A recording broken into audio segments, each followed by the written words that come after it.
Welcome back. Take the healing potions with you. Make sure you take the healing potion with you for the day, right? Stay healed up, everyone. Stay healed up.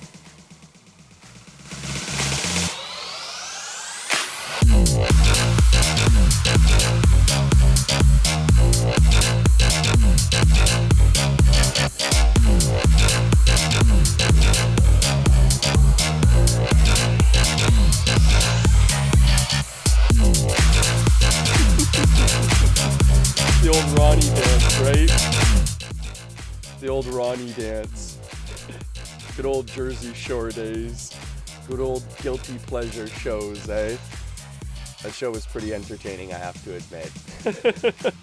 No one wants to admit that, but it was very entertaining. How's it going, everyone? Bringing healing potions, of course, as always. Keeping everyone healed up. As always. How's it going, everyone, today? How's everyone feeling? Hopefully as energetic as I am. I'm just pumping up the beats today. Making sure everyone gets pumped up before the weekend. We're doing it a day early this week. We're going to be probably doing it today and tomorrow. Making sure everyone stays healed up going into the weekend. Gets nice and energetic. And without further ado, we're going to jump into some paladins here. Should be fun here.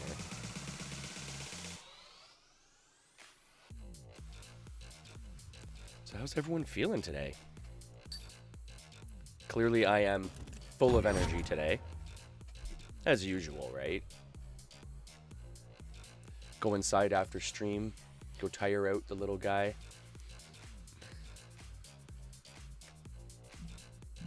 It's fun when you're in your 30s and you can still tire out a 3-year-old, right?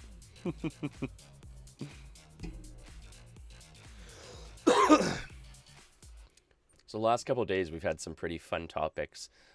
We were talking about what's your favorite road to drive in your hometown. If you have like one of those like favorite streets that you like to maybe cruise up and down with the windows down and the tunes up. Maybe there's like a beach drive where you are that you like to cruise around. Or maybe there used to be, maybe a strip that you used to partake in some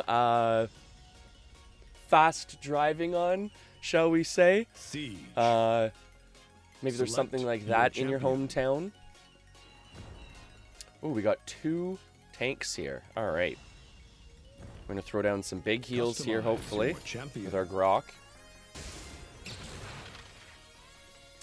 Yeah, maybe you have, I don't know. We were also talking about, like, kind of whoopee roads, too. We have a couple of streets in town here where if you hit them, not excessively fast, but, 10, 15 kind of over the speed limit, even at the speed limit in some cases.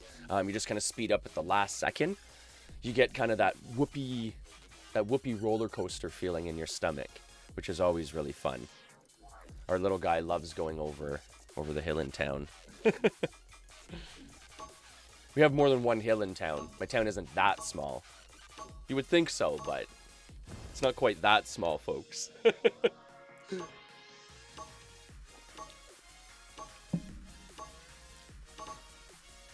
Oh, 1 second. I think we've messed up our game title here. 1 second. Yeah, 1 second here. We're not playing Ultima Online, we're playing Paladins here.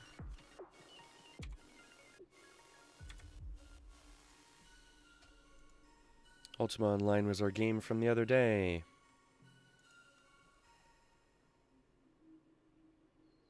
All right. There we go. So many different dashboards, so many different stream managers. It's not easy being blue, but it's worse to be you.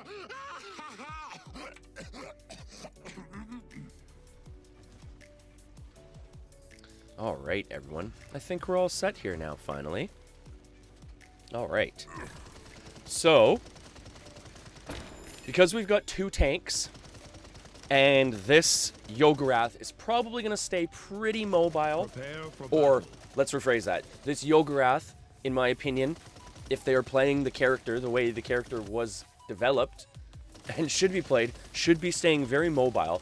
So we're probably going to have the ROM on the point, and then we're probably going to have to push some heals out onto the Yogarath.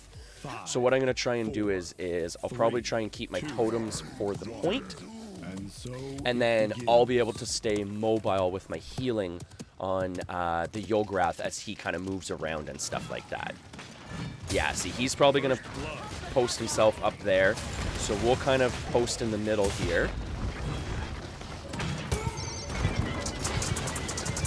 We're going to have to push back a bit here. We don't want him to... Oh, okay, he's getting pushed here. He's down. Okay, we're good.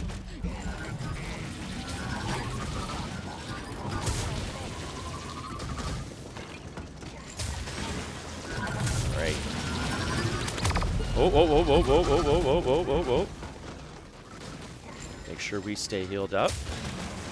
Can't heal other people if we don't stay healed up. Oh, that'll keep us healed up. Oh! Got sniped at the last second. Oh. Push this back down again. Beauties. Alright. I think we're finally all set up there.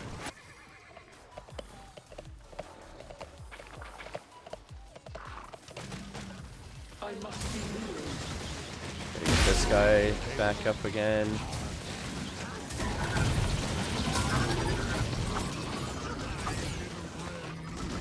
We got some flankers.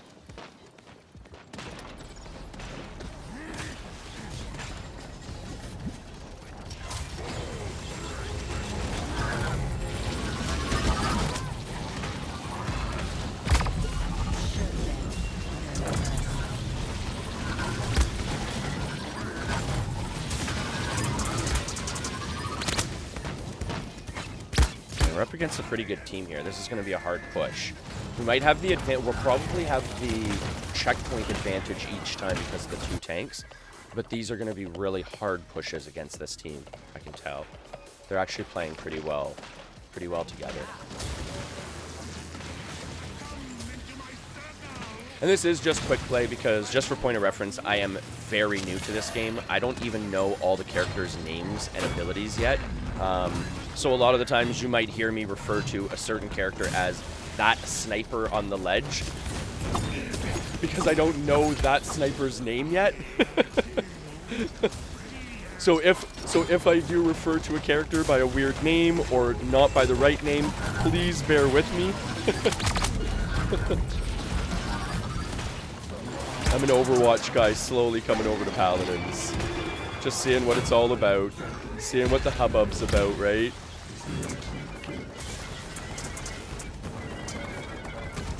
Full absorption from the front. I always forget about that.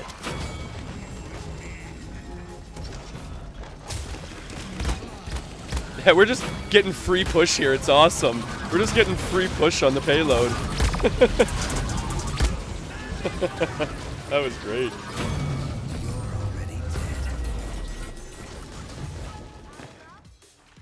All right.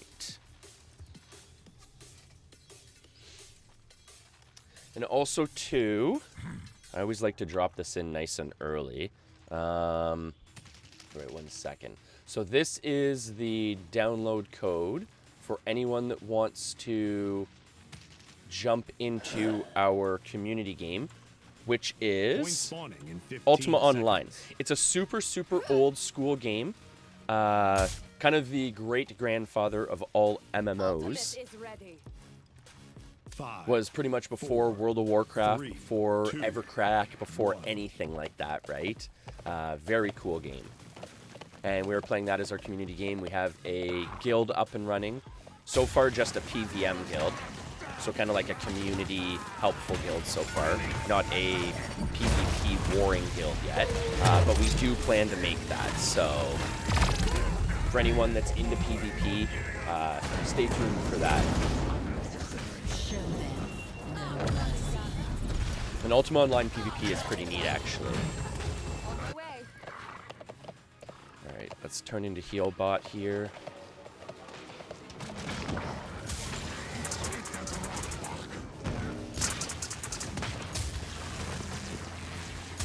Give him his own healing totem up there. Oh!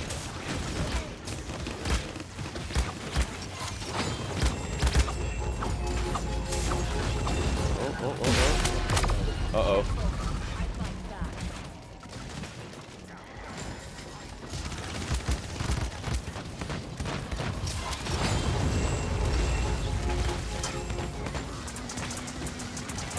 Jump into the ring. Jump into the ring. You're fighting outside the ring.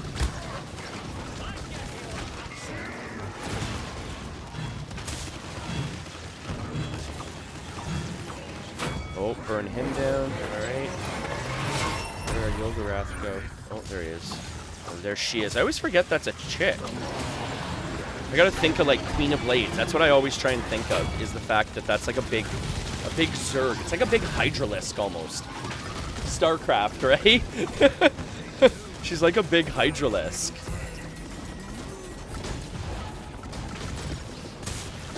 This game is pretty actually evenly matched. This is pretty back and forth. This is good. I don't mind that.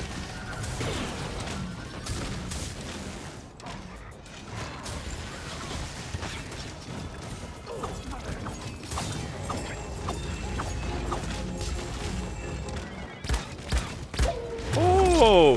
Thank you so much for the like, PA coupons. Always appreciated. Let's see if that... Oh, of course, I don't have my analytics up there popped up, actually, right now. Move over there real quick. Yeah, why am I not seeing that over on my...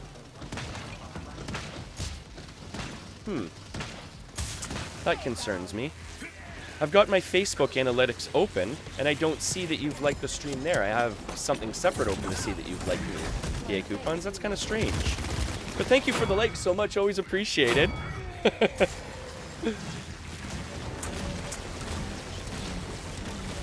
We're just playing a little bit of Paladins here, making sure everyone stays healed up, right? Because that's what we do here in Healzonu world. With the spiritually initiated. Making sure everyone stays healed up.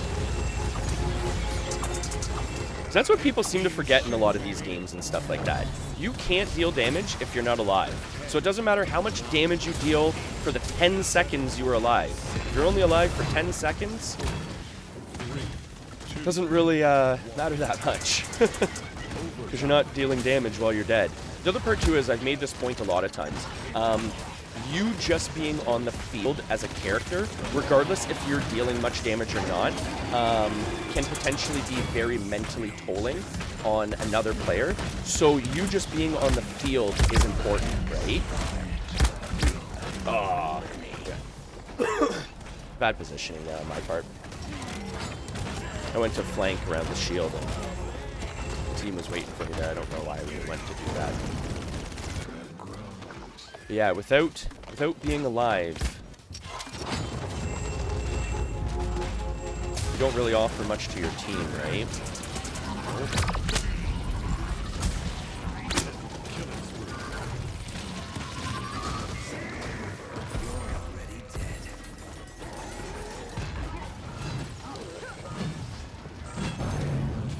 This is a really back and forth match. I really like this, actually. This is actually pretty close. It's good team fights. I find in Paladins a lot of the times it's like a stomp fest. Either you get stomped or you stomp the enemy team.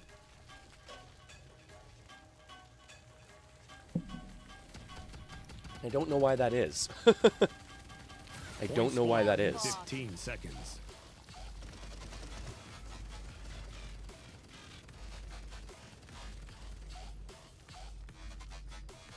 5, 4. All right, 3, let's get back 2, into this here. 1.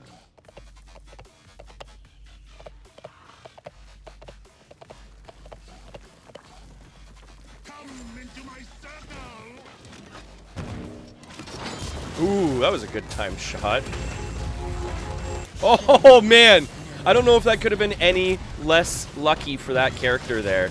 He literally, like, jumped right down on top of that beam. Ah, everyone's playing so far forward, I got caught back.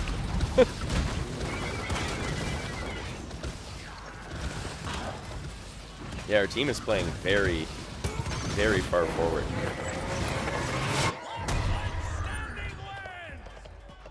I guess trying to keep them off the checkpoint. Enemy killing spree. It's a rock.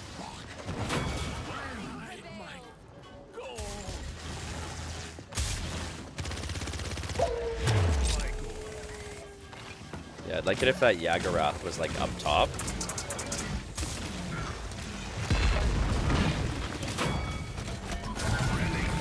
Just kind of keeping the flankers off that top platform there, because that's a really powerful spot for flankers, because they can just keep dipping back onto the high ground, breaking line of sight, heal themselves up.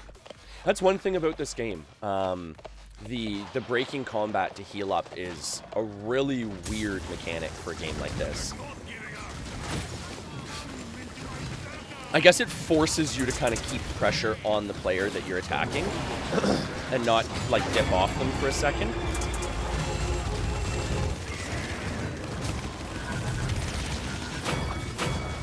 All right, there we go. There we go, that'll work.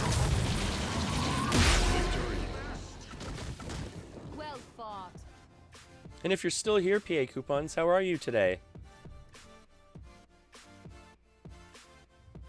How's your day going so far? Take a healing potion with you too, eh? Of course, take a healing potion with you. Make sure we keep everyone healed up. Potions galore here. Potions galore. All right. All right. Got the win on that. All right.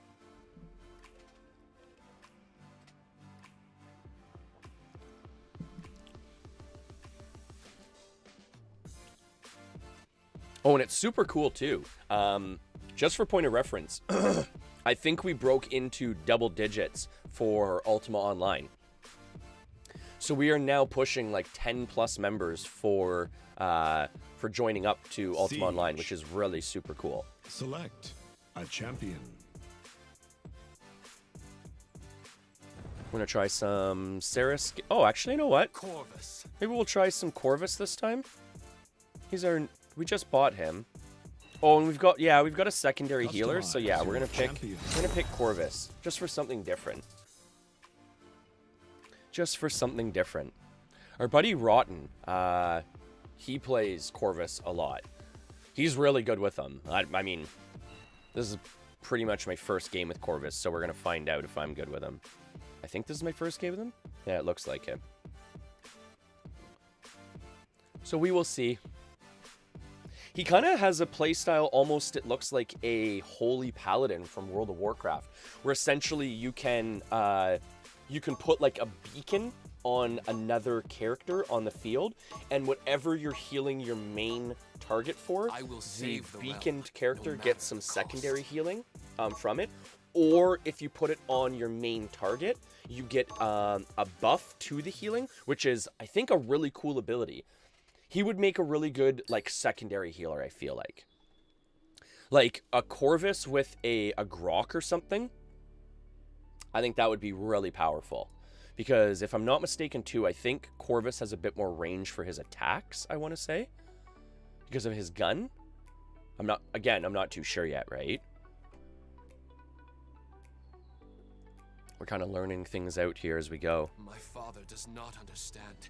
Someone must protect the realm. Your marked ally gains 15% crowd control reduction, 15% cooldown reduction, and 15% reload speed increase. And they are healed for... Alright, that sounds pretty good actually. I like that. Increase the movement speed of an allied mark. 3% lifesteal. Corvus shares 100% of healing done. The battle is about to begin. I am sorry. This one sounds pretty good actually. I like this. Okay, so what we'll probably do is we probably want our secondary target to maybe be like a flanker, because we're probably not going to be paying as much attention to them for their healing. 5, So we'll put the secondary mark on one of our flankers and just kind of see how this plays out. See where our flankers kind of go off and stuff like that. And I'm wondering if I have to have line of sight to put down that mark. Because if I don't have to have line of sight and I can do it like... No way! I can do it through walls? Okay, that is really super cool, folks. The only thing is, though, his movement ability is really going to throw me off because I'm used to playing characters with an actual movement ability. And his is some sort of... I forget how it works. Like, you have to teleport his projection and then use it a second time to actually teleport to the projection point, which is really strange. I'm going to have to get used to that mechanic, that's for sure. But the fact that you can put a mark on someone through walls and stuff like that is... I mean, that's obviously really super powerful. That's really cool. Yeah, that is very cool. I like that. I like it already. Bam. Love it.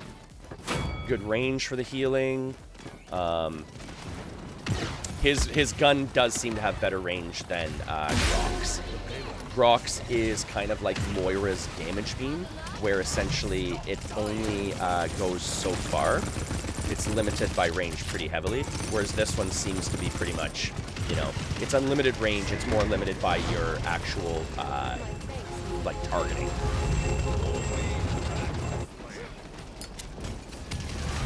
Yeah, this is super cool. Okay, I like Corvus. I just got to get used to the gameplay of him because I'm not used to how he plays, obviously.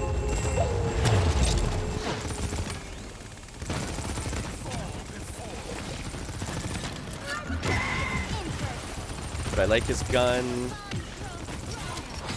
His heals are decent. Like, he's got a good heal.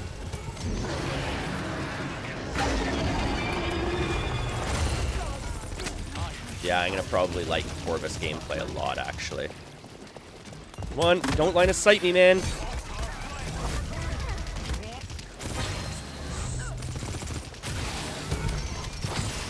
And the cool thing, too, is, okay, so what you can do is, just for point of references, folks, because the fact that you don't have to have line of sight to put the mark down on someone, what you could theoretically do is, if you do have line of sight on someone around you, you could mark the person you don't have line of sight on, heal the person you do have line of sight on, and at least throw down some healing. I'm going to have to kind of play around with that idea because I obviously am not used to that mechanic.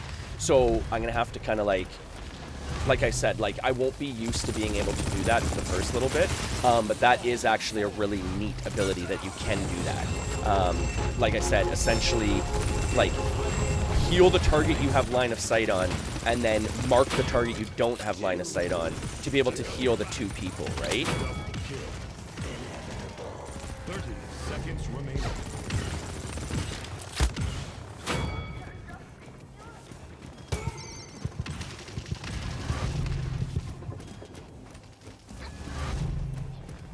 The other part, too, is I got to get used to his heal. So if I'm not mistaken, his heal is a heal over time, a slower heal over time, and then a burst heal at the end.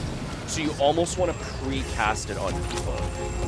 And I'll admit, I don't even know what his ultimate is. I probably should have looked at that before going into this match to see what it was.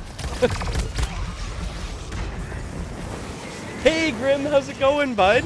How are you today? How are you today? Killing spree. We were actually just talking about Ultima Online. I've got my picker pretty much ready to hit the field now. Like, the picker isn't done, but I feel comfortable that with the job the picker is supposed to do, that I could hit the field, so that's pretty cool.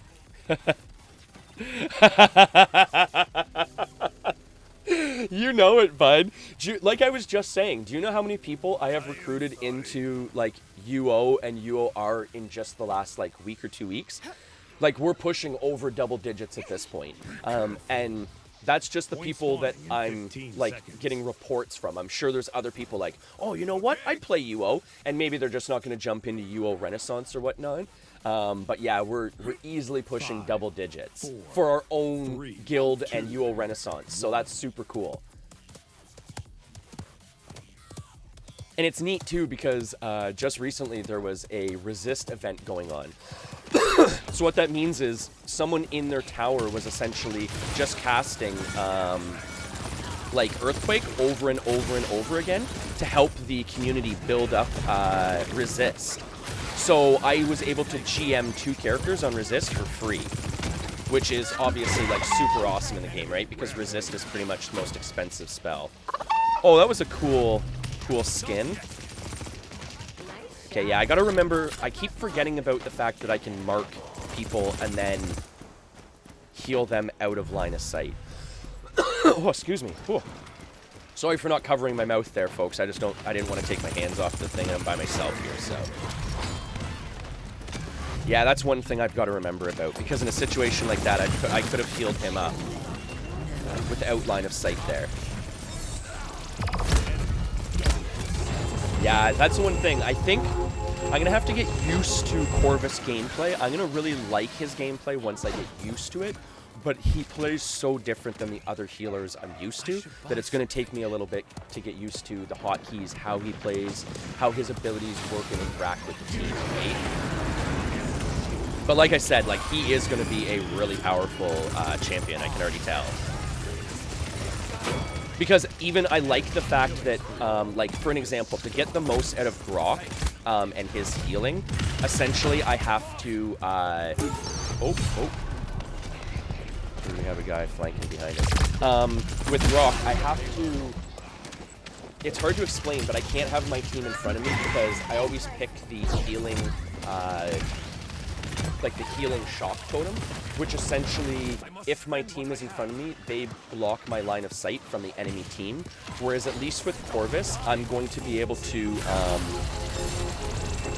oh, see, that's the other thing too, how his teleport works. I think you lob the teleport. I think it's almost like a grenade, if I'm not mistaken. But my team can break line of sight from the enemy team, is my train of thought, is what I was trying to think about. Essentially, when I am shooting the enemy team, if I have one of my own team members jump in front of me, and if they're low on health, they will actually steal, essentially, my targeting away from the enemy player, because the healing will take priority. Whereas with Corvus here, because his healing is completely separate from his damage, I can actually heal and deal damage a little bit easier, I'm thinking, once I actually get used to the gameplay, right?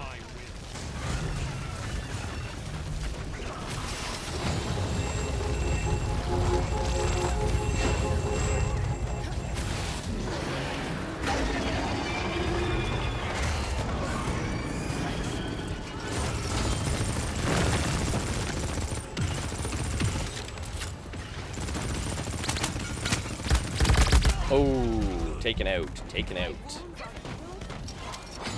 Oh, buddy. Buddy, I'm warning you, Grim. It is slow going. Arwen is, I just hit, what, 87 last night, if I'm not mistaken? And I mean, I've been working at it.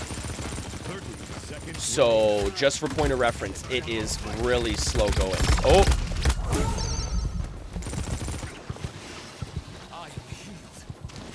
Oh, I knew she was going to be able to find me there.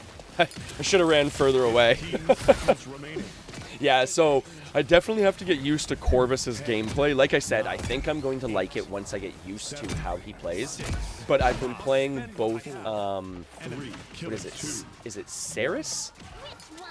Both Ceres and Grok, and both of them kind of have a similar, like, movement style and everything. So it's going to take me quite a bit of work to get used to Corvus's gameplay and his abilities and stuff like that.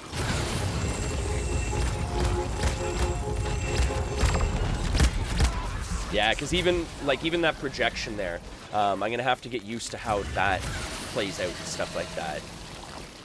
But that will be a fun little ability to play around with, because you can throw the orb into different areas and then teleport up to them, right?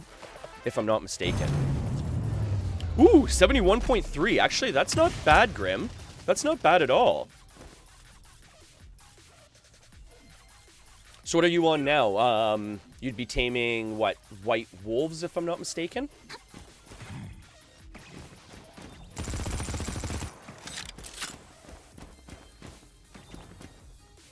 right, so how does... Okay, 1 second. No, it's not really a lob, per se. Point spawning in 15 seconds. It isn't really a lob. It is pretty... It's a pretty quick projectile. That's interesting. That's cool. I like that. 3, 2, 1. Alright, life rip.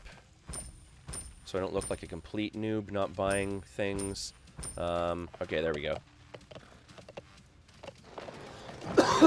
Again, I'm just kind of learning the gameplay here, so... Like how... Yeah, that is cool. That's really neat. I mean, that didn't help my team at all, but that was really cool how I can do that.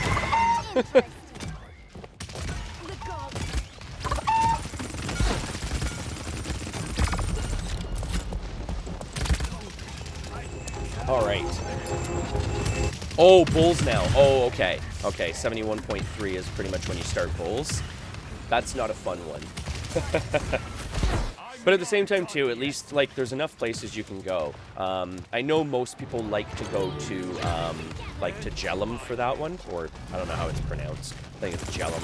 That's how I've always pronounced it. But anyways, most people like to go to the farms in Jellum for their bulls. I personally don't. I usually do my characters the opposite way of most other people. I'll usually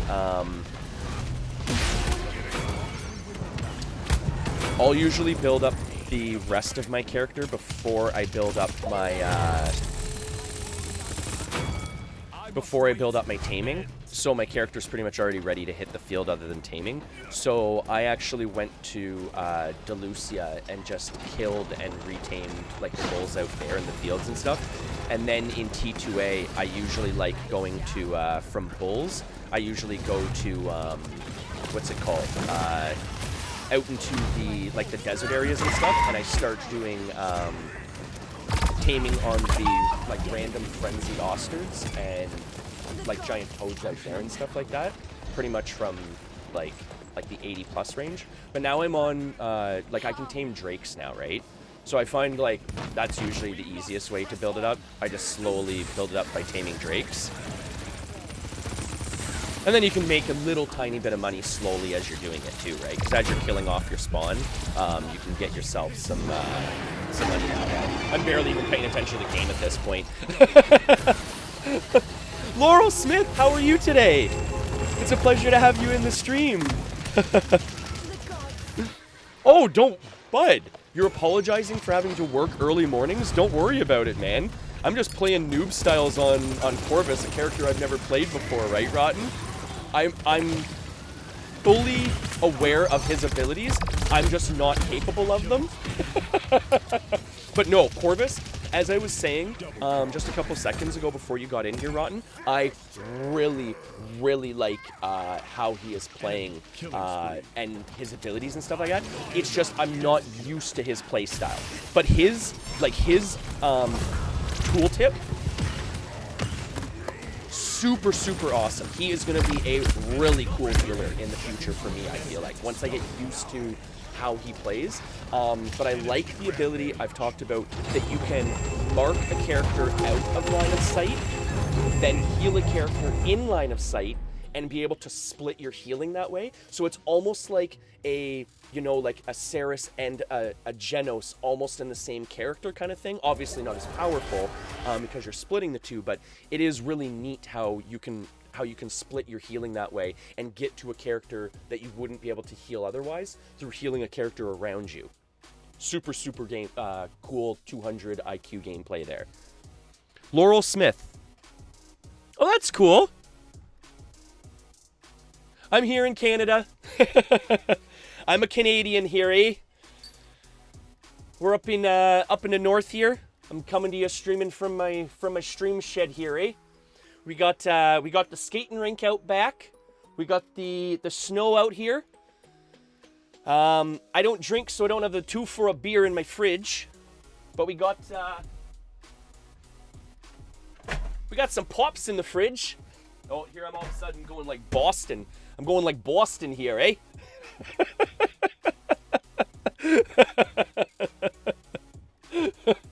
Apparently we're just switching things up here. Test Heals and Ronk are their names. And yes, he's the top healer right now. Import my loadout for him. Test Heals and Ronk are their names. Oh, okay, cool. 1 second here. How do I... Can I get out of... Cancel Champions... Corvus... How do we do it again? Champion loadouts... Create loadout... Import... I can't believe I'm remembering all this. Holy crap, bud. Search friends. Rotten King. Oh, it's the Ronk. Grant 200 shield. Increase movement speed of ally marked. I like that. Increase the healing you do by 4% while below 60%. That's probably me like 100% of the time. I'm always below 60% health. Heal for 225 over 1 second after healing an ally with... Bisal Reconstruction.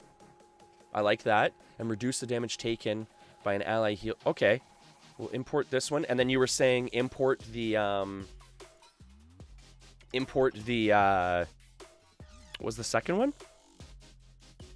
Test Heals. Okay. Ooh, Test Heals. I like the sound of that one already. I like the sounds of that one already, bud. Heal for 150. Grant 9% life steal. Like it. Movement speed. Increase your healing. And grant 2... I like it. I like it. I think we're going to go with this test kit for the next run here. We're going to go with the test kit here. All right. Let's join back up here. You're not at home right now, are you, Rotten? Like, do you want to jump into a game here, bud? He can triple heal at level 8? What, you can throw out, like, multiple marks? Is that what you're getting at? With my loadout and Chronos 3, it's a 3-second cooldown. But yeah, boy, gotta get back to work. Oh, no! Oh, no worries! No, that's what I kind of figured, mate. No worries. Thanks for the pop-in, man. And thanks for checking out and giving me those loadouts. That's sweet. Yeah, I'm definitely going to check those out right now, actually. Jump into a couple more Corvus games here. Maybe get used to the gameplay a bit more, right? Maybe so I don't look like a complete noob on it. Select your champion. And you like roller coasters, Laurel? You know what's funny, actually? Coming back to that, I used to love roller coasters, and I still love them. It's just I'm getting up there in age now, so I will be totally honest. I feel roller coasters the way I've never felt roller coasters before. If you watch Modern Family, and you've seen the episode with Phil at Disney World, that's how I feel recently, and I feel ridiculous because I used to crush out roller coasters. But recently, it's like, I'll go on one and I have to like leave myself a long buffer and break between the next one, or I start just feeling nauseous. I get like really bad motion sickness and stuff now, because even, I hate to admit this too, I've got a virtual reality headset and I have to be very careful about how I play certain games and for how long I play, because I have gotten motion sick with the VR headset playing certain games for too long, so I'm getting up there, unfortunately. I have to be careful. Do you have a favorite roller coaster? Mine always used to be, because I'm Canadian, I don't do a lot of traveling, so I've only really done a lot at Wonderland, but my favorite was always the Behemoth at Wonderland in Canada here. Oh. Enemies hit by projection are stunned for 1 second. Enemy... you know what? I'm going to stick with this one. I don't use Dark Projection enough right now for damage, so I'm going to stick with this.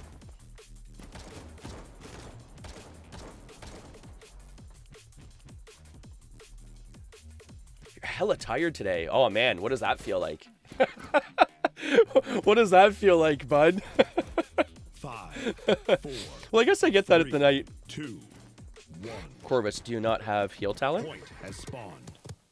No, I don't think I do yet, mate. Nah. No, I don't yet, mate. I'm sorry, I'm new. Thanks, medic. I must wait. I'm new, mate. I'm sorry.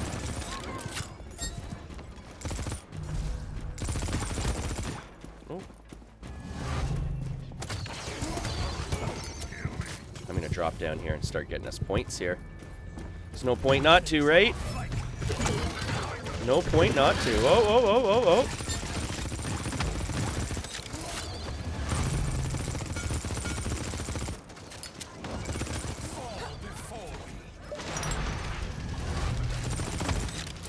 Oh, see, I like that. 200 IQ points there.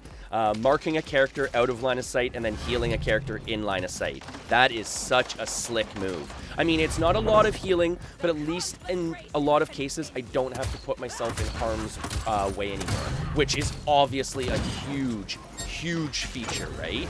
Like, that's massive. There's so many times with Rock or with Saris where you would essentially have to put yourself in harm's way by getting line of sight on a character, whereas at least this way, you can throw down a little bit of baby heals off line of sight to at least maybe keep someone floating, right? Which is... si magnifique. Make it seem like I can speak different languages, right? I can barely speak English. Please don't ask me to speak whatever language that was that I just spoke. What language is si magnifique? That would be French, isn't it? I'm thinking that would be French. Oh, oh, oh, oh, oh.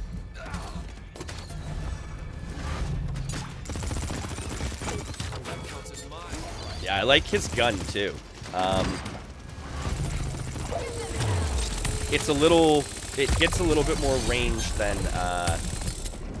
Oh, oh, oh. Yeah, it has a little bit more range than Grokk's weapon. Ooh. Yeah, like I said, I'm still not super comfortable with his gameplay yet, unfortunately. But I'll get there. I'll get there. Like, I feel pretty comfortable with Grokk so far. I feel pretty comfortable with Saris as it stands. As you can see, I do not feel comfortable with Corvus at all yet.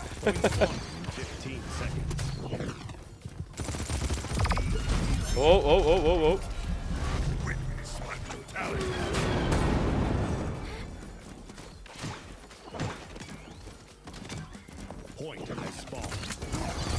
Whoa, whoa, whoa, whoa. Yeah, see? That's the thing, like, I keep going to press my movement ability like it's just gonna, like, put me into, like, the ghost mode, essentially like Grokk or, with Saris, and it works very differently, obviously, right? So I gotta get used to that. That's probably gonna be my biggest hurdle, is getting used to his movement ability. I should buy something. Okay.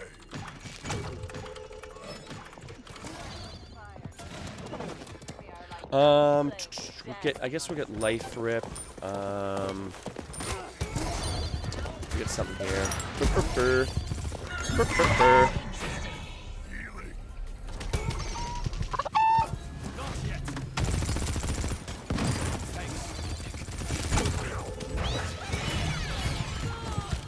We're getting called out for being a bot? No, I'm not a bot. I'm just new. I don't know what the hell I'm doing yet. I barely even know his abilities. I barely even know his abilities.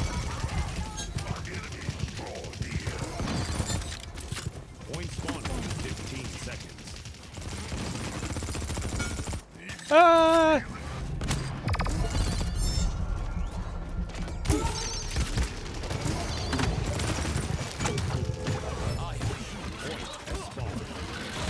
Burr.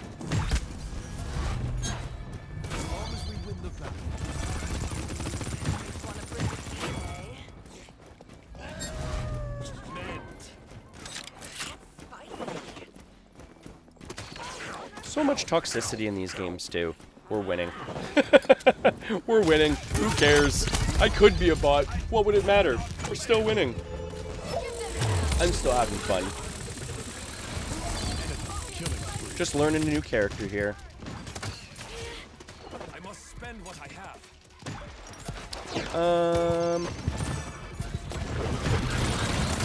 Stop dying, you fools. That's not mine, right? Thanks, medic. Watch our flank. A second chance.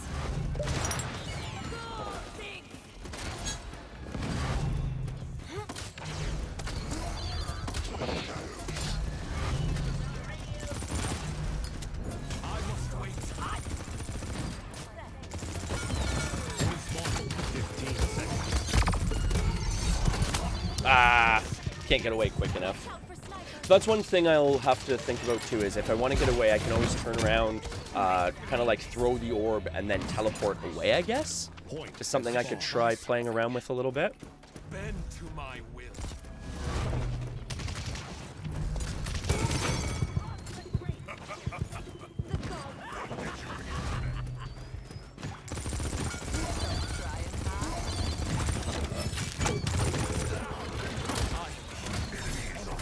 I always like it in games too, if someone's like, oh, is this player a bot? And then I'll like outpoint them.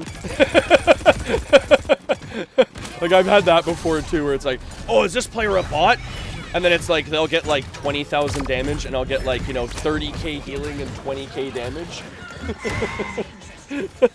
Hey Pothos, how are you today? Playing a little bit of Paladins here. Apparently we're getting called out for being a bot here.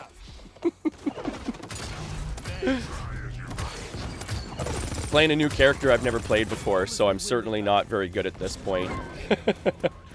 Not character. But that's okay, we're having fun. We're enjoying the gameplay. That's the main thing, right?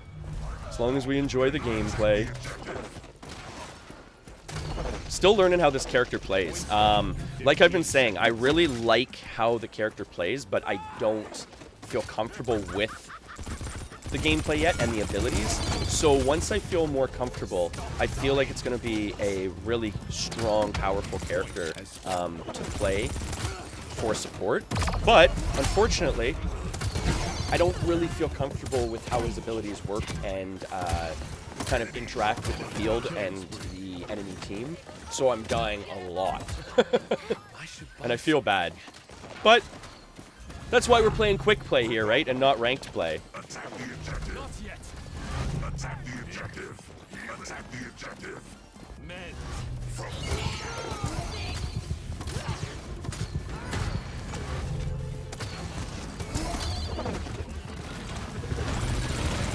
Yeah, that's the other thing too. I've got to get used to the fact that I can technically be shooting at the same time as healing. I'm not really used to that. Oh. Killing spree. Enemy double kill. Not really used to that. Oh, that's good, Pothos. Always glad to hear that you're doing well. What game have you been playing recently? A second chance. I control it. I have to admit, I really haven't... Oh, that was horrible. I wasn't even paying attention there. I really haven't been on Twitch very much the last couple of days. I was focusing a lot on the... on like our online community on Ultima Online. That's like the old school MMO that a lot of the community members have been joining up with here. Whoa! Point has spawned. Stop dying.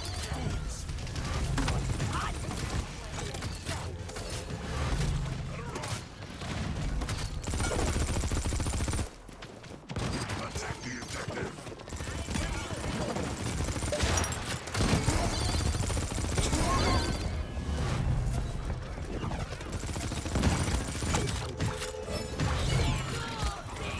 Yeah. Enemy is savage. Enemy double kill.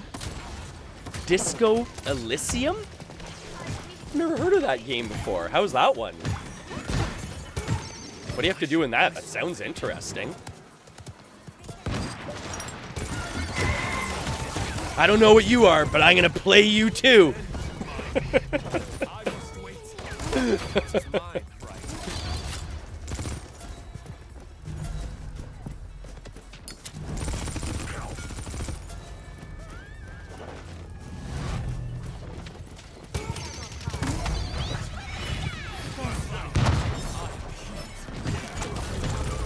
Point spawn in 15 seconds. Ah! Figured I'd have some fun for the last second of the game there, right? Point has spawned. Jump in and try and take someone out.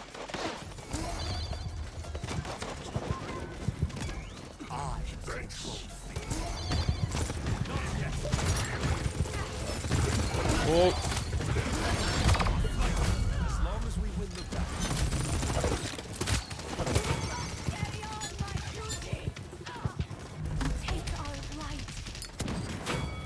There we go. I devour everything. Good game, everyone. Good game. It's an RPG detective game. Quite nice so far. That sounds really cool. That sounds cool.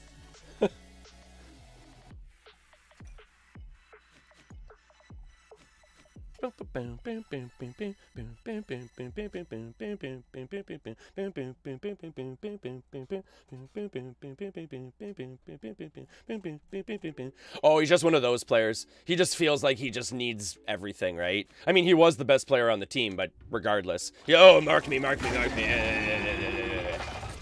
Whatever. In the future, I will make a mentor note, though. Like, that is a good player to have the mark on because he is very mobile on the map. Generally, he's going to be the flanker that's going to be out of line of sight and stuff like that. It's just, again, that was what, literally my second game as Corvus, third game as Corvus. So again, I'm still getting used to the mechanic of keeping your keeping your mark up on people. I'm gonna have to get into the the mindset of essentially keeping an escape point ready and stuff like that with the orb and everything. It's gonna take some getting used to, right? He plays very different than the other healers I've been playing. Corvus. And that's cool. That's really cool. See, that's the thing, right? Like, Rust, like, no offense, everyone's on Rust now. I was going to pick it up, and then I'm like, you know what? Maybe I'll wait a little bit. It was like when everyone was on Cyberpunk too. And now, like, everyone's off Cyberpunk. Like, it had a very short, like, don't get me wrong, I think Rust probably has a longer lifespan than Cyberpunk 2077, but I just couldn't bring myself to spend all the money on that game at release Pothos. But Rust, a lot better bang for buck too. It's what, 35 Canadian on Steam? That's a really good deal for a game like that. The only thing too is though, it seems like the type of game, like, correct me if I'm wrong, that you'd almost have to have people to play with. I guess it would be a really good community game to play with your community members and stuff like that, but you would certainly need a group of people to play that game with, if I'm not mistaken. Yeah, 100%, eh? Because actually another streamer that I watch is Super Cubby. Pothos, if you haven't checked out Super Cubby, you have to check him out. If you think, like, people are always like, oh, you're so energetic, you're so, like, talkative. Like, Super Cubby makes me look docile. He's actually one of the ones on my suggested. He is hilarious. That guy is so funny. And he plays a lot of Rust with his community members and stuff like that. I play on a server with nice people, and it makes the game so much more enjoyable. Oh, okay. So that's the other thing I guess I haven't done much research into. Correct me if I'm wrong, but you are able to technically open your own server? Or is it that someone can host a server and you essentially start joining up, so you could have it somewhat private, if I'm understanding it correctly? They're on the point. Okay, so we're gonna, I guess, mark this guy here. Keep him marked, because he's probably gonna be the target taking the most off damage, like off point.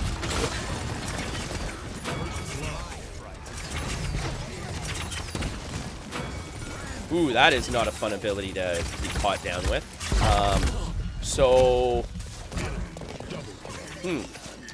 What character was that put up that wall? Oh, you know what? That was probably just a skin for... Yeah, that's just a skin for the one character with the stone wall. Okay. That made me feel really stupid there. What character has that ability?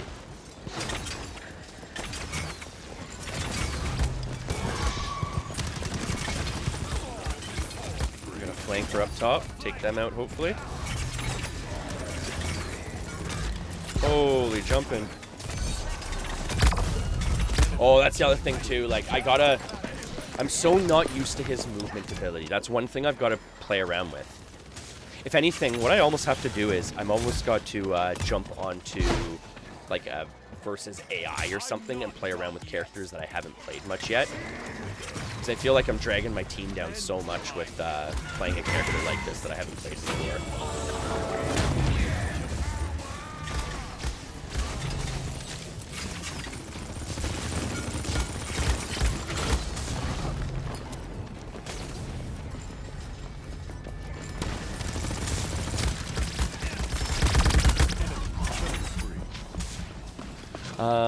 There's no password protected servers, but you can like whitelist people, I think.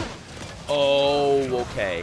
So it's not so much that there is a password to protect you and privatize your server, but I guess you'd be able to kind of like, almost like a Discord then, right? Where you can kind of like turn permissions on and off for certain people and stuff like that. So you could almost make it private just by not allowing certain players to join in and stuff like that. That's interesting. The team is just like standing on the fire there.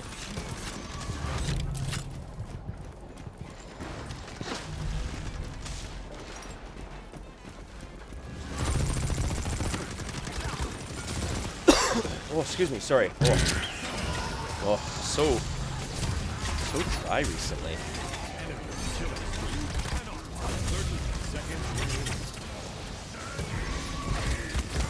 Man, oh man, I'm horrible. Okay, you know what I think I'm probably gonna do is I'm probably gonna switch off of Corvus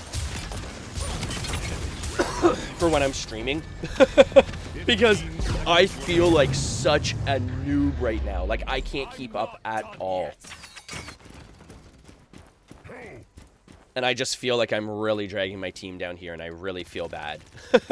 So I gotta, like, I've gotta play around with him a little bit more before I feel comfortable with him. Where are you looking? Clearly not at my screen. Clearly not at my screen. Don't worry. Where am I looking? Not at my screen. I'm aware of this. Point spawn in 15 seconds.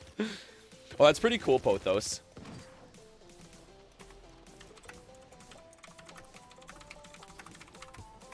Five, 4, 3, 2, 1.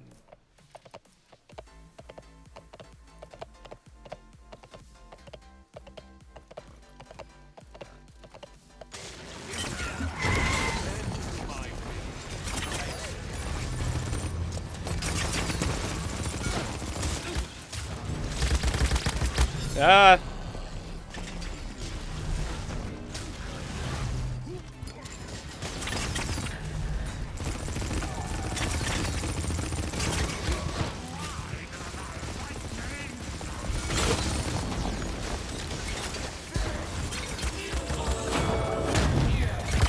Ah!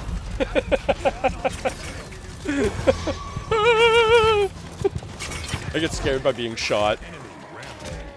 Yeah, so we'll probably go back to Grok or Saris just because I feel more comfortable with their gameplay. So I actually feel like I can contribute to my team while I'm on stream here.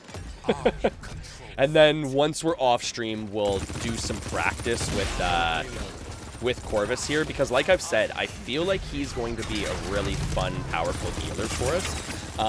But like I've said, like I feel so uncomfortable with his playstyle and everything. But at the same time too, like people are calling out for heals when they're literally standing on like fire and stuff like that. Like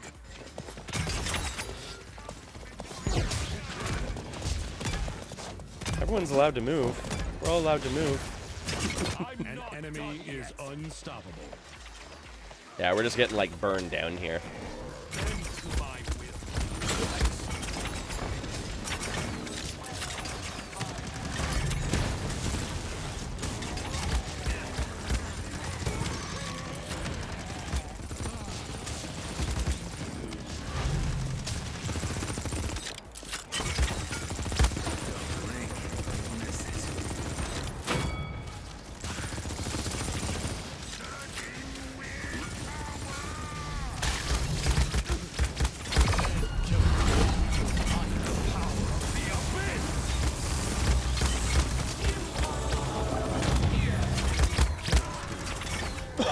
I don't even know what my ultimate ability does there. I just whipped it. I just whipped it. I don't even know what it does. I'm gonna have to read up on that. Yeah, I'm definitely gonna have to drop the Corvus gameplay for on stream here. Newbie heals on you, can't even heal people.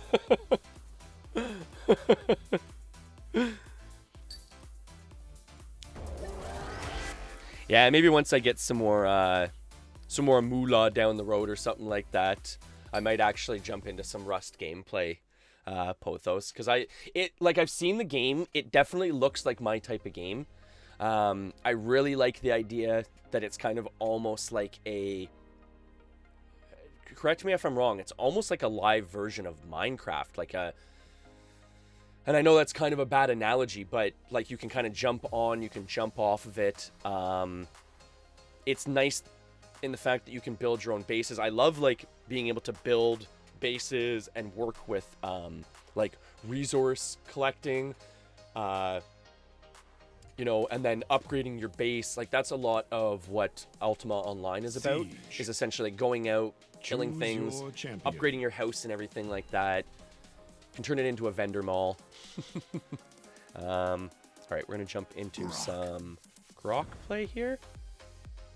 Yeah, we're gonna play some grok here. Okay. Oh, see, there you go. Yeah, Minecraft, but focused on PvP, and everything decays. Oh, see, now, with everything decaying, now is it a situation where if you, say, enter the game and, like, access things, it doesn't decay? Because Ultima Online has a similar system where their houses decay over a certain period of time.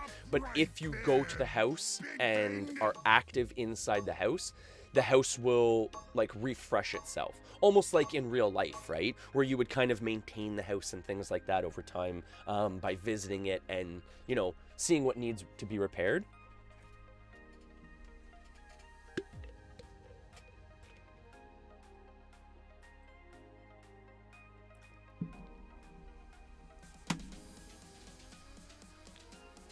You have to put new resources constantly in. Oh, okay. So you can kind of repair things, but essentially you would have to constantly, like, say, if I'm understanding it correctly, if you had a wood wall, you'd have to constantly go out, harvest more wood, come back, repair the wood wall with more wood, correct? So it actually I like that idea though, because essentially it keeps you having to go out, collect resources, which is risk, and then coming back to use those resources, which is your reward, right? I'm always a big fan of the risk versus reward system. Ultima Online is very good with that system. They have a notoriety system built into the game where you can make virtually any choice you want. You can kill someone out in the wild if you want, that may be hunting something, but you're going to pay the price, right? You're going to go gray or you're going to go red from those actions, and those have consequences, right? I love games like that give you freedom of choice, but make you pay for your freedom of choice, depending on your choice, right?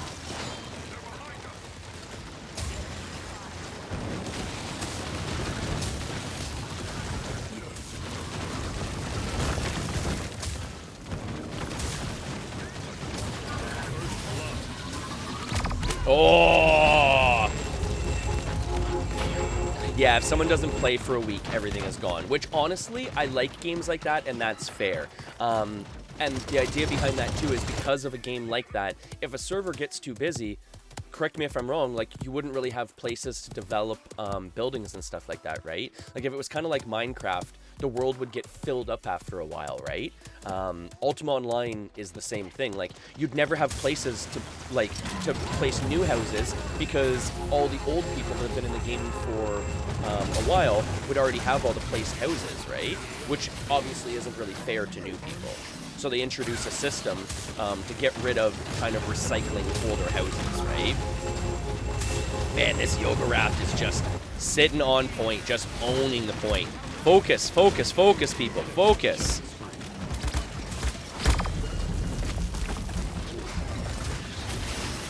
Yeah, like, look at this. Holy jumping. Just total spatial domination. Total spatial domination.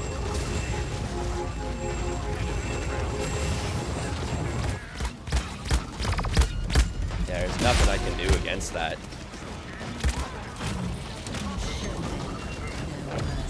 There's a monthly wipe where everything starts over?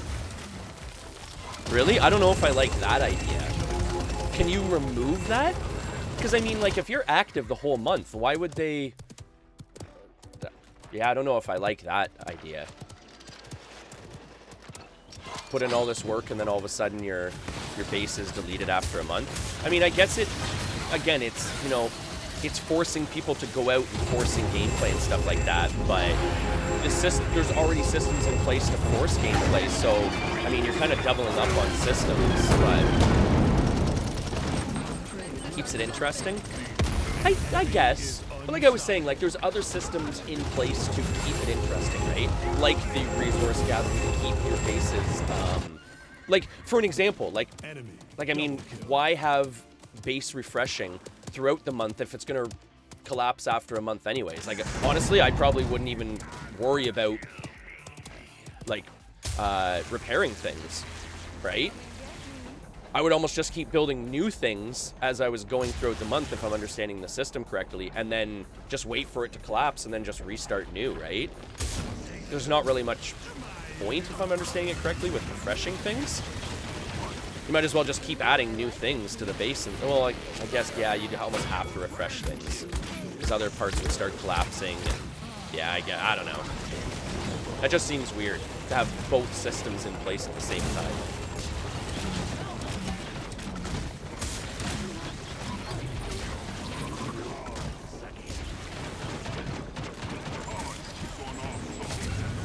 Yeah, I feel a little bit more comfortable with the Grok gameplay here. I feel like I can at least talk and play at the same time, whereas Corvus, I'm essentially trying to, like, learn how to play, learn what my team's doing, and then talk at the same time. It was definitely too much for me to do.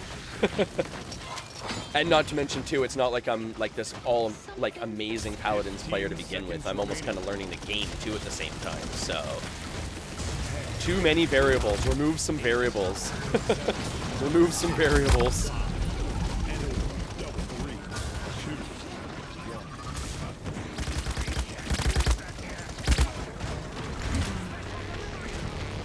I think after a certain point, some players are just too overpowered with resources and knowledge. It's good to even it out after a month. Yeah, I guess that's true. But I mean, you're not going to take away their knowledge, right? And I know, like, for an example, like, in a game like Ultima Online, which I guess, I mean, I compare it to things like that just because it's what I'm playing right now, but a game like that, where it's resource gathering, you know, kind of what you're getting at is, you know, almost knowledge is power, right? Knowledge isn't deleted after a month, right? So you still have a major advantage after that month's time period with regathering, knowing where to gather certain things, because that's a big thing with me in Ultima right now. I've been away for a long time, but I am catching up really fast. Because knowledge does not get deleted. Okay, I don't know what I'm going to go here. I guess we're going to go Life Rip and Nimble. I always pick Life Rip and Nimble.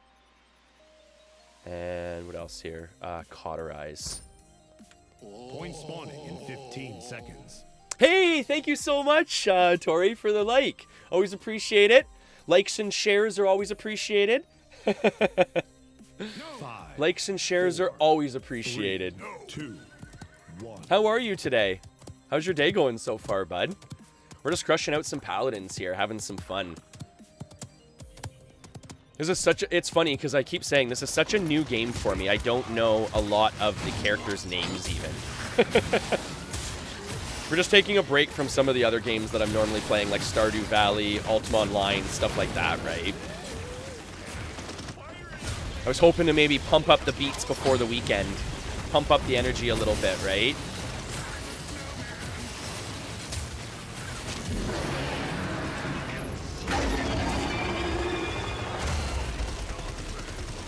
Like, focus him down, folks. Come on.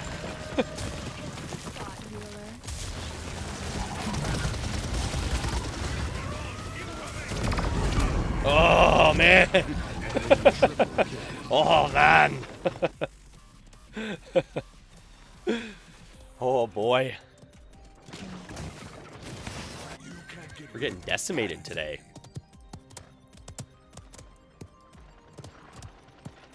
Today is not a good today is not a good Paladin's day for us. An enemy is unstoppable.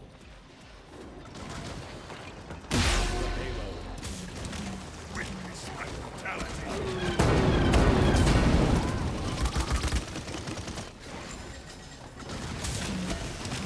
Where is my team? Where is my team? Where is my team? Where is my team?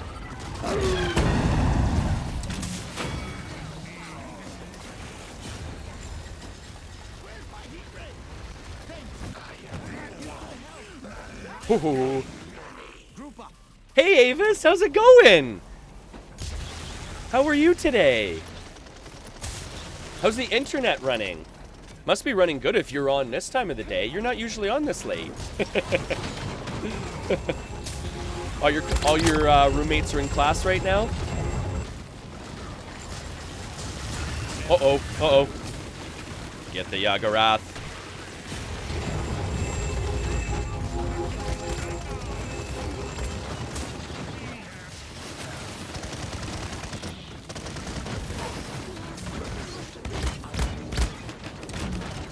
Out of there. Holy jumping. Get out of there. Ah! No way! No way, Avis. That's super awesome. That is super awesome. Oh, that is super awesome. Oh, that couldn't have made me happier, Avis. So does that mean that's pretty much more Stardew Valley? There's going to be a lot more everything, right? More Avis on the internet. QBC in the morning, bringing you Avis on the internet. That was our attempt at a radio voice there. bringing you. Echo, echo, echo, echo, echo. Avis, Avis, Avis, on the internet, net. Always having fun, right? What a goof. What an idiot. What a stupid idiot. Oh. But that's what the internet needs. That's what the internet needs, is more Avis. But no, that's cool though, because that means you could jump into Stardew Valley and stuff like that. Attack the objective. Because pretty much it's one of those situations where every time I go live with Stardew Valley and stuff like that, I'm always like, oh, should I pick the farm with the multiplayer going? And then I'm like, no, because I probably won't be able to keep everything active, and I don't want to disappoint Avis with my lack of watering because I get distracted by squids.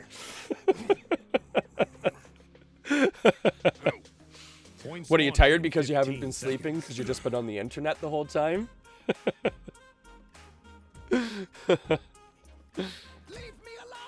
Oh, and sorry, I didn't read that before, Pothos. You can do RPG servers with safe zones.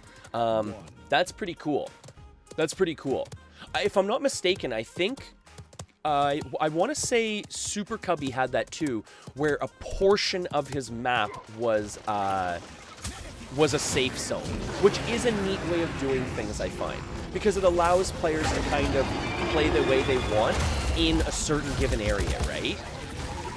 It's not taking away complete freedom of choice, it's just, you know, maybe limiting the choice in certain areas. I don't mind that. Honestly, Avis, no, I'm having a horrible Paladin's day today. I'm so off today. I feel bad. I feel really bad because I've been slacking on all my teams for sure today. My Healzonu name is not being regarded well. I had one person call me a bot in one of my last games. Honestly, I deserved it. I deserved it. You know, I pay more attention to my chat than I do my gameplay, right? That's why I don't play, like, ranked and stuff on stream, right? I'd pretty much almost have to turn off my chat if I was to play games, like, ranked and stuff like that.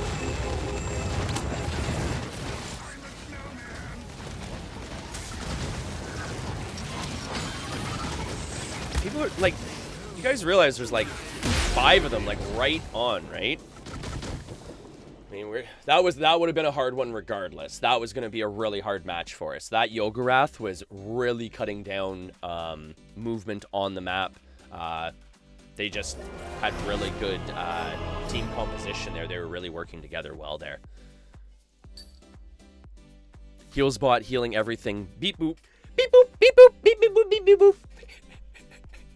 The only thing is, though, being called a bot in shooter games, not a good thing. Not a good thing. But honestly, like I always joke, I'm just here to keep people entertained and healed up in the morning time. The video games in the background are secondary, right?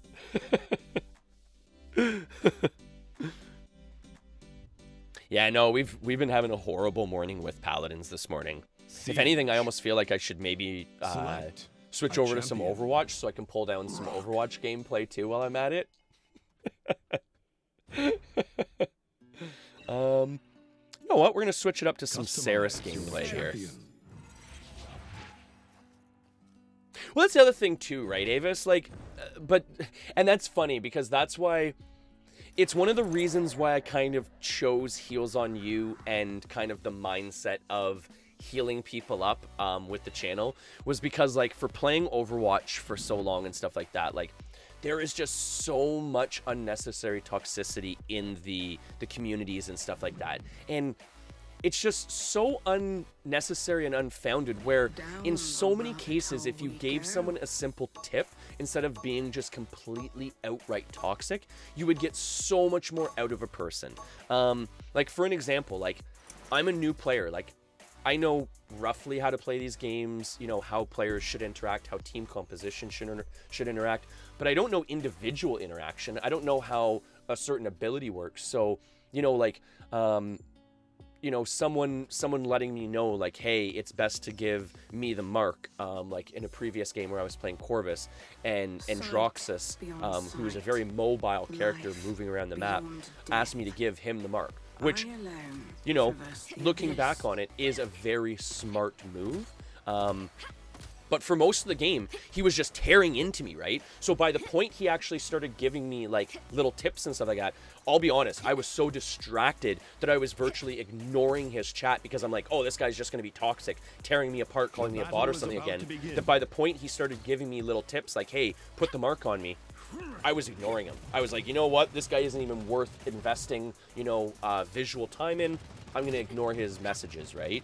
Whereas if he was helpful right from the beginning, like, hey man, you know, like, try this, or hey, can you try this or whatever, right? Of course I'll try that. Of course I will try that. And so it begins. I always love getting tips. Like, that's why it's really nice, Avis, when, like, you're in my Stardew Valley and stuff like that, when Rotten King is in here for Paladins, like, any tips are helpful to me, you know? You can only read so much, right? About so many different games and stuff like that, I always say. Oh, got flanked over there. Flanked over? Makes it seem like I'm swearing. I wasn't swearing. I got flanked over. Now make my return. All right. Enemy killing spree. We'll get our points after the. Oh.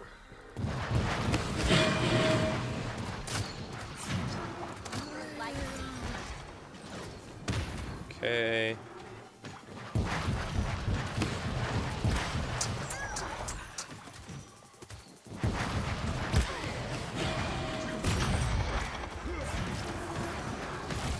Start our pre-heal.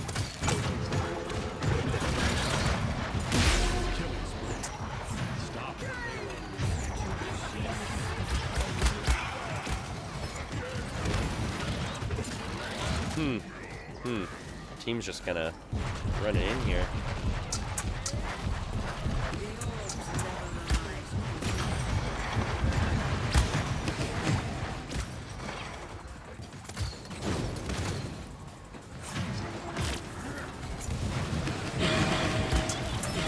Ooh, that was a good death grip. That was a good umbrella of damage there.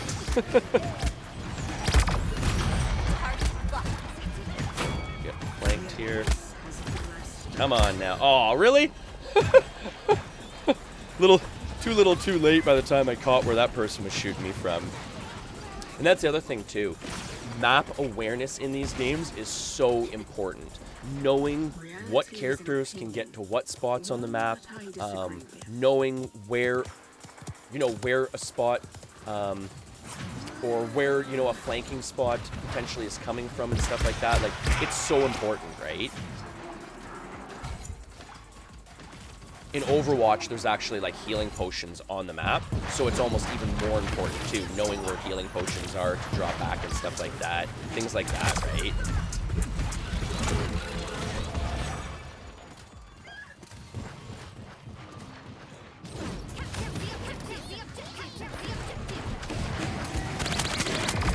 Whoa! That was too close.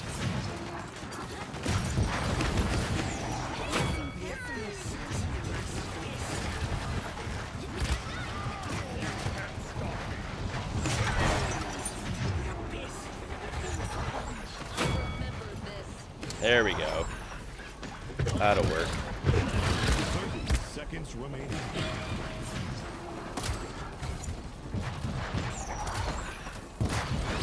Just trying to keep them at bay there with some damage, right? Whoa. 15 seconds remaining.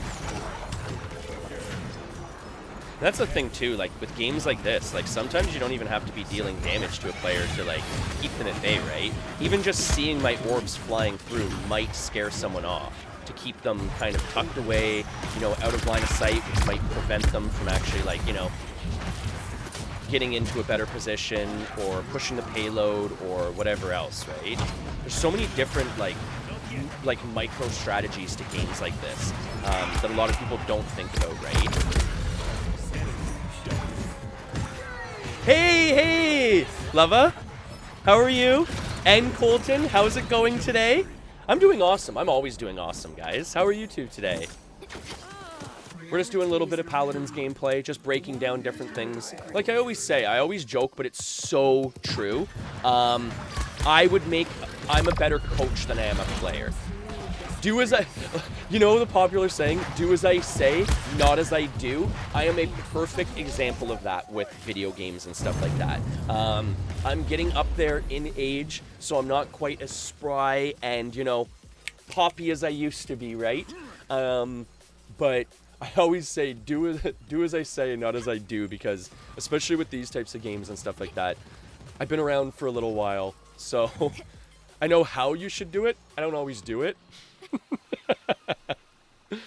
Oh, that's awesome! You got a new Switch today? That's super cool. So what's the first game you're going to be getting today, Leva? Our little guy has the Switch all the time, so I never get to play ours. There are such good games for the Switch. You can get Paladins on the Switch for free. 4, 3, and what are you up to today, Colton? 1. You taking a little school break today? Are you on recess right now? That's pretty sweet. That's always fun.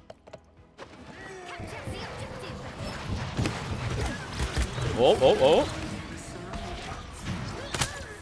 Oh, really? Wow. Okay. See, that's perfect map awareness. Like, realistically, I probably shouldn't have been that far away from the wall, trying to break line of sight and stuff like that. So that is my fault. But that is total map awareness right there. Knowing that you can get flanked from, like, all the way over there, right? That's huge.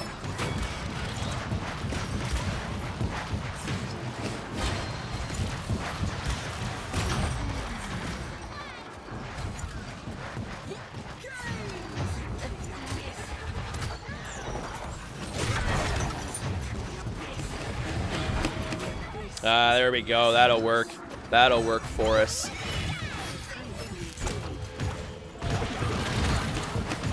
Hopefully we can get this one and get the point advantage here. Perfect. Okay. Okay, that helps us out a lot. Good. I'm good. Finish the Harry Potter and no way. So you're already done the second book. So did you finish the movie as well, or just the book? Is the movie gonna come tonight, bud? I can't wait for you to do the Goblet of Fire. That's my favorite. That's my favorite one.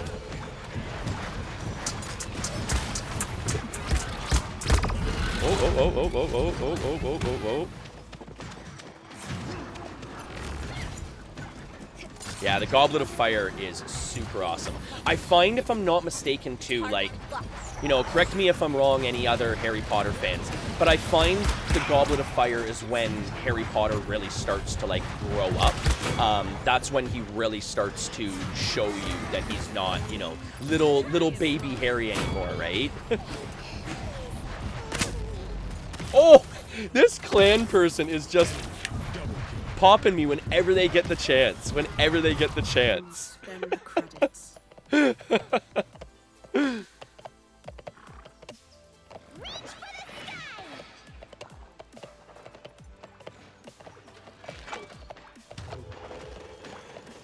Oh, no worries, Leva. All the best. Have fun. Let him know what game you're going to be playing. Rub it in his face a little bit, right?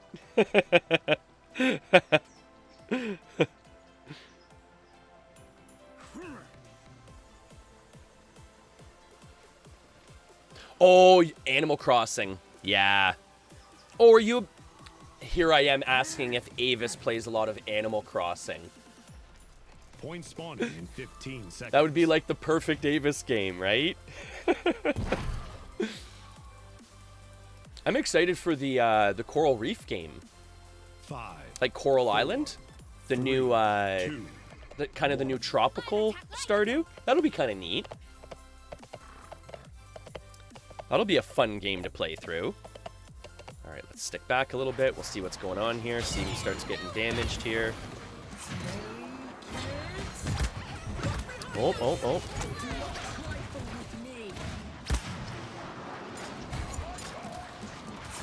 See, I feel like this would be a good map for Corvus, too, because I would have him marked, essentially, off point, and then all these guys in the middle here would just get my main healing.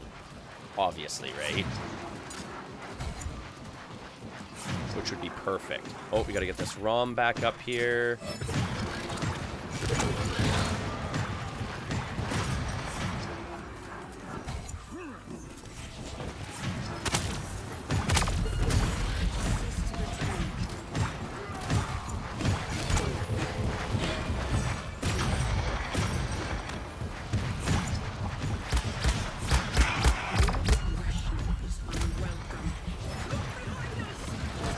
Get out of the kind of the heat of battle there for a second. I got a little bit hairy there.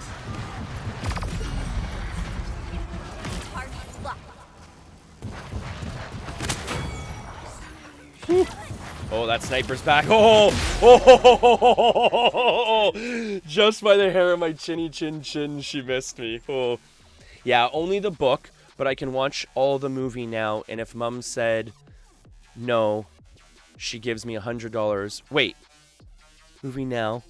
And if Mom said no, she gives me $100, but I can watch the movie, The Chamber of Secrets, tonight, but I can't watch the rest after. Oh, okay. So you have to read another book before you keep, like, watching the movies. That makes sense, bud. That's a fair trade-off. Because no offense, you'd never read the books if you were just allowed to watch all the movies, right? And then you'd know the whole storyline. I have more than 60... Holy jumpin' Avis. So I guess Animal Crossing is probably almost bigger for you than Stardew Valley, eh? There you go, Avis. We got the W. We're getting W's. Now that we're playing some characters that I actually feel comfortable with, we're a little bit more capable of the W's. We'll get a couple W's here. Don't worry. We'll get a couple of the W's. And speaking of getting things, everyone get a healing potion for the day, right? Make sure you take the healing potion with you. Take it with you, sip on it throughout the day, you know, just kind of graze on the healing potion, right? Oh, and I don't think I've brought it out today. Make sure you take an RGB potion with you too. Avis doesn't need any more RGB potions because Avis doesn't get lag anymore. That's what the new internet brings. A lack of lag, right? Oh, no worries, Leva. Have yourself a great time on Animal Crossing. All the best today. Enjoy.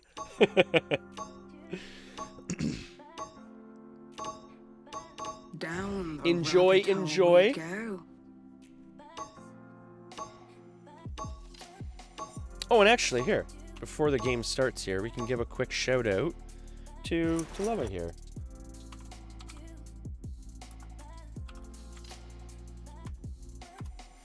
Boom, boom, boom, boom, boom, boom. Shout out to Leva SQ. Shout out to Leva. Shout out to Leva. Boom, boom, boom, boom, boom, boom. No way, Avis. I didn't want to do that. Thank you, though. No. I probably would have this time just because I'm paying attention to this screen more than this screen over here. I know things that were, Everyone just wants to see things that heals, are, right? and some things. No, I'm working on some new panels, some new overlays and stuff like that. It's all a slow go, right? Too many things. Too many plans, not enough hours in the day.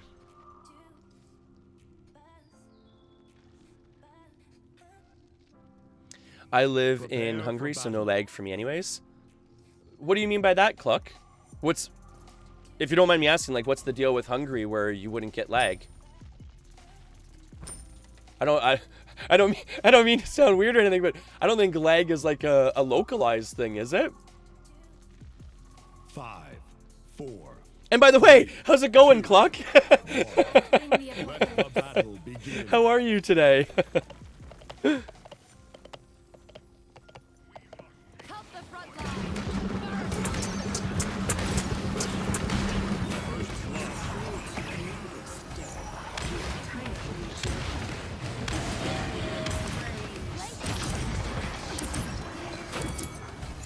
Ooh, doggies. What it... Was that some... Oh, you know what that was? That was her, the healing totem thing. That's pretty cool. That is cool. So I guess once you get to a certain point with, that... I forgot her name. The angel chick here. Instead of it being, a damage totem, it's a healing totem. So that is super cool. That's really neat. Actually, Rotten, if I'm not mistaken, was informing us of that the other day.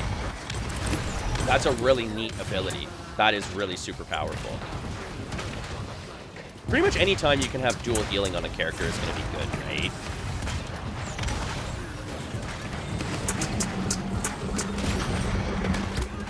Keep some pressure on them here. Yeah, we're going to be just rocking this one. This is going to be a good one. I think this will be a pretty quick match. This Yoga Wrath is just going to be tearing stuff up for us. We'll just stay super aggressive on the front line here because we've got a secondary healer here. So we'll just push, push, push. Stay super aggressive here. Because we'll kind of be like a tanky support. Like just almost being like an aggressive front line almost.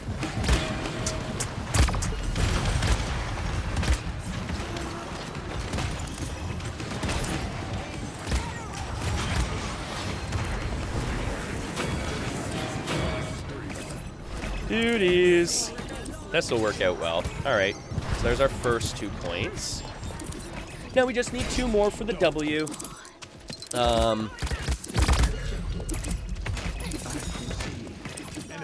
Oh, is that... I think it's in the middle of Europe, so very close to the server locations physically, I think. I live a bit far from the city center, so not much disruption from others people's Wi-Fi waves. Also, people don't use much internet here anyways. Oh, okay. No, I get... Okay, so like, regular variables and stuff like that and everything like that, right? I guess I'm technically in, like, the same variable... Rampage. Like, let's group up here, people. I guess I'm in kind of a similar variable boat. I'm far enough out in the country where we don't get affected by, say, like, the bandwidth umbrella and stuff like that. But on that... Man, you're literally just standing there, dude.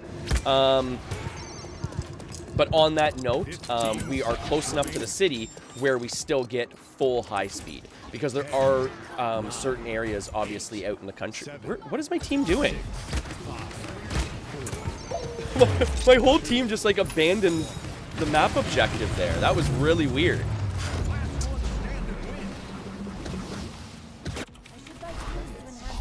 What happened there, guys? Like, we were doing so well, and then, like, everyone just, like, abandoned what we were doing there. That was really weird. But, sorry, on my train of thought again. Yeah, it's kind of like a perfect variable around here, too. Point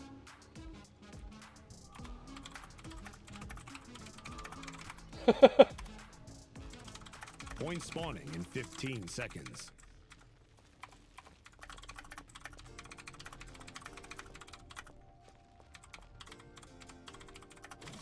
5, 4, 3, 2, 1.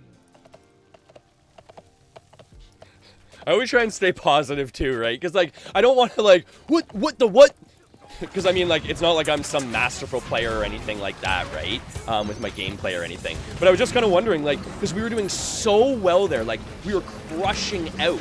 And then all of a sudden, like, out of nowhere, like, literally almost our whole team just kind of, like, backed off and just abandoned the map objective. That was really weird.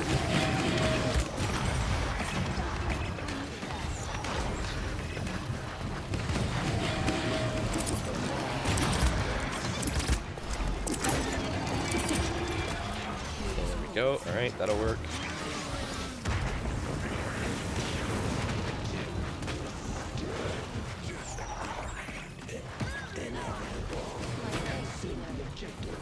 Oh, yeah, no, that's pretty understandable. It's in the middle, like in the middle of nowhere.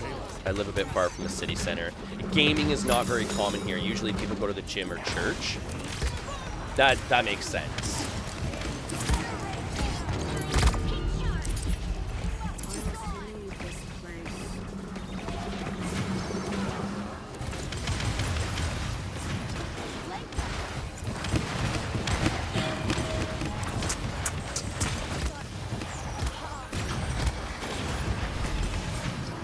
Just like taking a healing bath. That's awesome. That is so awesome.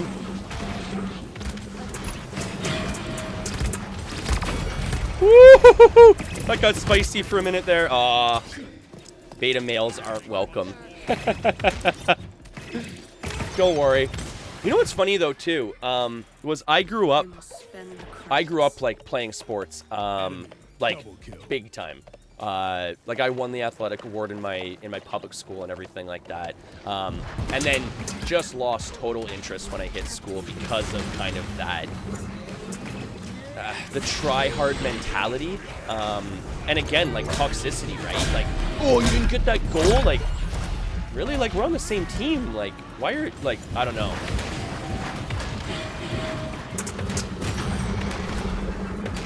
I'm not all about that type of stuff. I like to win, but I want to still have fun as the main thing, so like if that's not happening, then I'm not down for that.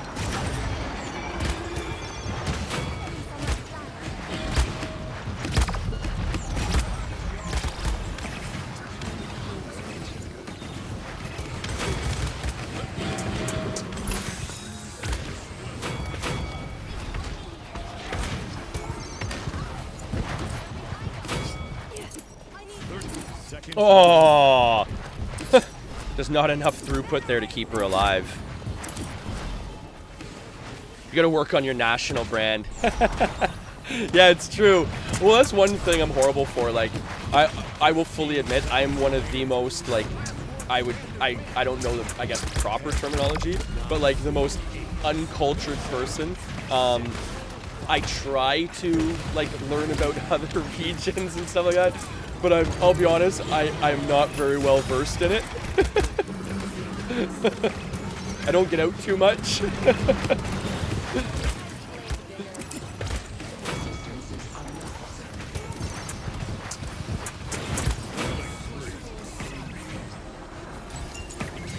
Yeah, the main thing too is I think their team is focusing down on the Yagarath way too much, and not taking out like our flankers and not taking out the healers, which is allowing the healers and the flankers to just do our job. We just did our job there. Did my message pop up for you? No, I'm assuming not, Colton. Sorry, what type of message was it? No, sorry, bud. What type of message was it? Explain what you did, and maybe I can try and fix it in the future, because like I've said, with restreaming to different platforms, sometimes I don't get certain pop-ups that I would like to be able to see, so I might be able to find a fix for it. So if there was something certain or something specific that you did, bud, let me know what you did. Sorry, excuse me. So in the future, I might be able to look into how I could fix the visuals for it, so I can actually see it, right?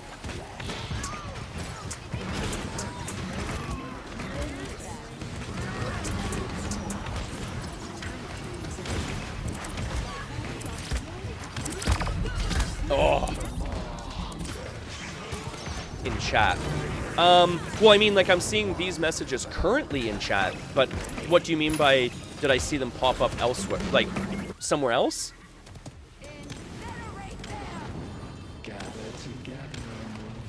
Oh, that was a stupid move on my part. Oh, there we go, okay.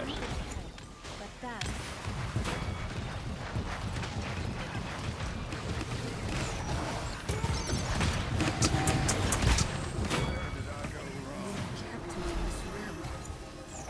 I did it the same? Oh yeah, no, so I'm seeing the messages that you're sending, like, right now. And the nice thing, too, is because of the way I have it set up, all my other viewers can see your messages too, bud. So even though you're on YouTube, my viewers on Twitch can also see your messages, which is really nice.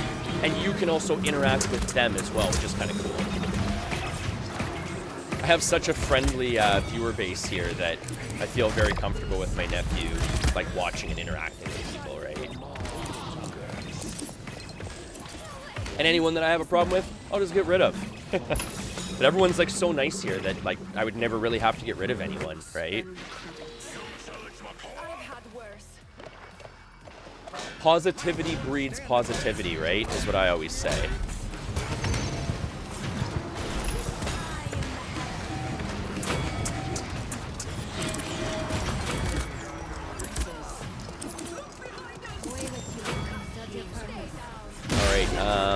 Yeah, under your webcam, I can see the chat in my message did pop up there. Oh, yeah, yeah.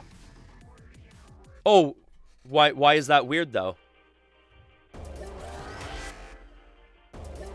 Oh, no, you know what it is? Oh, actually, I did fix it a little bit. I was going to say at first, Avis, you know what it was, too? It was too,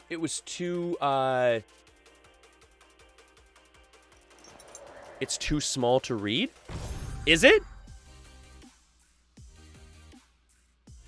Okay, well, what I can always do then is, in the future, what I will do is, I will, I really liked our other healer there, too.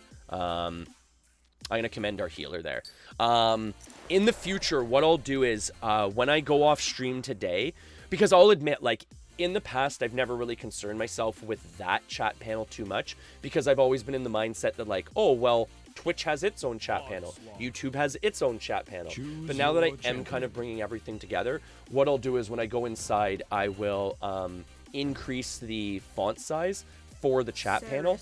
It's going to make it obviously so not as much will fit on the chat panel, but it's not like I have, like, you know, 50, 60 people trying to chat really quick, right? So you will be able to at least read it a bit better, hopefully. So I'll take note of that. Take note of that in my handy dandy notebook here, right? Okay. Oh, actually, you know what? No, those notes go in my other one. This is for... Okay, so just for point of reference, this, folks, is my notebook for talking points. Like, I need to have a notebook for talking points, right? I've been born with the gift of gab. I don't think I ever shut up. But I've got multiple notebooks, and my other notebook is for, like, ideas and stuff like that and everything. And what I need to do in my checklist and everything for the day. So what I'm going to do here is I'm going to set a new page to do. I'm going to set up increase chat size. Increase chat text size.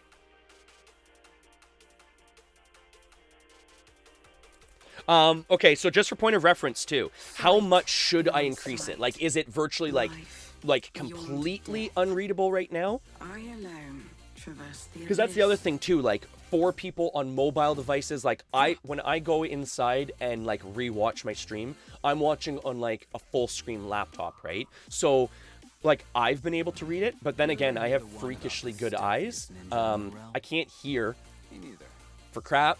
Battle is about to begin. I can't hear at all. My girlfriend gets mad at me a lot because I can't hear. I'm going deaf, but I've got really good eyesight, so I don't have a problem with it. So let me know like if I should like double it, if I need to like triple it, like that sort of thing, right? 5, 4, 3, 2. But no, that's actually a really good tip though. Like I always say, I always appreciate constructive criticism and feedback for those types of things, because I can only do so much, like I always say, I can only do so much research and so much like, you know, like viewing and stuff like that off stream in the limited amount of time I get. And I don't, you know, it's not like I go in and watch on a cell phone, even though I probably should, thinking of it now. But I pretty much only go in and watch on a laptop, so I don't really get the full feel of what some people are experiencing, right? So by all means, always let me know what's going on in my stream, folks. I always appreciate it. Backseat driving is allowed.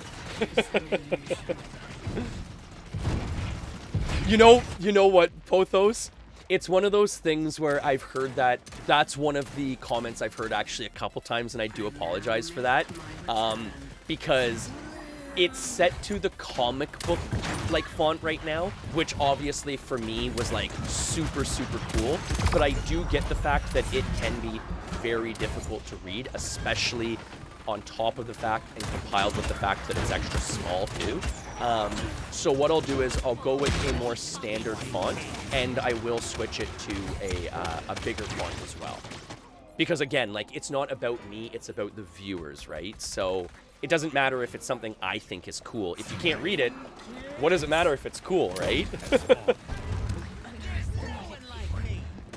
Oh, all the best day, Colton. And I'm really sorry, bud. Whatever you're doing different than what you're doing normally, we're not seeing the messages, bud. Oh, sorry, no, I got that message before. But, I have to go, but Mum said, yes, I can watch all the movies without reading the books, but if she said no, I would get $100. Then I couldn't watch the movies, but she said, yes, I can get the 100. Bud, read the books first then, man.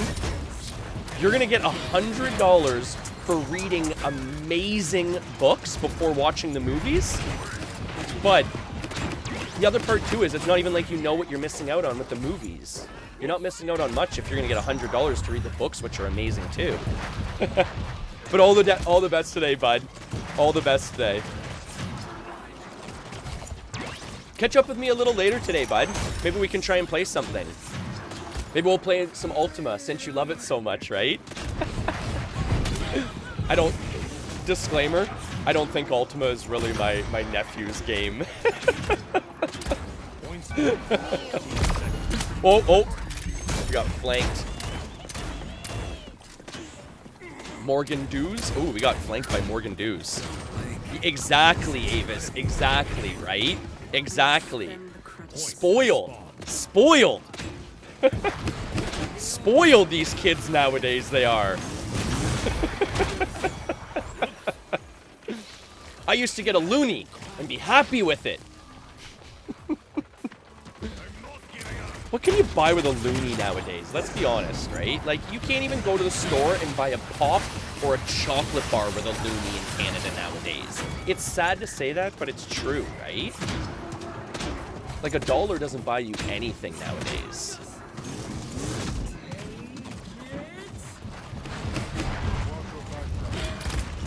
Oh, whoa.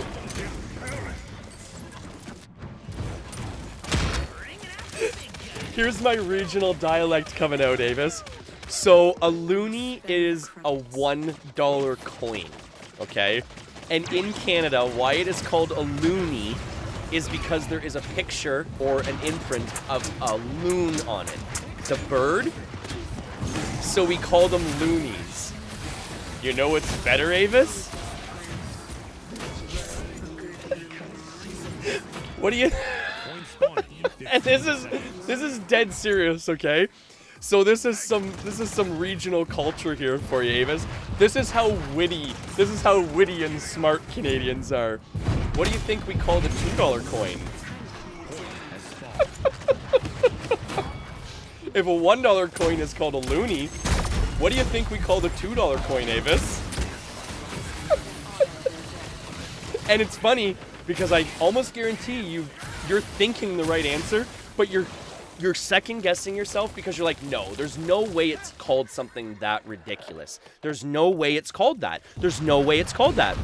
And I'm sitting here reinforcing the fact that yes, it is called what you think it's called because we're that ridiculous. Yeah, toonie. It's called a toonie. Try to keep up. Swear on my life. Look this up, guys. Loonies and toonies. So you're walking into a store and you're going in all loony toony. You go into the dollar store, your pockets are filled with loony toonies, and you're gonna go spend a couple of loonies and a couple of toonies at the dollar store. Seriously, that's what our coins are called, guys. Loonies and toonies. No wonder we get made fun of for our Monopoly money, eh? Loonies and toonies, yeah. Oh, man. I will admit, though, it is, like, Canadian money is fun, because even the artistry on the Canadian bills and stuff like that is awesome. We've got some really neat money with Canadian bills. It's really cool. Why is this guy just standing here? What's this guy doing? It'd be great if you're doing something. I could use some help here.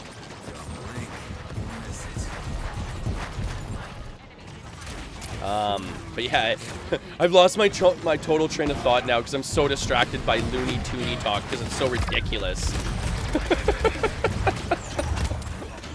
Looney Toonies.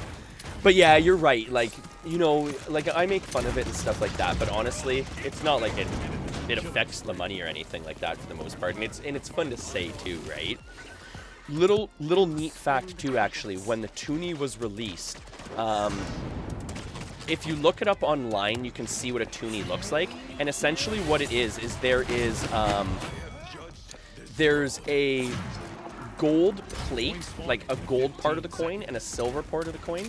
And when they were first released, it was said that apparently you could pop out the gold part of the coin. So apparently like people were like trying to pop them out and everything like that. And I heard, and I think this is more just rumor, but I heard that apparently if you like got one to pop out, they would replace it with another coin and some like additional money, which I find very hard to believe, but apparently, right? Internet stories.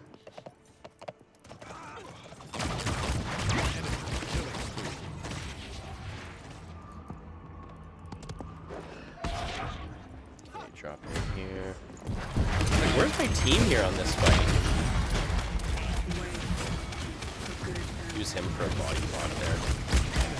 Yeah, it seems like we got like 2 people fighting here. Like me and Ruckus are like, oh, and I guess Victor's coming down now. Yeah, that was really weird. Enemy double kill. Oh, okay, cool. Okay.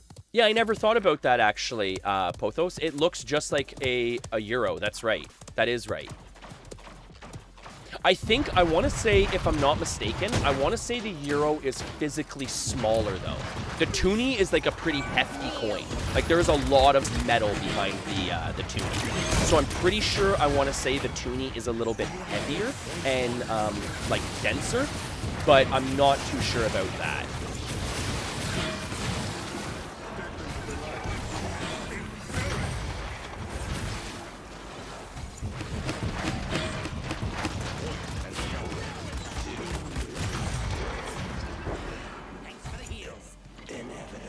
Yeah, it's really sad that we're getting beat here. But I mean, at the same, like, look at, we got players literally sitting around doing absolutely absolutely nothing this match, unfortunately. So, I mean, it's bound to happen, right? People get called away from the computer or the TV or whatnot, and forget to leave the match or whatnot, right?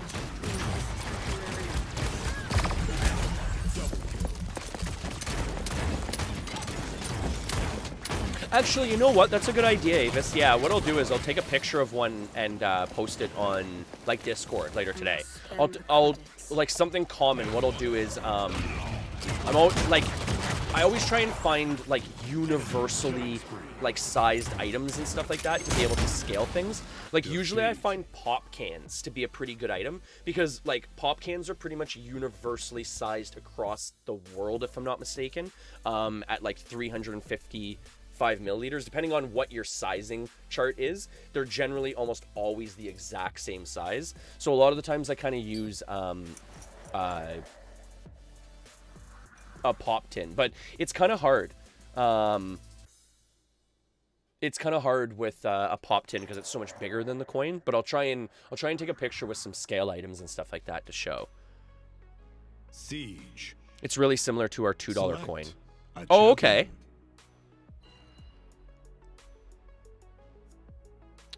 €2 is heavier than a toonie. Oh, okay. Huh. So that's the other part too. Like in a lot of cases, I haven't, like I always say, like I haven't done a lot of traveling and stuff like that, right? So when I'm like kind of mentally comparing it to something in my head, doesn't necessarily certainly mean that it is bigger or smaller than whatever I'm comparing it to. I always just thought the euro was really small. Like I always thought the euro was almost, oh, you know what I'm thinking of? If I'm not mistaken, I think I'm thinking of a peso. Pesos are tiny, like these little tiny discs, but they're gold in the center with a silver ring on around the outside too, if I'm not mistaken. Oh, sorry, I don't want to do that right into the mic there. Stop right there.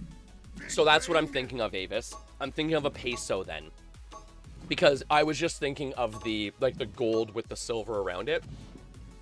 And I guess my mind automatically went there as soon as you said, like, oh, that looks like the euro. But yeah, it's a peso that's really small. So the euro probably is bigger than a toonie then, by the sounds of things.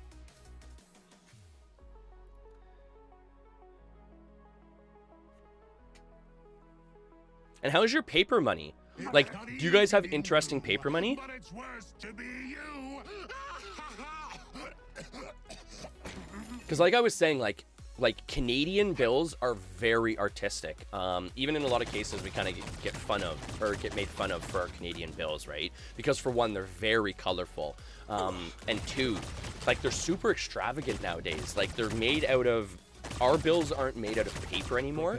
They're made out of almost like a really thin plastic, and it's really neat because they've got like holograms built into them now. Like our bills, man, they look like they're like futuristic. It's really neat. You know what, actually, if I'm not mistaken, it might actually be the Swiss that almost modeled their new bills around the Canadian ones. Because I know that there was a comparison online recently, like people were comparing the bills, and they were virtually like spot on. Like everything, even their security bars and stuff like that, even lined up the same.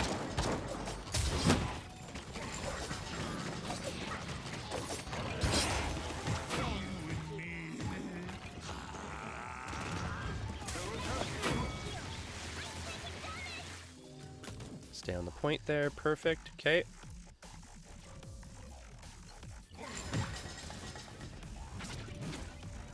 Yeah, what would kind of be neat is just looking online, like comparing all the different currencies and stuff like that. It is really neat to see different currencies and what they do with their money.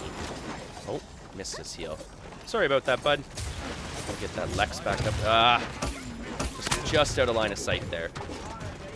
Paper euros are neat. The bills are pretty colorful too, and every note is designed after an architectural era. That's really cool. Ours are pretty much all based around like different iconic people, like different iconic Canadians. some are politicians, some are just like really positive people in the like in different industries and stuff like that.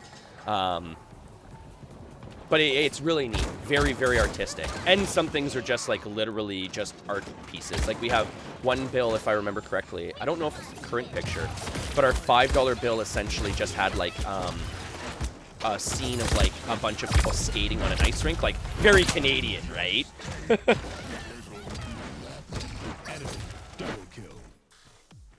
But that is really neat, Avis. Yeah, it's kind of neat when they come out with different themes like that.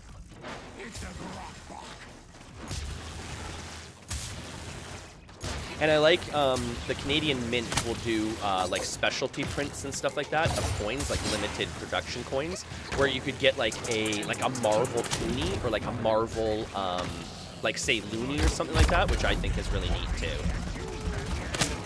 Oh, we're just getting sniped off here. We're getting sniped off good. Yes, very Canadian. Well, here I am. I can literally see my ice rink from my gaming setup here, right? You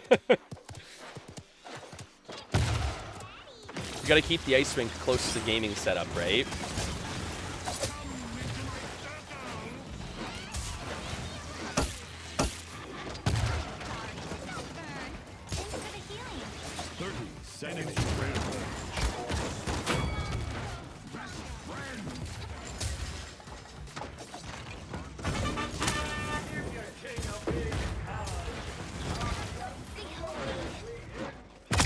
Whoa. 10, 9, 8, 7, Oh. 5, 4, 3. Wasn't strafing enough there, apparently. Overtime. Ooh, we have special mints too, but the specials at least are common ones are the common ones of another country. Oh, okay.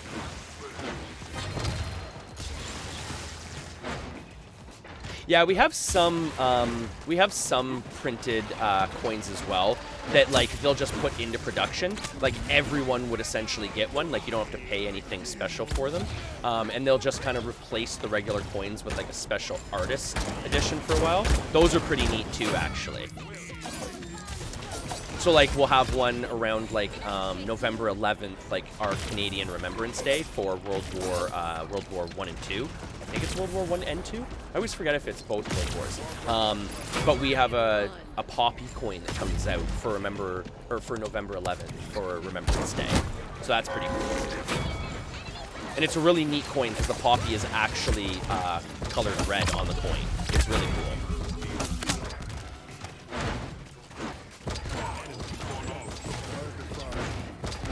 Oh, the Greek euros are pretty neat, for example. Oh, so there's different versions of euros? Oh, okay, because I have to admit, I always thought that the euro was kind of like a universal coin set for, like for Europe and stuff like that, and for European countries and everything, to kind of unify all the different currencies. But there is still different versions of euros.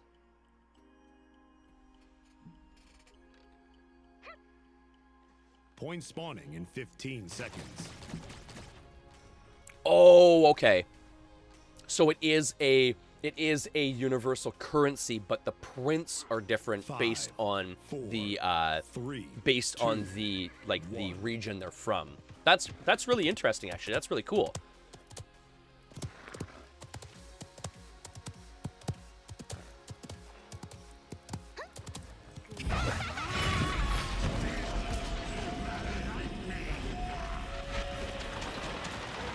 Yeah, that's a really neat way of doing things, actually. That is really cool.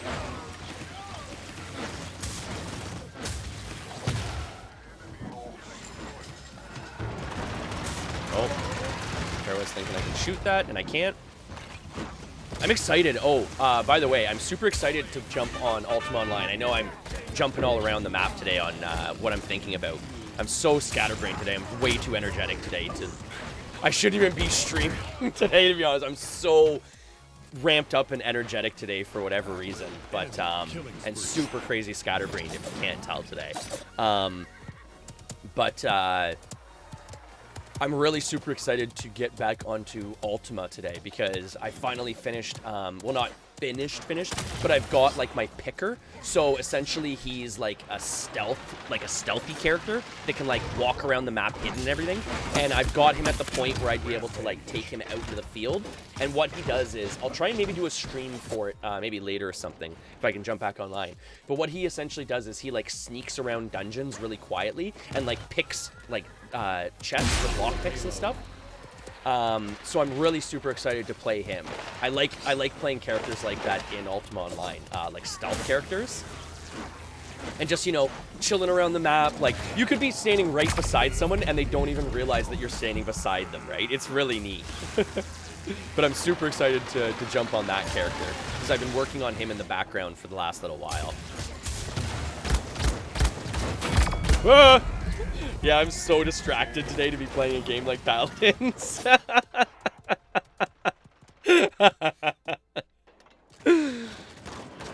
Stream snipe. You know what's funny, Cluck? It's so true. And you know what's actually funny about that? I almost appreciated the stream snipe the first time it happened because I don't know if you were in here for that when that was all happening, Cluck. But when I started playing on Ultima Online Renaissance, I essentially had it on my stream name that I was going to be out collecting gold, right, for the community. But I mean, at that time, I was so new that I was literally in the Oklo dungeons collecting gold, right? And as you know, that's not very fast gold collecting on that server, right? Long story short, while we were collecting gold, someone was nice enough to kind of like come up and like slowly watch us for a minute, right? And I was like, okay, this is like a little bit weird. Like, you know, he's just sitting here. And then all of a sudden, you know, I introduced myself. Hey, how's it going? And it was Lord Alex, who, for anyone who's been in this community for a little while, knows that Lord Alex was such a huge helping hand getting our foothold ready on Ultima Online, because essentially Lord Alex was the one who gave us the guild house. He was the one that was kind enough to give us a bunch of money and stuff like that. So stream sniping is not always a bad thing. And he found me hunting in Oklo Dungeon randomly while I was streaming, so that was pretty cool. So I don't mind the positive stream snipes bugs.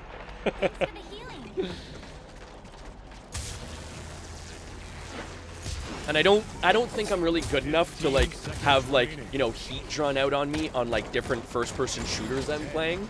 The other part too is I don't play a lot of like battle royale type of games where stream sniping would be really beneficial.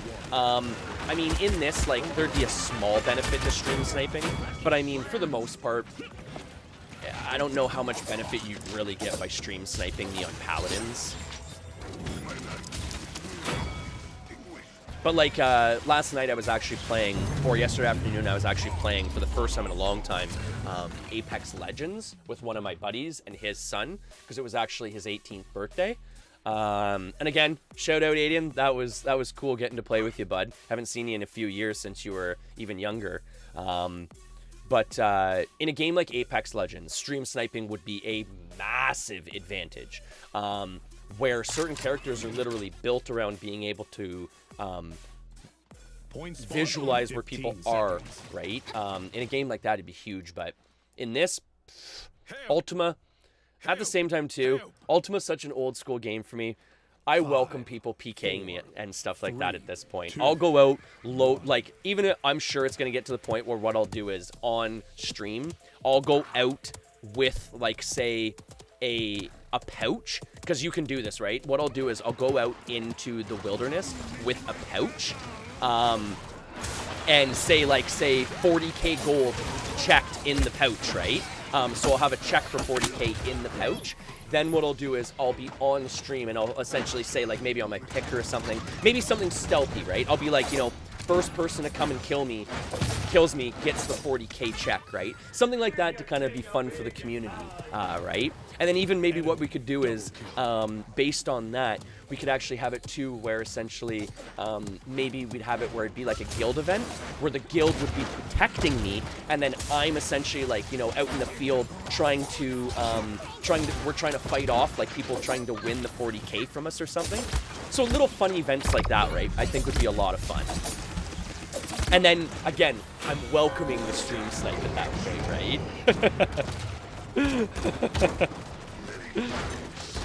Honestly, Avis, I welcome any view, any person that wants to have fun, any person that wants to interact. The other part too is, like, to be totally honest, I know it sounds kind of weird and stuff like that, but that's like, I know this is gonna, like, what, really?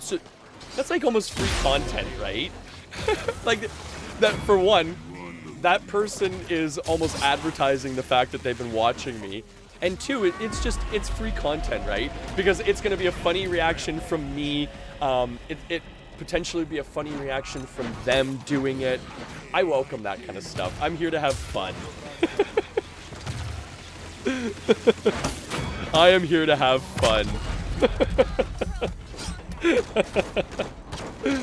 No, I got, and it's funny too because the only experience I've had with a stream snipe is a positive one. So maybe that's why I'm so positive about it, Avis, but as you know, I'd say I'm pretty positive about just about anything. Actually, it's really funny. When I eventually, and I know I've been talking about this for a while, but it's so hard to get around to doing for me and stuff like that, because I have hours upon hours upon hours of footage now. But I would love to do like a highlights reel, because there was this one day where, and it was like a really obscure stream, so almost no one was actually in the stream. It was like a random afternoon, unscheduled stream, but I was playing some random game like this, Paladins or something, and I had my shaker cup off to the side like this, but the cap wasn't like clicked down, it was just over top of it, and I went to go like shake the cup to go take a drink, and juice went shooting everywhere. I'm just lucky at the time that, like, if I'm not mistaken, I want to say that was when I was having all the audio problems. So I wasn't actually using my mic at the time.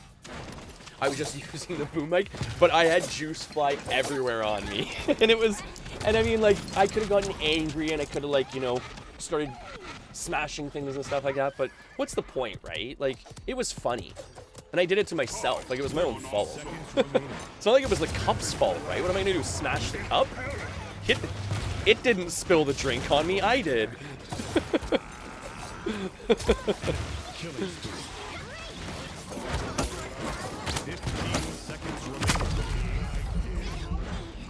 Right, there we go. Try and keep him at bay here for a second longer here. Oh! He's Canadian. He welcomes death. Ouch, Grim. If I'm to take that the way I'm taking it, ouch.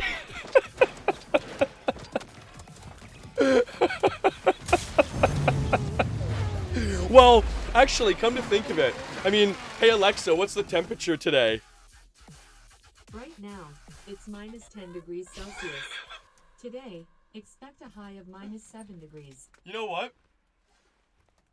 Ooh, actually, it's a beautiful day out. I shouldn't say that today. I was going to make the joke. Actually, in Canadian winter, there probably are a lot of Canadians that are hoping for death. Point spawning in 15 seconds.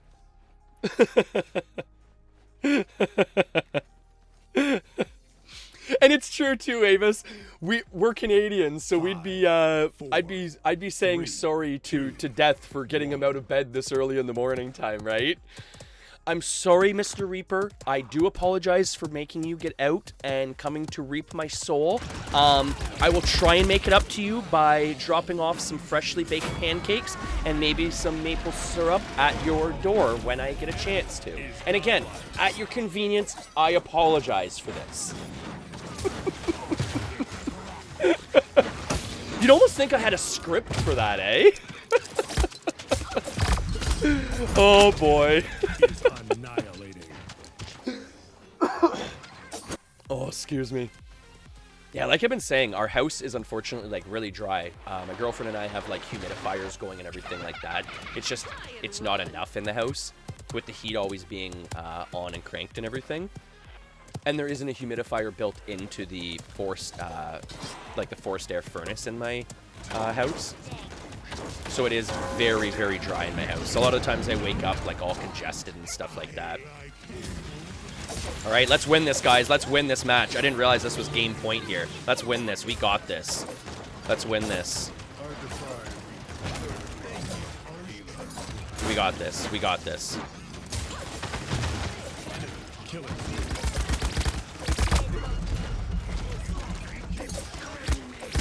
Ah! Oh, thank you for sticking around in the back. Oh! Sorry, Pothos. All the best today.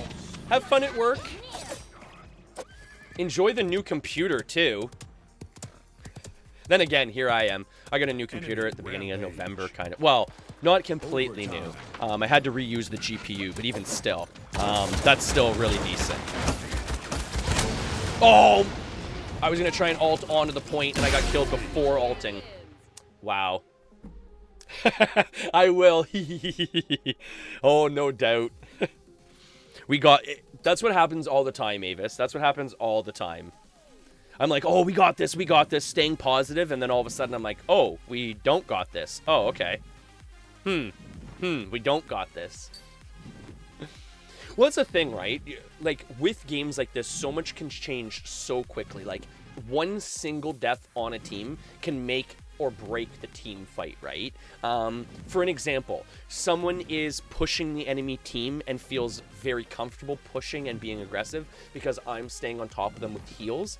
All of a sudden, I die, they die, 2 members down, then the enemy team is just going to push through and take out the rest of the team, right? So it's very touch and go when you're dealing with team-based shooters, right? Wait, what? Oh, I thought you were saying Grim just got a 3090. Oh, look at Pothos just flexing out here.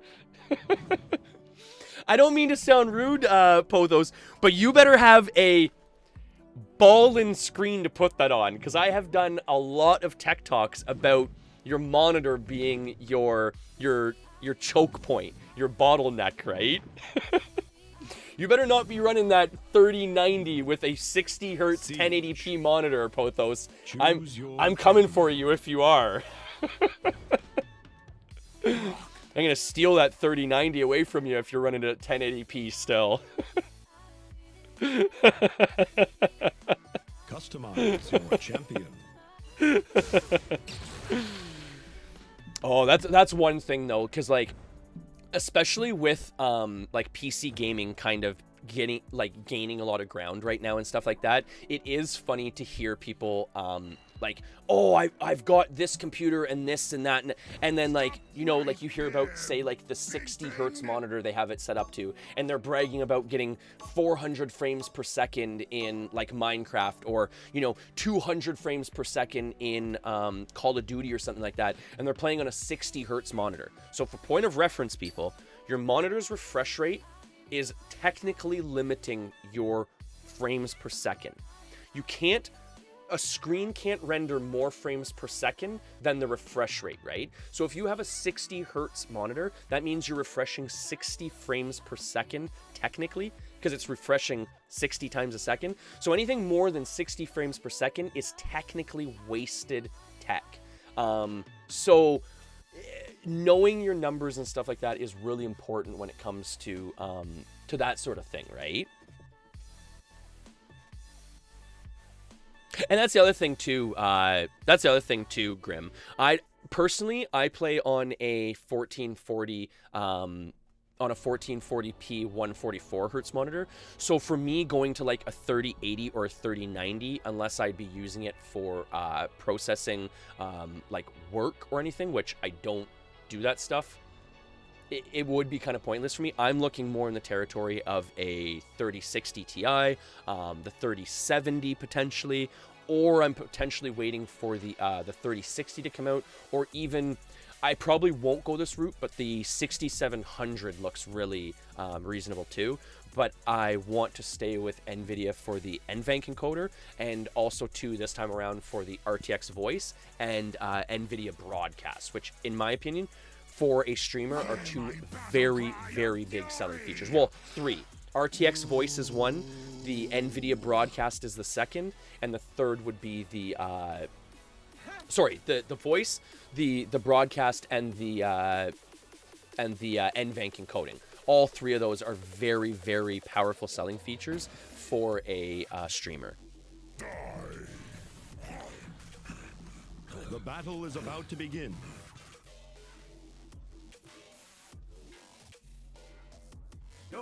No, unfortunately, Grim, you wouldn't be getting 2,000 frames per second on a 60 hertz monitor. But lots of people think they would be. Lots of people think they are, right? Because again, you hear all the time, you know, oh, I'm getting 300 frames per second. Oh, you know, it's not running fast enough. Oh, I'm lagging and stuff like that. Like, you hear that kind of stuff on, like, you know, like Overwatch servers or Paladin servers a lot of the times, right? Or like Warzone servers, right? A lot of like FPS servers and stuff like that. But yeah, even just knowing give or take, right? Knowing where you can give in a system, where you can take in a system is really important, I find, in a lot of cases. Because that was my thing. I was working on a pretty tight budget when I got my system. Essentially, the deal was with my girlfriend, I had a bunch of remote control cars that I had been like playing with and using for years. That I had kind of, you know, amassed a pretty big collection of. And there wasn't really room for them when her and Oscar moved in, and I wasn't really using them much anymore. So, you know, we kind of came to the agreement that I would get rid of the RC cars, but I could use that money towards like a different hobby of mine or something. So when I sold the RC cars, I decided to build myself a new PC, and like, I mean, I had a decent budget for the PC regarding how many RC cars I had. Like, I had some pretty nice RC cars, but I was working on a budget, so I wasn't able to go too crazy. I was lucky enough, actually, that because of all the GPU craziness, I actually had a 1660 Super around from an older computer. It was actually the best component I had from the older computer because I had just finished upgrading that before. So I was really lucky that I had an older GPU that I could put into this system until I can find a 30 series like everyone's talking about, right? But again, enough with the rambling. Back to my original point. I will probably be looking at like a 3060 or maybe a 3070. But even that, I mean, I feel is almost kind of getting into overkill. The 3060 is enough, right? I'm not playing at 4K. I don't plan to play on 4K. I'll be totally honest. I really couldn't care less about ray tracing. I don't see a lot of validation in it yet compared to just rasterization processing, but that's me, right? And now we're getting into some really technical stuff, so I'm gonna pull away from that now. No, you're right. Bigger numbers do not always equal better performance. You're totally right with that, Grim. And it's too bad. Or sorry, Avis. Sorry. 30 seconds.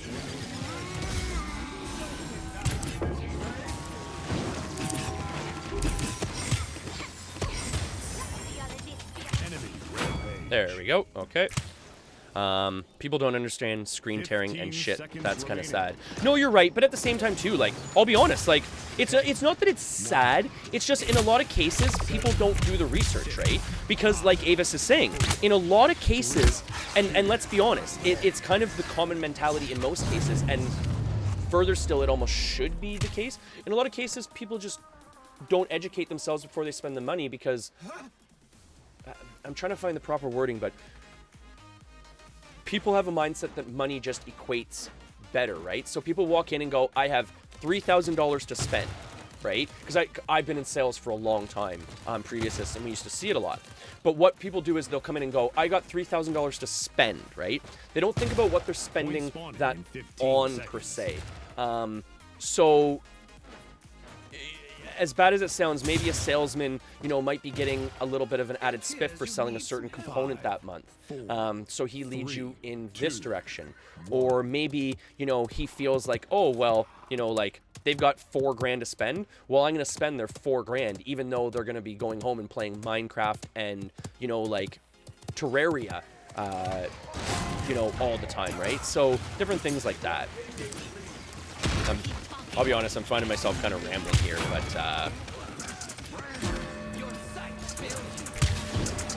but yeah, I mean, I mean, it's not so much that it's sad that people don't know this stuff. It's just, in a lot of cases, too, like, people are joining up, and people are slowly trying to learn, too, right?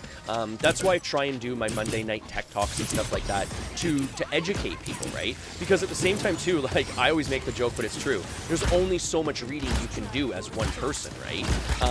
Maybe you've learned all about the internal computer components in your system recently because you built your tower, but then you lacked learning about the monitor components because you were so focused on the tower components, right? So, you know, not everyone's super techy either, right, Grim? Okay, so what ray tracing is, essentially, Avis? Well, see, right there, Grim, like Avis isn't like a hardcore like top, you know, A+ graphic gamer. Avis is more into like the sim games, like Stardew Valley, Animal Crossing, things like that, right? So for one, most of those games don't even offer ray tracing, and two, like, ray tracing, unless you're a hardcore gamer, is, for one, it's relatively new technology, right? You've only seen ray tracing since 20 series graphics cards, right? And not to mention, too, like we were discussing, ray tracing isn't even offered on every game. It's a very niche program and offering right now. But what essentially ray tracing is, Avis, is and it sounds stupid because you're probably hearing about ray tracing non-stop, like it's the most important thing in the world, like it's gonna make or break your gaming system. But you know what ray tracing is, Avis? It's how light affects things on a game. It's how realistic the light will reflect off of a surface that would be reflected. How light beams work and react to the environments in a game. That's literally pretty much it. How light is reflected. Ray tracing. It's almost a literal name for it. Isn't that so stupid that people are like freaking out and like, oh my god, like, you know, oh, ray tracing. It's light beams, folks. Like, seriously, it's light beams. Like, your game's gonna play the same if you have ray tracing on or not. You're not gonna get more kills because you have ray tracing on. If anything, in most cases, most hardcore gamers will actually argue ray tracing is bad for your system because you take such a huge hit to your hardware if you turn ray tracing on. So, but I mean, some people are like I'd use the term, and I hope I don't offend anyone by this, but some people are like graphic whores, right? Like, they just care how pretty the game is. They don't care about the gameplay. They don't care about, you know, how the game runs or anything. All they care about is how it essentially looks, almost at a standstill. So, you know, they're the ones concerned about ray tracing. Because ray tracing does make games look pretty. I've even seen ray tracing on Minecraft, and it makes Minecraft look good.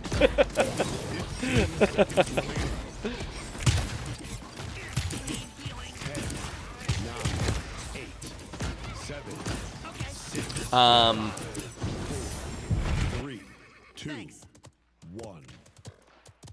Overtime. Yeah, and it's funny too because, like we were saying, like it literally is just all it is light reflections. It's crazy, but that's all it is light reflections. How light affects the world, things and environments in the world, but like all you're hearing about is like ray tracing. It's almost like the gamer world is being like brainwashed by this ray tracing term now because it's like all anyone is focused on. It's actually really scary because NVIDIA, the one who, like, NVIDIA is kind of like the pioneer of ray tracing, right? And there was a graphic card reviewer that was reviewing graphics cards in an unbiased way. He was not focusing on ray tracing. He was focusing on just pure rasterization, which is just the general computing power of a GPU. And NVIDIA actually blacklisted him because he did not focus on the ray tracing more than the general computing power of the GPUs he was reviewing. 5, Isn't that scary? 3. Ray tracing isn't even offered on, say, I would say at this point in time, ray tracing is maybe offered on 20 to 30% of the games in the industry, maybe. And NVIDIA blacklisted a reviewer because he didn't focus on ray tracing enough in his review, which is almost an irrelevant point in a review at this point, in my opinion anyways. So, you're going to hear more about ray tracing in the future. But yeah, it's really weird.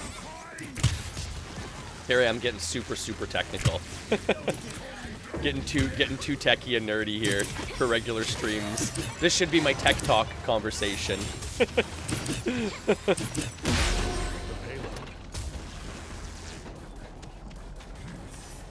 I know people who play games just to get pictures and screenshots of the game and doesn't give a damn about the actual gameplay. No, you're totally right, Avis. You're totally right. And at the same time, too, there's no harm in that either. Like there's a lot of games that look so incredibly fantastic that, I mean, the graphics are better than the gameplay, sad as it is to say. So, I mean, I'm not making fun of those people or anything like that. It's just, in a lot of cases, you know, people will turn up their graphic settings to, more or less what I was getting at, people will turn up their graphic settings to max, not even realizing kind of what it's doing to the gameplay, if they're not focused on graphics sometimes. But I mean, I don't make fun of, like, graphic poor people or anything like that. I mean, that's their choice how they want to play the game. Personally, I generally slam all my graphics all the way down, so my games play smoother and better, regardless of how much my system can handle, but that's, like, a personal choice, right? It's not like I would go around like telling people like, oh, turn down all your graphic settings to low. I do it because I prefer it. I don't really care how most games look myself. If everything visually is coming across, like it's not limiting the actual visualizations that it's offering me, then I don't care how a game looks. Because that's the thing with certain games, you have to be careful turning certain features off too much. Because, like, for an example, in World of Warcraft, there's certain spells that will sit on the ground, and there'll be, like, passive spells or, like, fire on the ground, right? And if you turn your graphic settings down too low, you'll actually lose the ability to be able to see those on the ground. So you won't know if you're standing in, like, an acid pool, or you won't know if you're standing in, say, like, you won't know if you're standing in, say, like, fire or something like that. So it's really important to at least know what graphic settings to turn down and what to keep up. But, I mean, again, that's just technical mumbo-jumbo, right? Some gamers are artwork heavy, and it can be considered content, but it's a minority of the game, I would say. No, it's so true. Like, even for an example, like a game like Red Dead Redemption. Like, Red Dead Redemption is one of those games where, like, that game looks so incredibly amazing. You know, an Assassin's Creed Valheim. Or Assassin, is it Valheim? The new Assassin's Creed game. Like, that game looks so insanely good visually that's the type of game where you could do things like that on, right? Hey, Loki lady, how's it going today? How are you today? We're just getting some paladins crushed out here before we head back inside and hang out with the family for the day. How are you today? How are the kids doing in school today?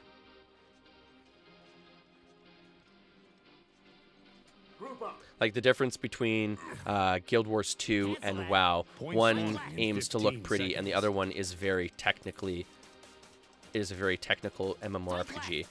See, now, which one would you say is which? I'm assuming, like, in my head, I'm thinking that Guild Wars 2 is the visually appealing, pretty one, and World of Warcraft is more like the technically mechanical MMORPG, or at least that's the way I've always seen World of Warcraft.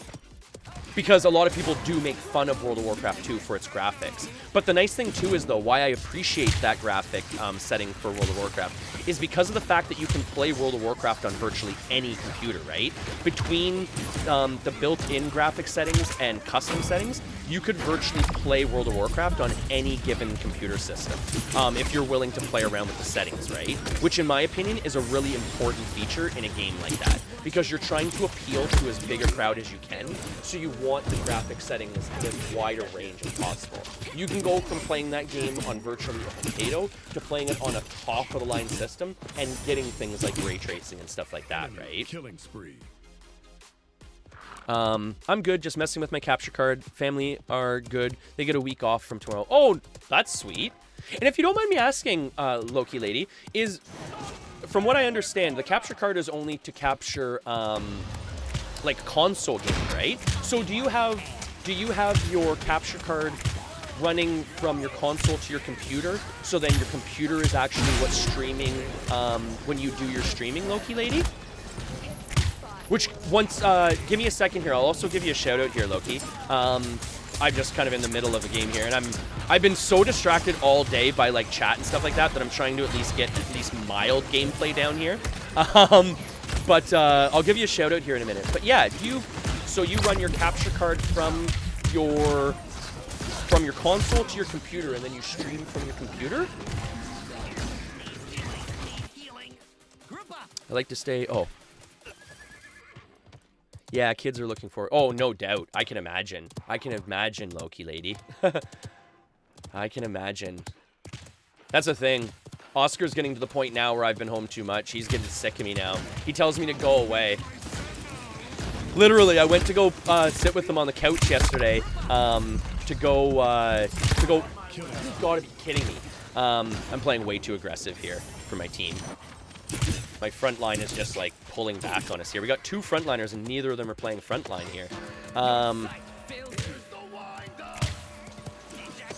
Yeah, I went in to go play or to go watch a TV show with Oscar on the couch yesterday, and he literally told me to go away. I was like, oh, you little bugger.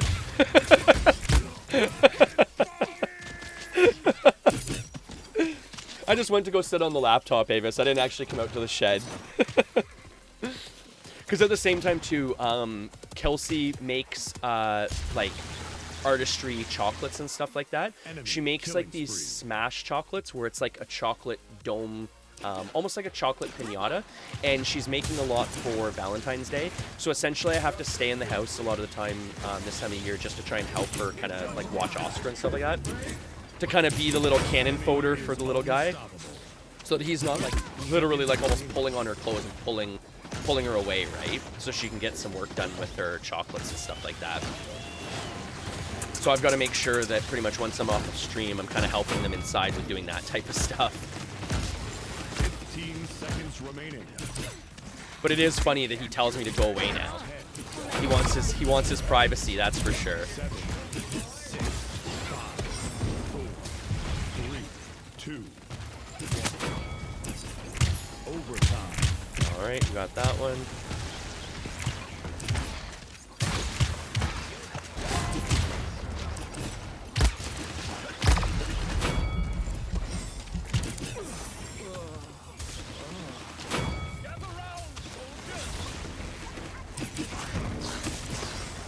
Enemy rampage.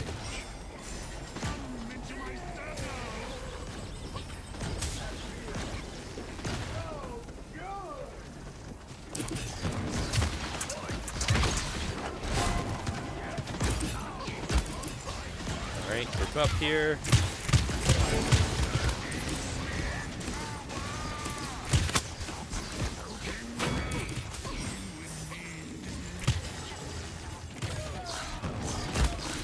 Ooh, that'll work, that'll work, that'll work, come on.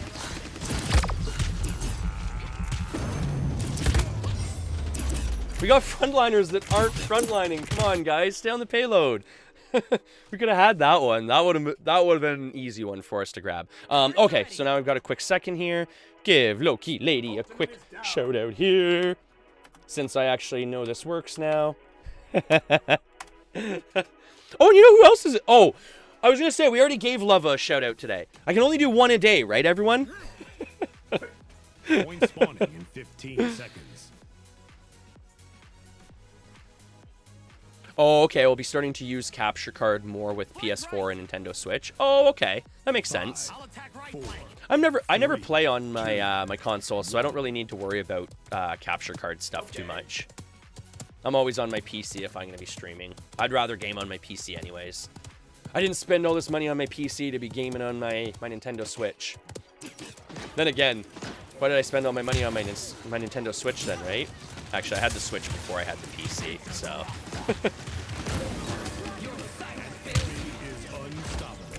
Come on, get on the payload here. We gotta get on the payload.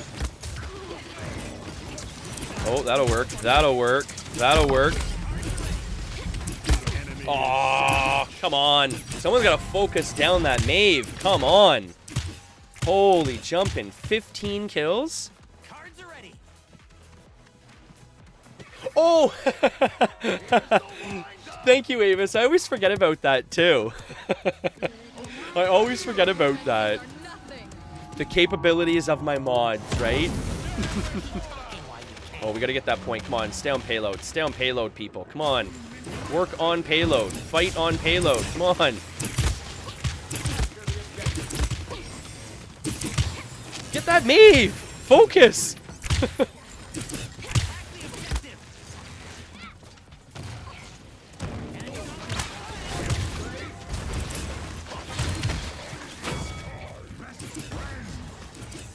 Come on.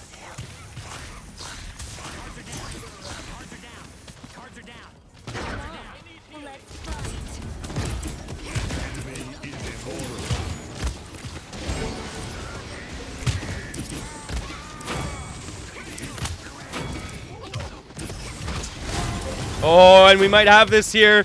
Oh, that was a huge play. That was a huge play. I think we got it. All right. That was pretty good. That was pretty good. And we finally got the Maeve. Oh, no worries, Loki. No worries.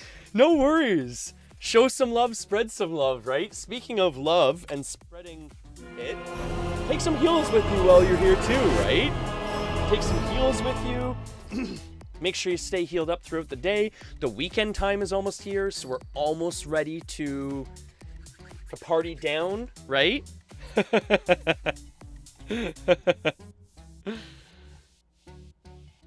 We're almost ready to party down, folks. We're almost ready. Oh, actually, you know what?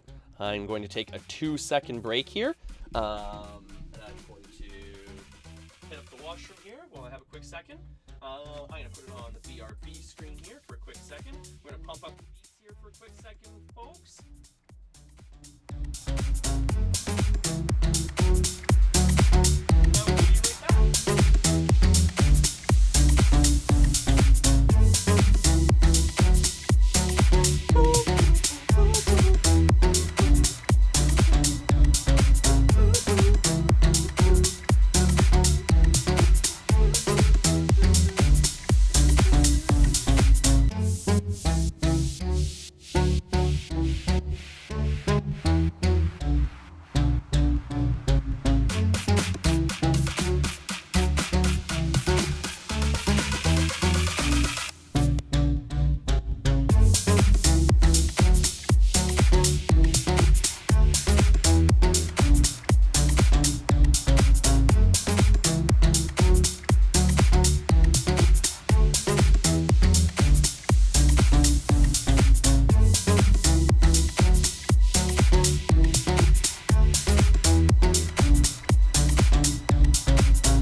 Hello, hello, hello again. Sorry about that.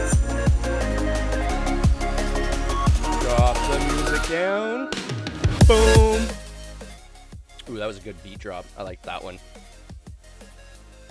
That was pretty tight.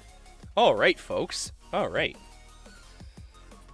And by the way, just for a heads up here, folks, I apologize today if anyone has followed, if anyone has liked, pretty much, if there was any viewer interaction today, I apologize immensely because it seems like Twitch is not updating my followers right now, my viewer count, anything like that. So if I have missed a like, a follow, a share, anything like that, don't worry, I will come back and thank you in the future, because I know earlier in the morning I did have some likes and shares coming through on my Facebook. Tori was liking, PA Coupons was liking, Jeremy was liking, so I know I have gotten some of those, but I just want to make sure that if there are any that I have missed, I apologize immensely, folks, because I do normally try and stay on top of that, but I'm not getting viewer counts or anything today from my analytics, so. Okay, cool. No, I just want to make sure, Avis. No, I feel bad. Because even right now, like, I don't, normally I have my Twitch viewers turned off, but normally it shows me in my restream how many viewers in total are watching, and right now I don't see anything like that. So there could be 1 million people, there could be 1 person, 0 people. I mean, there's obviously 1 person because you're talking to me here, Avis, but I don't see any of the analytics here and stuff like that, so. Select your champion. Who knows? If it's not one thing, it's another thing, right, Avis? We're gonna go with some Saris gameplay here. Customize your champion. And Loki knows it too, right? If it's not one thing, it's another thing, right? I'll be honest, that's one thing I find I do deal with a lot of technical issues. So that's one thing I always joke about too. If you have a technical issue and you're wondering what's happening, what you might be able to troubleshoot to get around it, hit me up. Hit me up, folks. I might have actually have dealt with it in my past. That I have to admit, Loki, I have noticed that. Twitch is very wonky in terms of giving you feedback and stuff like that. Because even the last couple of days when I've been doing my raids and everything like that, what ends up happening is when I click on the like raid channel button, it will come up and then it will say, you know how you get the little button that says X amount of viewers are ready to raid? Every single time I click on it, it says 0 viewers are ready to raid. And then every time when I actually look at the Twitch panel for the streamer I have raided, there's always, you know, an amount of people that I have raided with. Like even the other day when I raided Bull, it literally said that I was raiding with 0 people.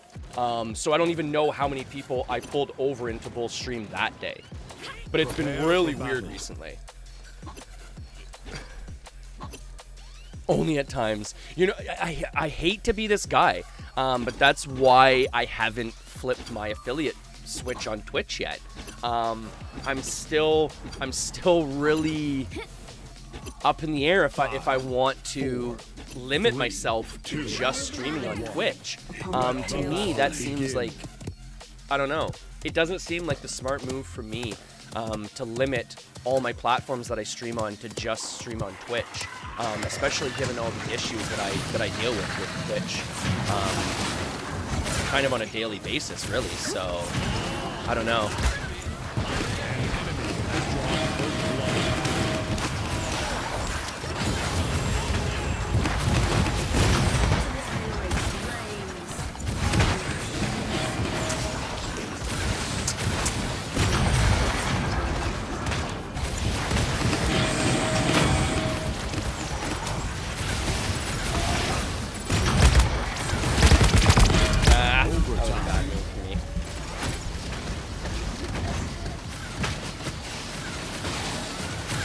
Thing, Avis, like, I don't know, to me it doesn't seem like it makes sense to flip the switch for affiliate, because one of the major points I've brought up too is automatically you go affiliate and you start running pre-roll ads, right?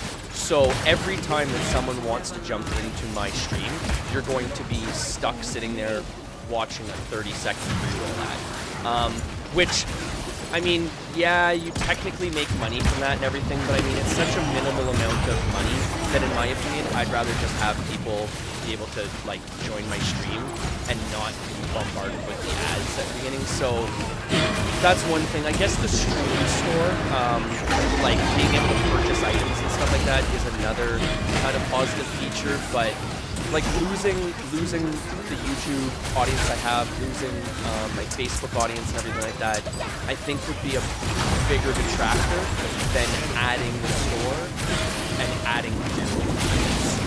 Personally. Man, this Yagurath, he's like, it's such a ridiculous character, seriously. Like, what a ridiculous character. And if you don't, like, literally play to counter it, it's just brutal to play against.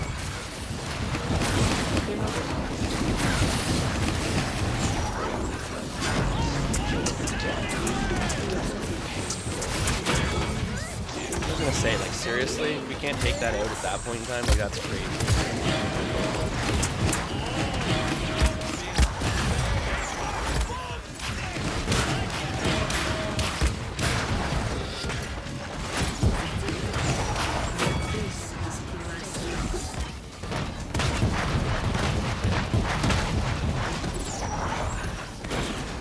Gameplay would be much more interesting in Trader Face.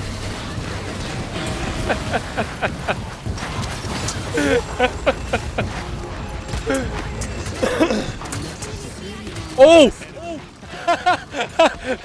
That's one of those there. No, I came back from a break, Grim. That's funny. That's one of those ones where I wouldn't have caught that. Because I came back from a break, and I thought I put it on game screen when I came back from the break, but I guess I hit the wrong hotkey, so it put it on intermission screen when I came back from my BRB screen. That's funny. Because I wouldn't even have thought about looking at that to check that one. That's funny.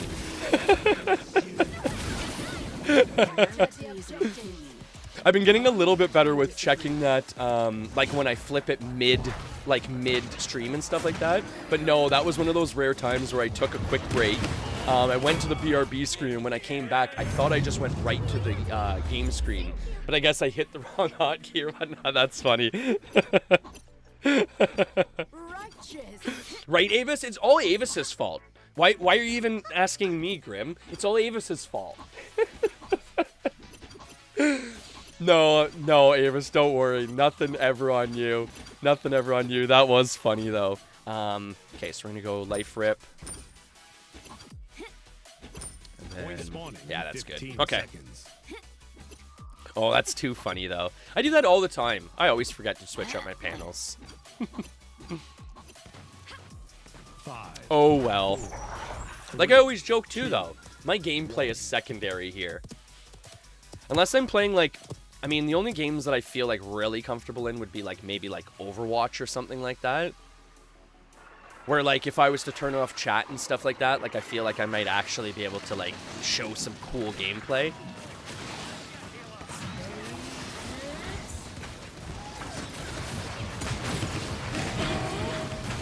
And I guess, like, also, too, my gameplay with, like, Ultima Online is probably going to be pretty decent. Like, I've been playing for quite a few years. It's not going to be, like, super exciting because I'm not a PvPer. And that's what most people, like, you know, are all about is, like, PvP, right? My Ultima Online, like, stream is... I've always kind of thought it's probably going to be more, like, educational and stuff like that, right? I mean, educational on a 20-year-old game, right?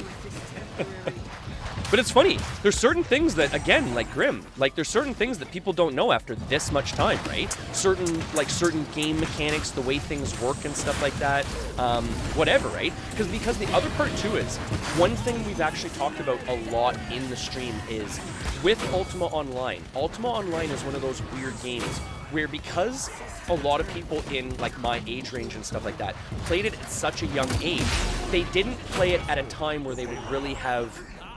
How can I put this properly? Like, they wouldn't have utilized the game or their own knowledge properly, right? Like, they wouldn't have gotten as much out of the game as they could have, because they were essentially uneducated about gaming, about researching, about template builds, and about things like that, right? So now when they're jumping back into Ultima Online, when they're an adult playing a game that they used to play as a kid, all of a sudden it's like, wait a second, like, that works with this, and you can do this, and it's almost like you're playing a new game all over again, because it's so different than, like, the very basic game you probably played as a kid, right? At a very basic level.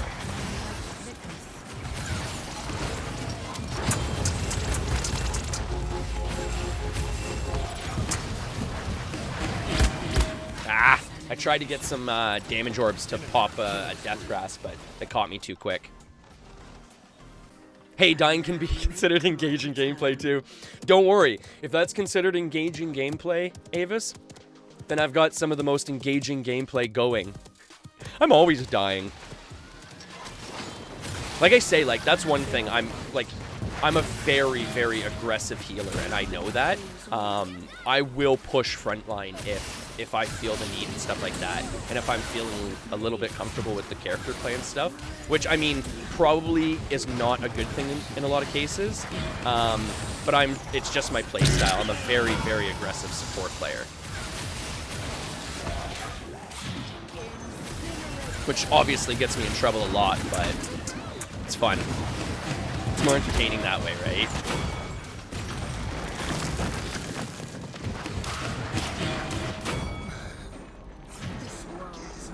Here we go. Now we got some push going. Now we got some momentum. Alright. Get some damage orbs going out there. Make them feel a little bit scared about being there. Put some pressure on them. Hey, Formula! How are you today? We're getting some paladins done. I saw you were streaming Apex last night.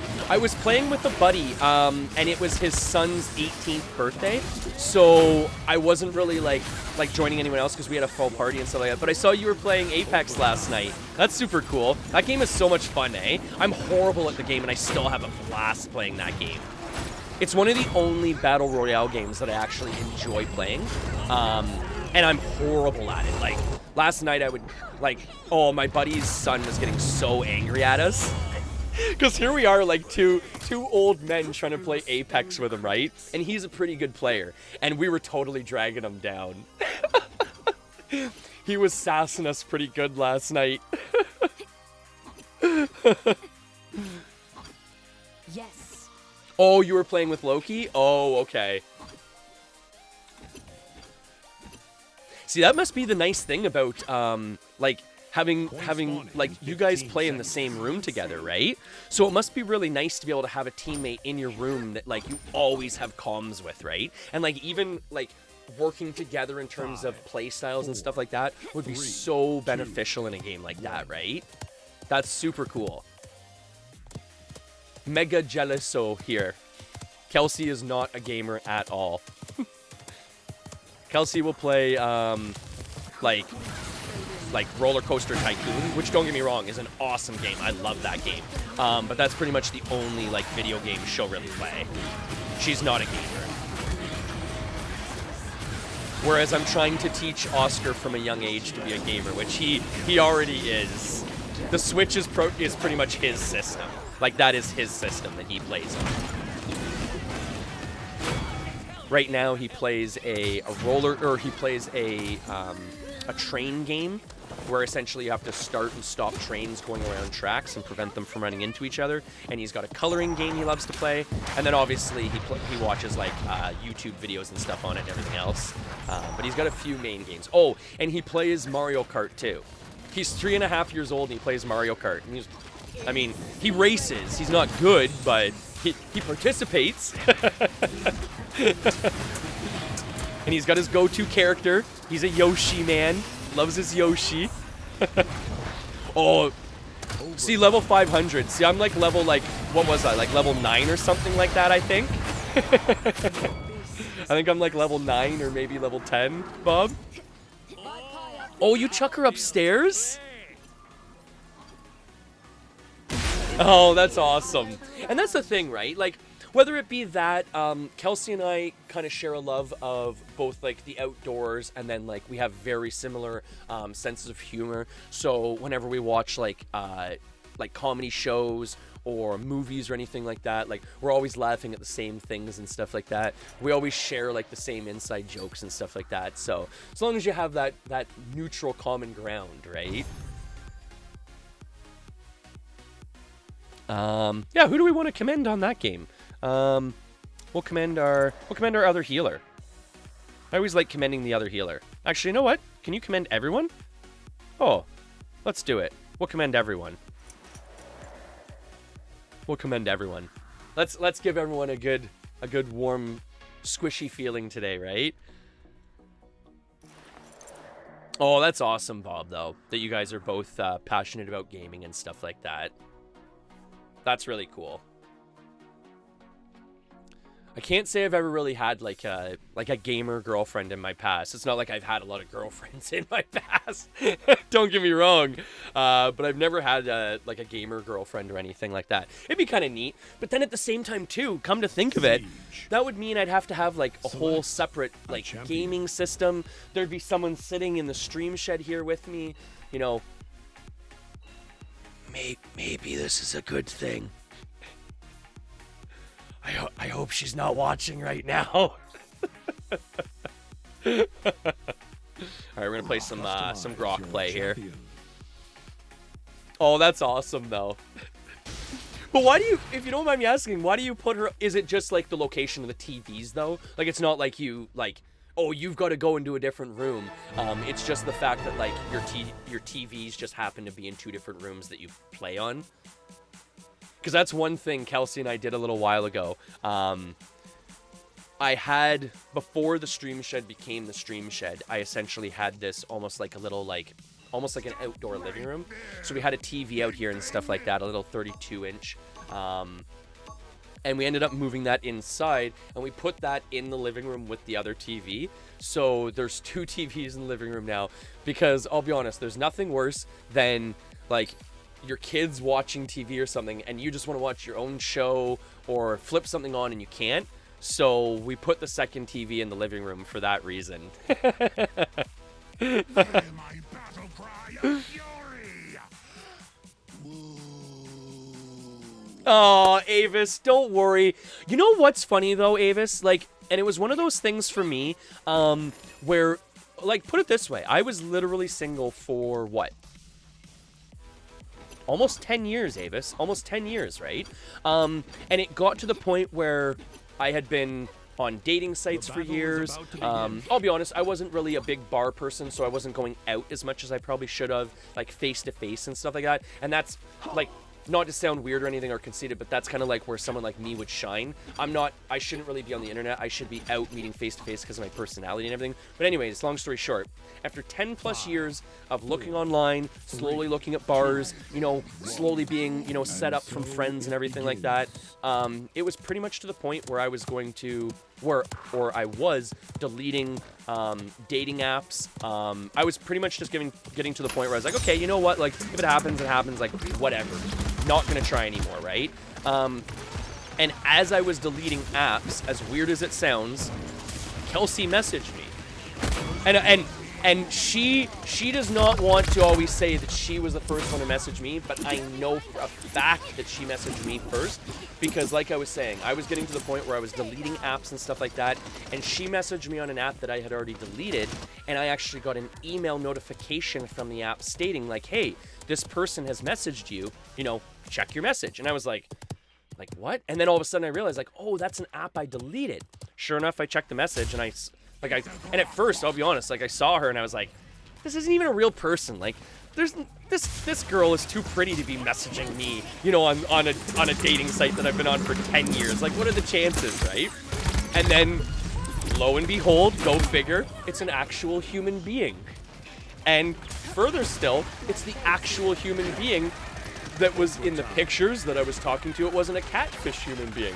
So after 10 plus years, Avis, of, you know, looking and, you know, being set up and everything like that, it just fell, right? Like, people always say, like, you know, things have a funny way of working themselves out. And especially with things like that, like you find love when you least expect it and when you stop looking for it, in my opinion.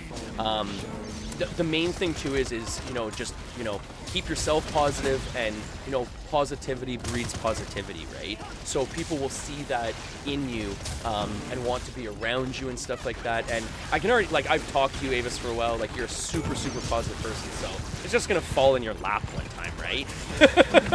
It's just gonna fall right into your lap. And just be ready, because it's gonna hit you like a pound of bricks, right? Be ready for it. And it's usually in a spot where you least expect it, and at a time when you least expect it. So again, be prepared.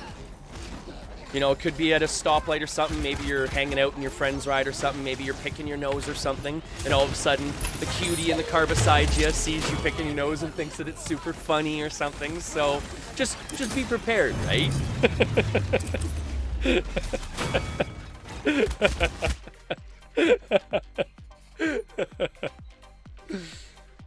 And that totally makes sense, Bob. Yeah, that's what I kind of figured it was like two separate systems, two separate like gaming setups, right? Yeah, and that's the other thing too, Bob. I mean, don't get me wrong, like a lot of people give online dating a bad rep because there is so much toxicity out there. There is a lot of like bad, like there's a lot of bad people. There's a lot of just bad. I don't even know how else to word it, really. It's just a really weird, toxic environment.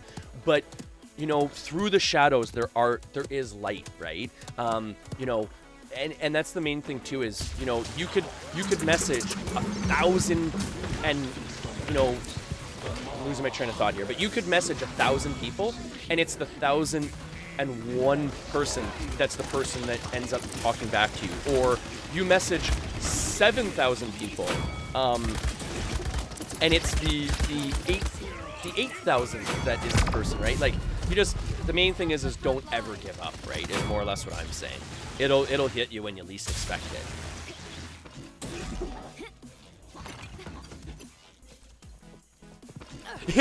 Bob, I kind of ignored the messages there for a second, and I apologize for that, because as I was probably saying this story, you were probably typing that, like, and it was so true. Like, that's what I was more or less thinking.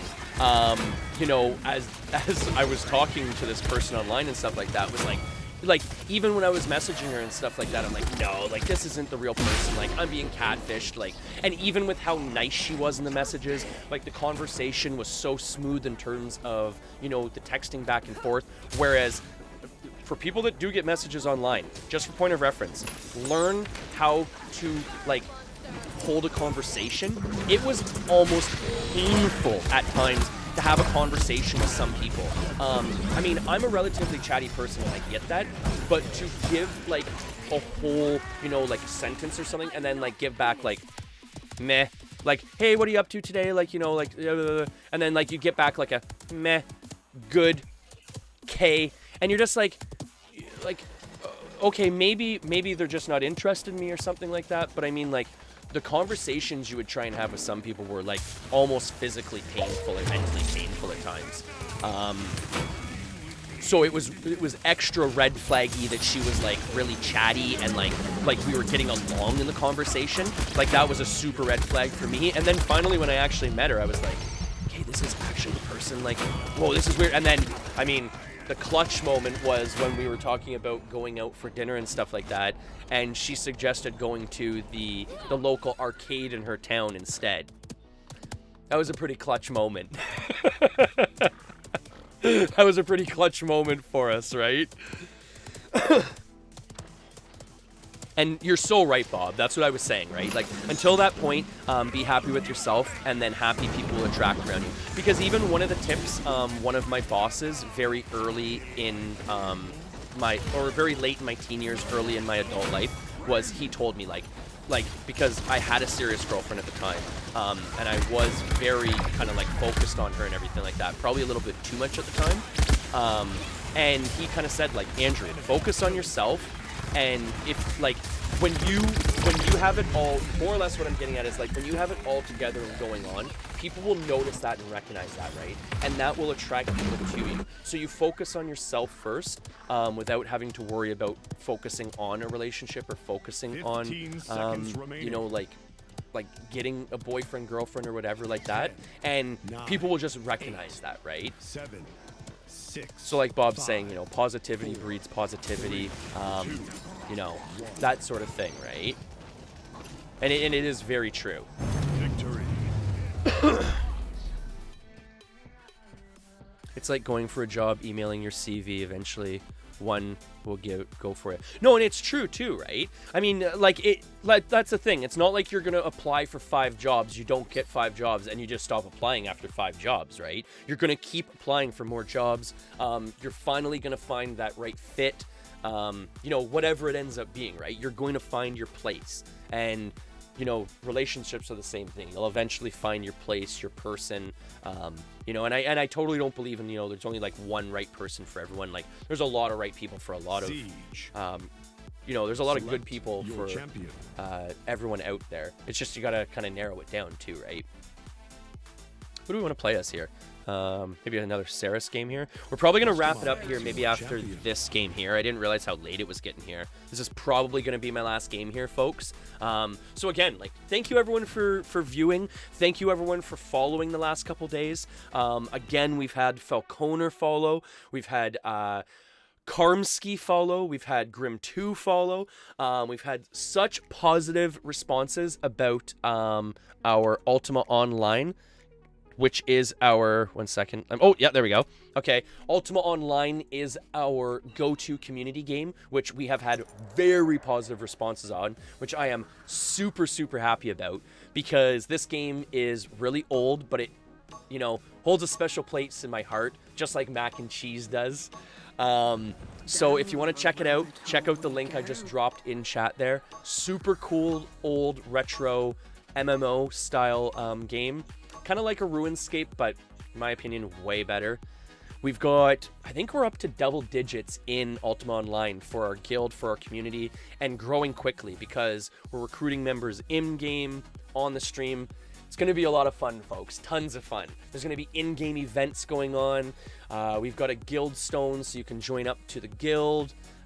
Should be a lot of fun, everyone. You can play on Android devices, both tablets and phones, so it is very universally available for virtually anyone. And it's one of those games where, because it came out in the mid-90s, you can run it on a potato system, right? So don't feel like you won't be able to play it because you're not playing it on some 30 series graphics card or something like that. Trust me, if you have a computer that turns on, you can play it. And it's so true, Grim. Some people just can't hold a conversation, right? It doesn't matter what it's about or about their feelings about you. Some people are just horrible conversationalists. And I mean, I guess I kind of take that for granted. And also, I mean, it's one of those things for me where it just comes very naturally and easily for me. So, you know, whenever I'm in a conversation or something like that and the other person isn't holding their end, I'm always like, ugh. But, you know, I really shouldn't have that mindset, because a lot of people aren't as comfortable talking like I am, or just rambling on like I do. Let's be honest, I don't talk, I ramble. I ramble.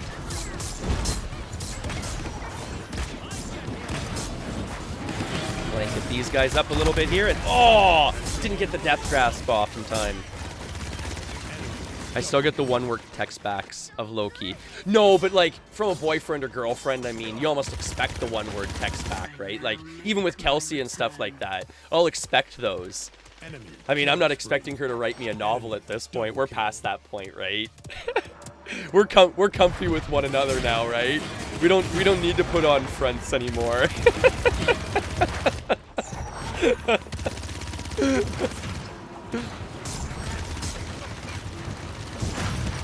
I always think of it like you now when you're looking for something and you cannot find it anywhere, so you stop looking, and then when you find it later. Yeah, it's true, right? It's always in the last place you look because you stop looking when you find it, right?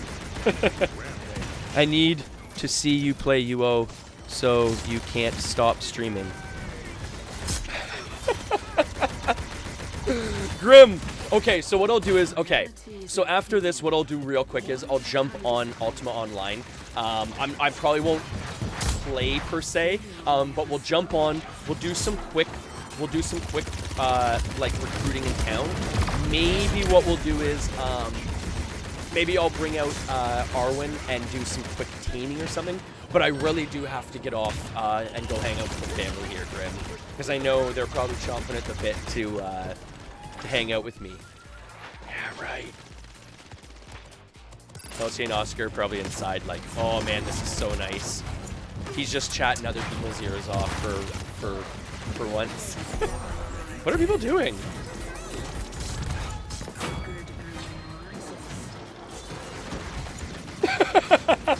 Oh, thanks, Grim.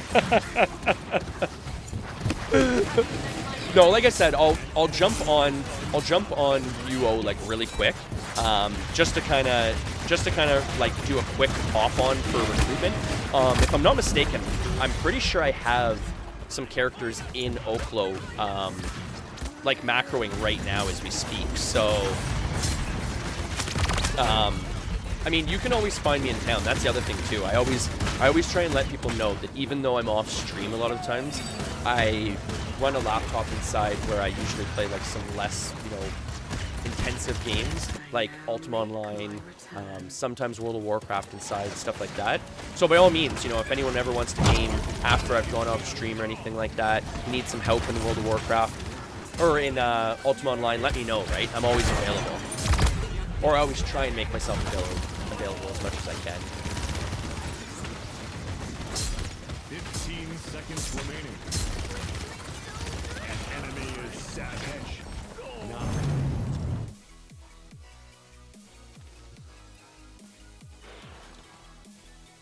But yeah, no, I'll jump on UO after this for a quick second. We'll check it out. Because I got to the point where I can actually tame drakes with Arwen now. So that is pretty cool. That is pretty cool. I had a weird stuck spot last night where at 83 taming, like it almost got to the point where like anyone that's on my Discord, like it even got to the point where on Discord I was like posting like am I doing something wrong? Is it broken or something? Because I got stuck at 83 for a long time. And then all of a sudden, I got 83.1, and all of a sudden it was just like boom, boom, boom. Like it got to the point where I was gaining quick enough where like I wanted to kind of go to bed, but I was gaining quick where I was like, okay, let's just keep this gain train going. So I ended up actually getting up to, what was it? I got up to 87 or 88 taming, which if anyone knows how slow taming is, took a while, but it was gaining pretty quick, so I wanted to keep that train rolling. Reality is an opinion. Ooh, 76.1. Ooh, mate, not bad. Not bad. But no offense, are you using the like the AFK bull trick? That's like cheating, mate. That's like cheating. I went full screen taming, mate. I don't do my tamers AFK. I'll go semi-AFK, where essentially as the tame is literally running, I might be like kind of looking around, watching a TV show or something, but I don't do AFK taming. Like, taming to me is one of those things where I'm old school and like I want the ritual of taming everything, releasing it. I don't go AFK taming, so it takes a long time. Use all the tools you have, mate. I know, but at the same time, like, don't get me wrong, I do it with all my other skills, like, lockpicking. I macroed lockpicking up in a matter of a couple of hours. Magery, stuff like that. I'll do those with Magery, but like, I know it sounds really stupid, but like, taming in Ultima Online has like a special place in my heart. So like, I want to do it the old school way, right?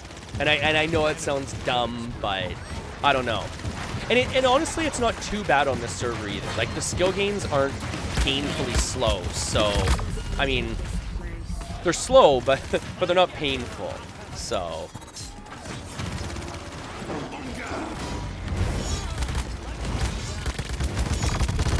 Oh, yeah, I guess that's true too, right? What do I got? 2 hit points here? Holy hell. How did I get out of that? How did I not die there? I had 2 hit points. That was awesome. No, and I get what you're saying too, Grim. Like, I mean, it's not one of those things where you can, like, you know, barrel your chest out and be like, I made a tamer. Like, I mean, it's nothing new, right? Like, we've all made a tamer by hand before and stuff like that. It's just, I don't know. I don't like the AFK method. The Jellum bull farms. Plus, I'll be honest too, I was having a lot of problems with griefers there. Like, even when I was going semi-AFK, I was getting a lot of problems with people pulling the Silver Serpent and pulling it around the fence at me and stuff like that. So I ended up shortly after, like I was saying, shortly after I did the bulls at Jellum, I moved to Delucia and did Delucia bulls. And like I've said, like, my tamer is almost fully built other than the taming, so I don't need to like worry about going out to the field or anything like that. Like, Peacemaking's GM, my Magery is like 91 or something like that, so like I'm fully ready to hit the field other than taming. So I went to Delucia and was just taming and killing off bulls, and now I'm on to Drake's Frenzy and stuff like that, right? We don't have enough healing throughput to keep everyone alive here.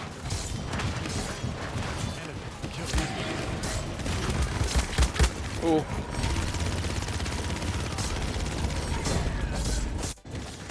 Oh no, you're totally right, Grim. Like, and that's the thing too. Like, there's no comparable template to a tamer for PVM. I mean, you can come close with, say, like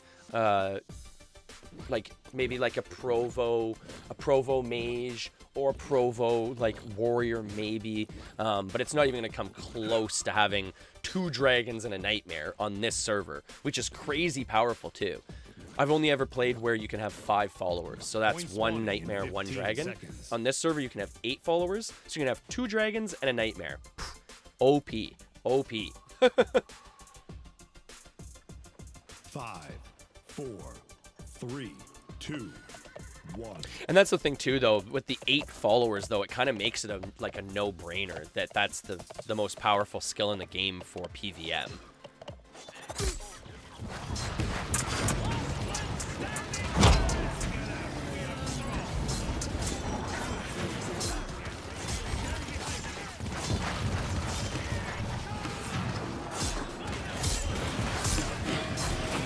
All right, here we go. Now we got a little bit of momentum going here. Hopefully we can... No, come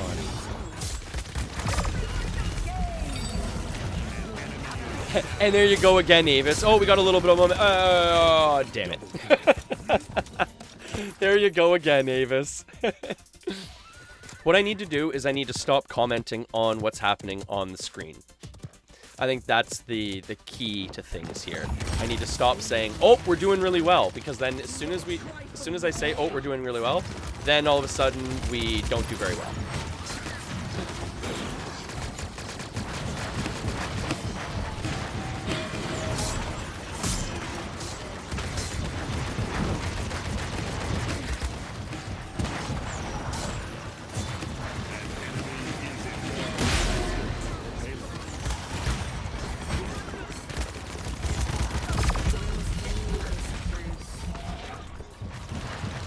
Enemy team all DPS? No, right? Oh no, they've got some front line, okay.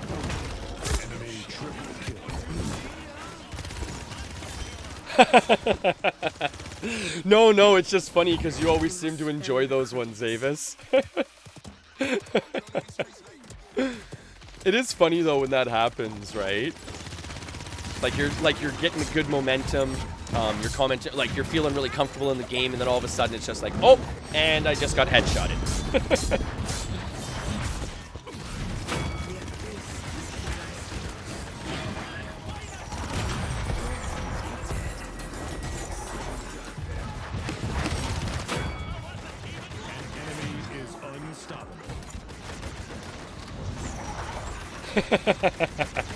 And again, sorry for the inconvenience, Grim. Having to pull you out of your, your slumber. I know how you hate having to get up. Apologizing to death for dying. I get it though, it's annoying having to get up when you don't want to.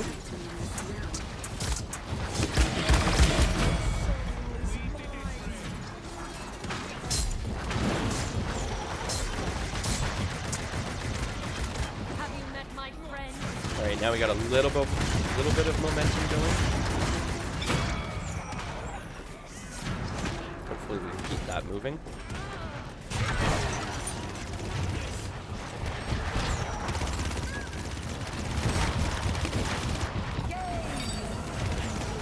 Oh.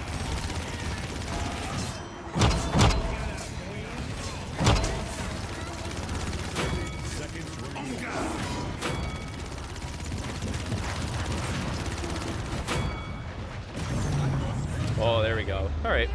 That worked out. Okay. I must spend the credits. Back when UO first released, it was unlimited for a while. The 8-foot. Oh, see, I have to admit, Grim. See, I was too young at the time when UO first released. Like, I think we've talked about this. Like, I played UO when it, like, first came out, like, pre-release, right? I've talked about remembering where the bank boxes used to be true black at the bottom and stuff like that. But on that note, I was, I think we figured it out. I was like 11 or 12 years old when Ultima Online came out. And that's what we were discussing earlier. We've got a lot of people that are coming back to Ultima Online after like decades of being away, right? And it's almost as if it's a new game because, yeah, they might be a vet and they remember certain aspects about the game, but they were probably so young that they weren't utilizing everything in the game at 100%, right? So for a lot of members coming back, it's almost like a new game. And even for me, there's certain aspects of the game that even still I haven't done certain things, right? Because I came back roughly from 2005 to 2010 in Ultima Online, and played for a while on a player-run server. But for one, it was a player-run server, so things there might have been different from here. And two, I still didn't have enough time to complete everything, right? So there's still certain aspects of the game that I've probably never even participated in, right? So it's kind of cool that way. You're talking about a game that came out in the mid-90s, but there's still parts of the game that are new to a vet like me, right? Whoa. I'm jumping into a team fight here. We don't have a team here. Great.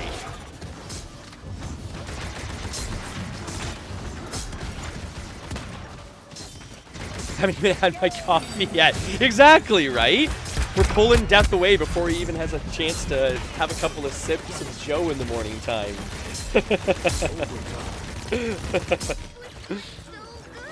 And what was that? Okay, sorry, what was that one? Spend the credits. But they soon learned how broken that could be. Okay, so I'm done with Paladins here. I'm not gonna jump into the next game here. All done with Paladins. So we're going to do a just chatting / Ultima Online quick jump over here. No, we're not requeuing. Yes, we are done here. Exit game. Avis, can you be a deer and delete the Senpaz and W9? Are you able to do that? To be fair, all shards not under broadsword is run by players. Oh, sorry, no. Oh, sorry. I wasn't understanding that message at first. Sorry, I realized that, Grim. Maybe I like kind of misworded it before and stuff like that. But some servers, like I find UO Renaissance is very true to what the broadsword servers or Aussie servers used to be, whereas the server I played on before was slightly customized. It was very true to UO our times, but it did have a slight bit of custom content. The murder system was a little bit different. It also had some different tameables, things like that, but for the most part it was UR, whereas this server is like I don't know if I've seen almost any custom content to it, virtually. Oh, no, don't worry, Avis. No, don't worry about it. No worries. No, don't worry. I can do it, too. I was just, you know, you were saying before that, you know, if anything happened there to kind of call you out. But no, don't worry about it. We're going to jump into, like I said, we're going to jump into some Ultima Online for a quick minute here. Love to see that Colton's back too, by the way. I don't usually stream long enough that he gets to pop in for his he's got a recess at around 10 and then he's got a lunch at around noon. Usually I'm off stream before noon, so it's kind of cool that he's getting to see this as well. So Colton, we're going to jump into some Ultima Online here really quick. We're going to do some quick Ultima Online here. We're going to show Grim, our character, a little bit of Ultima Online play here. We've got Arwen. Oh, look at the notable. Ooh, look at me. Oh, look at me all notable. Look at me all notable here, eh? So, this is Ultima Online. We just got to the point where we can tame drakes, but we're not really using them yet. We're more or less just using them for training at this point. But we are recruiting new members for new. So by all means, if anyone watching wants to join up, have some fun, join up with us. It is an old game, but the gameplay on this game is second to none, in my opinion. The crafting system, wah. The housing system, wah. Vendors, being able to sell your wares to people when you're offline, wah. Right? Oh, it's awesome. Like, seriously, I think this is one of the best, like, playing games going. Like, in terms of actual gameplay and what it has to offer, it's just so vast, right? And especially for a game this old. Like, I mean, yes, I realize there's new games that offer more, but for how old it is and how versatile it is in terms of how you can access the game, it's free. There's no subscription, and you can get it on mobile and computers. Pretty cool. And sorry, Grim, yes. Cal Ray is my nephew, yeah. Yeah, so he's tuning in on my YouTube channel. So that's why I was saying, like, earlier, I don't want to just click the affiliate for Twitch and lose the ability to be able to stream on both YouTube and Facebook, because I do have a lot of viewers on Facebook and YouTube.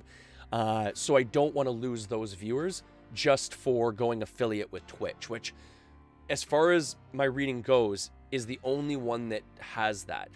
Twitch is the only one that doesn't allow you to restream to other platforms if you're streaming on Twitch. I don't know why, so. You know what was brought up, actually, Grim? Duktok brought up a really good message. You know what it's good for? BODs and stuff like that, bud. You know, you're maybe on vacation or something, maybe you're at work or something, and you just want to refresh your house, or maybe do a couple BODs or something like that. You can essentially do like some light gaming that way, or maybe even if you have maybe like a buy agent going, where you're popping around to different maze shops to buy up regents and stuff like that. I could see it being really practical for things like that. It's probably almost similar to, like, if anyone plays like the World of Warcraft game, and then if you have the World of Warcraft companion app, it's not like you can really play the game, but it's just being able to like access little features in the game. Like with UO Mobile, you can actually play the game, but like Grim says, you probably wouldn't want to. But on that note, like I was saying, you could probably be a very viable crafter or something on UO Mobile. Right, Grim? Like, you know, mining, maybe being a lumberjack, a tailor, sitting in town, you know, maybe you're sitting in town doing some bank sitting, recruiting for a guild or something. I mean, I could see some practical uses for it. Like, I'll be getting it for my mobile device for sure.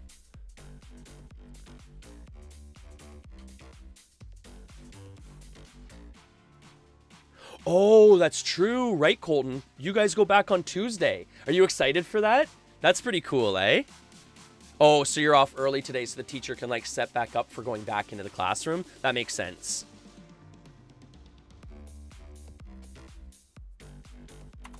Oh no, I completely understand, Grim. Like I said, like I think I would get it more set up for like I was saying, like for doing some mining. Say, perfect example is more or less what I'm kind of doing right now. I'm not gonna continue doing it because I'm actually gonna go out. But if say I was doing some bank sitting and just recruiting for the guild or something like that, I think doing it on a mobile device while I'm sitting on my couch would be super mega practical. Or like I said, you're macroing maybe you're macroing your skill and it's something that maybe takes a little bit of semi-AFK macroing or something like that. Maybe doing something like that on your mobile device, that would be kind of cool. Just being able to talk to guildies too. I mean, there's certain niche areas where you'd probably use it, right? Yeah, 4,500 gold last night, and that's just from the drakes that I was just like taming up and stuff like that. So that's pretty good money. Not bad. Yeah, this server seems to give more money in drakes than I've ever seen before. It gives like almost 400 gold per drake. I'm used to like, I think around like 200 or 300 on the last server I played on. Okay, so what do we need here? So we'll do, like I said, we'll do a couple of quick teams here. And then we'll probably, like I said, we'll hop off after that. Because we got to go hang out with the family for a little bit here. Let them know that I'm still actually alive and breathing, right? Like I said, though, in a lot of cases, I'm sure my girlfriend appreciates the fact that she gets some time to herself without having to listen to me ramble on. Okay. And that's the thing, too. Like, I'm literally just training skills. Like, I'm not going out to the field to, like, hunt drakes. So that's why I'm, like, not bringing, like... Normally, I would bring, like, potions, and I'd be going, like, you know, dressed to the nines kind of thing, right? But I'm just going really super light, just to literally do some taming out there, right? I'm literally, at this point, still just trying to gain my taming skill. Okay, so my taming is 86.9, folks. 86.9. I'll bring the skills window down here so then you can actually see it. So my taming is 80.9. Like I was saying, I've been going to... I go to Healzonu. I didn't mark a ruin for myself. I don't know why. But I go to Healzonu, and then from there I go to the Fire Temple. So down here. And then I run up here around the mountains. And again, this way, like, if someone wants to stream snipe me, go ahead. You can come PK me, I don't care. Like, a lot of people would probably be really nervous about streaming a game like this, because just for point of reference, too, like, if you leave town like I am right now, someone can come and kill me, someone can steal all the stuff that I have on me and stuff like that, but, I mean, I don't care. Honestly, I die in this game, I have fun with it half the times. I have a blast. Oh, you know what? I actually got to switch out. I always forget I use my actual keyboard, not my keypad for this. Okay, here we go. Now we're cooking here. Now we're cooking with some fire. Okay. Ow. So this is the Fire Temple, and this is where I like to do my drake taming because it's relatively low key. There's not generally people here, and then also too, there's generally like drakes like right at the entrance, which is nice. So I generally pretty much just I will pull them outside so I'm not being aggroed by all the other monsters and stuff like that. And then, as I was saying, Grim, I kind of just run the macro in the background, right? Kind of semi-AFK. And again, like, there's some neat mechanics with taming that some even you know, veteran tamers don't realize certain mechanics sometimes, right? So maybe watching this stream, you might pick up on something. Maybe something I'm doing, you could tell me how to do it better. Things like that too, right? All right, so I like to come over to kind of like this flat area here by this small stone workshop, just because there's not a lot of stuff on the ground. So in case I've got to kind of like peace out and like run away from this guy just in case, I've got plenty of room and I'm not going to get hung up on anything on the ground. So we will come over here. We'll bring him over here more. Okay, and this is one of the reasons why I like peacemaking on a tamer more than provo, because in a situation like this, it's harder to tame like actually animals with provocation. It is better for money for spawn control, but it's not as good for actual taming, and I'm like a hardcore tamer, so I prefer peacemaking over provocation. Some people will take both skills.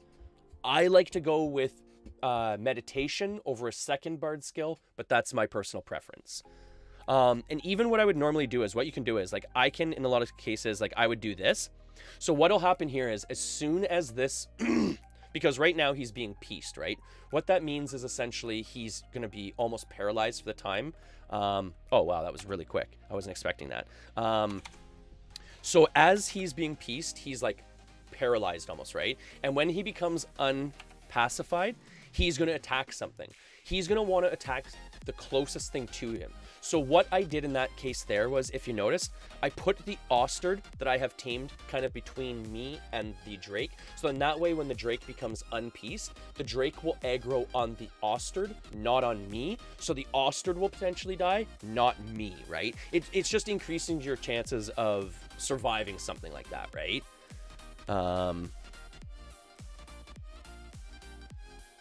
Ooh, 80.8 Majory now. Not bad.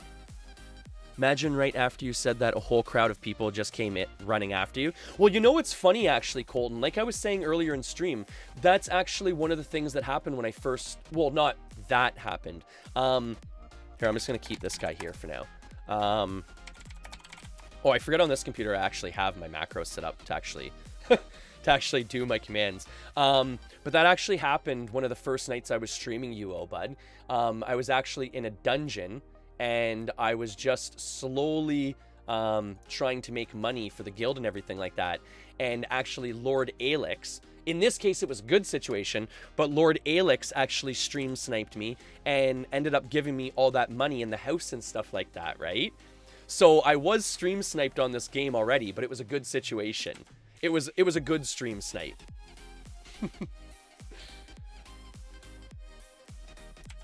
And again, I'm just pulling everything outside here, or just pulling the Drake outside, because as you can see here, like, all this stuff is aggroed on me, right? So like, I'd have to fight the snake, I'd have to fight that stupid Mong bat, the fire elemental. So now all I want to do is bring the Drake outside by itself, so I can slowly work on taming on him, right?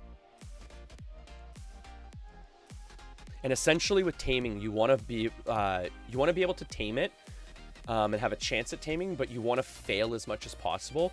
So in a situation like this, you want to choose the hardest, pretty much the hardest creature you can tame, and try and tame on that to fail as much as you can, or otherwise you'll be just going through monsters like crazy.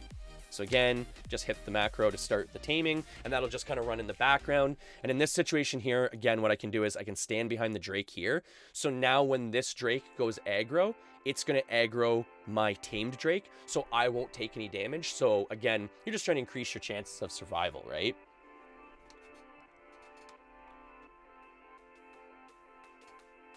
Oh, no worries, Avis. No worries. All the best today. And no worries jumping offline right now, right? You don't have to, like, worry about queuing to get back online when you come back, right? And, of course, take a healing potion with you, right? Stay safe out there. I don't know what things are like. I believe it's Spain. I have some notes written down. I hope you don't mind, but I think it's Spain. So I'm not sure what's currently going on there, but just be careful, Avis. Please be careful. You know, wear your mask if you have to. Be safe, be careful, and stay healed up, right? All right. So we got him. Probably too far away here, so we'll go a little bit closer. And again, what I'll do is I'll drag my Drake right there and kind of walk through the Drake. So again, the Drake is closer to the one I'm taming than I am, so he will aggro the Drake and not me. And that's key, right? You want that.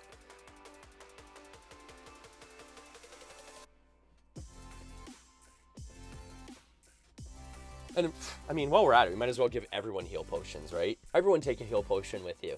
Everyone stay healed up. Everyone wear your masks. And yeah, like I always, even if it doesn't do anything, who cares? Even if we find out, you know, in a year or two that masks didn't do anything, who cares? Right? If it does possibly do something, I mean, it's a very small thing to to do to try and help people around us, right? So again, this is kind of boring stuff right here. This is me like kind of almost just pretty much gaining skill, right? As you notice, like I'm slowly like what was happening last night was as a creature, because I won't really bother healing them up, because as they slowly die, I'll just let them die off, and then that like helps me get new spawn, and obviously a little bit of money on the side. But so I just kind of let them naturally, like, you know, wean themselves out as I'm taming them. But I'm not really doing this for money, or else I'd, you know, tame up 2 drakes really quick and then just walk around and just kill stuff, right? But oh, sorry. This is actually, you know what you can do? Boom! I love it. So I've got a little macro set up. So if you exclamation server, it will actually bring up the link for the server, Ingenuity. So that's pretty cool.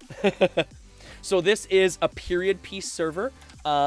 This is Ultima Online Renaissance. This is the server we're playing right now for we're getting like a community built up. Right now we are in, I believe we have surpassed double digits if I'm not mistaken. We have over 10 people that have joined up and are now on Ultima Online Renaissance that are now part of the spiritually initiated. We have some old school PvPers. We have some old school PvMers. We've got some crafters. Should be a pretty cool community. By all means, check it out if you'd like, Ingenuity. We'd love to have you. And we've got, the nice thing too is we've got a nice little foothold, so we can actually help you out with skills. We can help you out with a little bit of money if you need it or anything like that. A house to macro in or anything. So pretty cool server. And the other day we actually found out one of our members, I believe, if I'm not mistaken, I have got a horrible short-term memory, but I believe it was Grim, found out for us that this server has old school factions. So that means you can control towns, all the good stuff, right? All the good sigil stuff, right? So we've got quite a few members that are going to be really psyched about that. So just for point of reference too, this is going to be our community guild. This is the spiritually initiated, and this is new. What we're trying to do is create a community where we can help some new players, maybe broaden people's knowledge on Ultima Online if they're new to Ultima Online and stuff like that, and help them along the way, and create a community around that. And then also obviously do some guild events, different things like that. And then we're also going to have a PvP guild as well that's separate, that will be going to war, that will have factions declared on, all that good stuff too, right? And we haven't started it yet, but you know, we're gonna have some fun with it eventually. I'm pretty excited about that. Boo.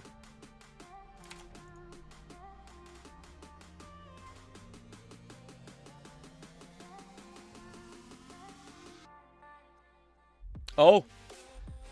Well, I mean, you can pretty much train a tamer AFK on any server. I mean, where do you play Ingenuity? I used to play on Angel Island. That was a really fun one back in the day. I always enjoyed that one.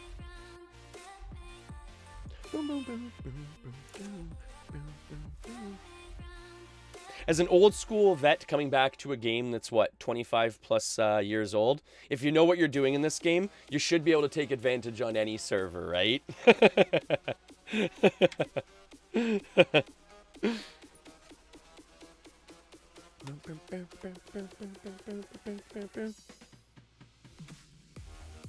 Oh, okay. UOF was actually one of the other servers we were checking out as well. It seems pretty decent there. I have to admit, though, I just liked the fact that here, everything was very similar to, like, the old school Ultima Online that I was used to. We've got a lot of players that essentially used to play as, like, you know, young kids, maybe young teens and stuff like that, and then jumped out, essentially, after, like, the Aussie servers kind of, like, dropped and everything like that. So we've got a lot of people jumping back in that probably dropped out at T2A. So I wanted to kind of pick a server that was very similar to where people had left off. So I didn't want to go with a server with a lot of custom content or things like that, right?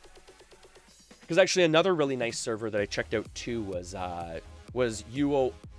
Was it UO Outlands? UO Outlands is a really good player-run server as well. But the thing was, I'll be honest, I jumped in there, and for me as an old school like vet who jumped out a lot around the T2A time period, there was too much custom content for me. I felt kind of lost in where to go and find things that I was looking for, things like that, right? Whereas UOR is just very true to the time period, and I really liked that about it.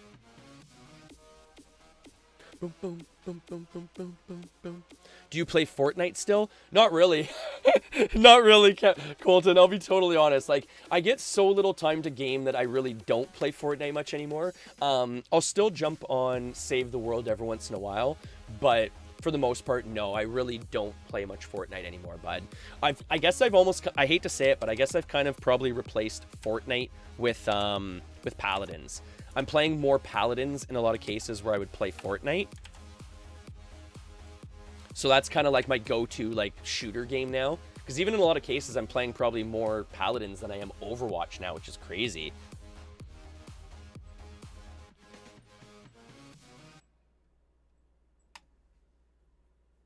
See, all the things you're talking about, Ingenuity, are more reasons why I wanted to come here. Honestly, I mean, you can say things like it's too easy and stuff, and you'll roll the server and stuff like that, but did you have fun while you were here? Were people relatively like respectful? Because that's a big thing for me too. I don't care about, you know, I'm not an elitist or anything like that. Like, I'm an old school vet and everything, but to me, it's a lot about the community. You know, how do people... Oh, did I break my instrument? Oh, that's funny. So I guess I'm going to have to kill these guys off and then just go back to the bank here. So probably what I'll do is I'll probably just end off with that anyways. But I don't feel like there's really like I don't know. I haven't really seen a lot of toxicity on this server yet. The PKs are PKs, but they're not like res killing PKs. Some of the PKs, you know, have even been decent because they can tell you're kind of new, and I mean, they'll kill you, they'll steal your money, but they'll leave you your stuff.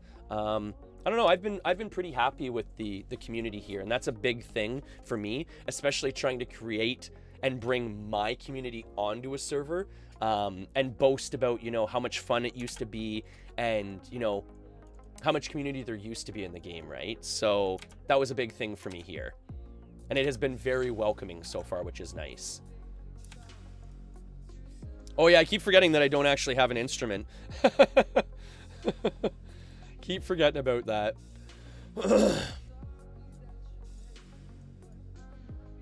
And yeah, it seemed like UOF and Outlands had very established player bases, where it almost kind of seems like this one might be a server where we might be able to create something and bring some people back and stuff like that, which might be cool. But no, I was a big fan of the community with UO Renaissance here. It has been very welcoming.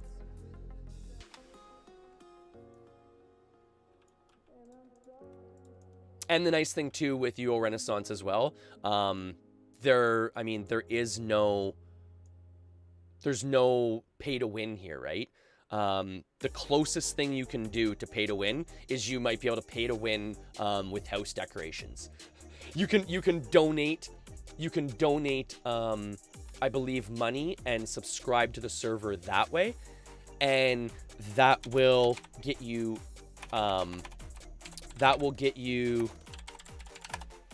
the in-game currency of bronze currency, which pretty much nets you house decos. That's the only thing it really gets you.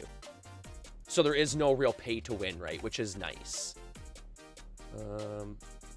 Oh, I'm getting all messed up here. Getting all distracted. All right, so here we are back in town. We'll do a quick macro for our guild.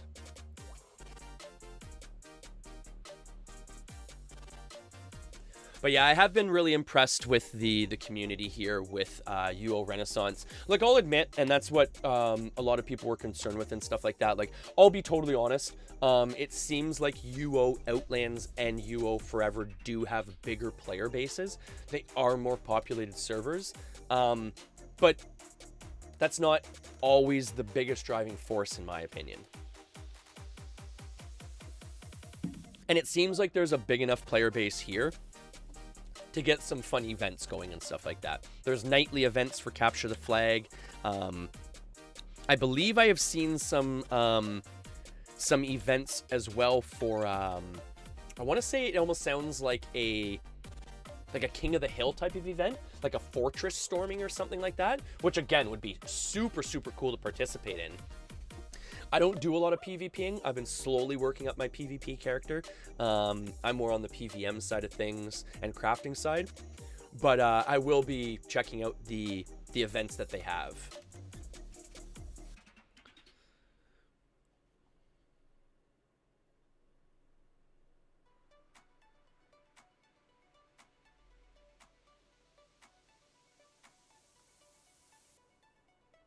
Oh wait, this is something I didn't notice before either.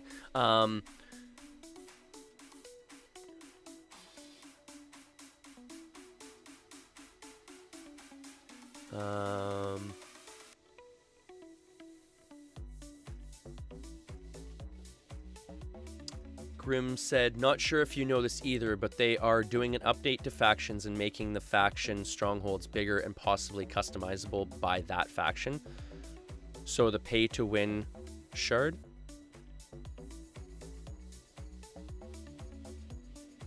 Sorry, maybe I'm missing it here. Is that two separate like thought lines there, Grim? So like, sorry, was the faction point?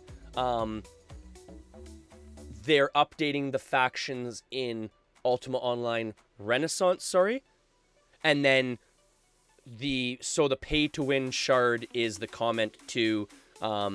Talking about like the other shards that were mentioned, right? Oh, okay, yeah, okay, yeah, okay.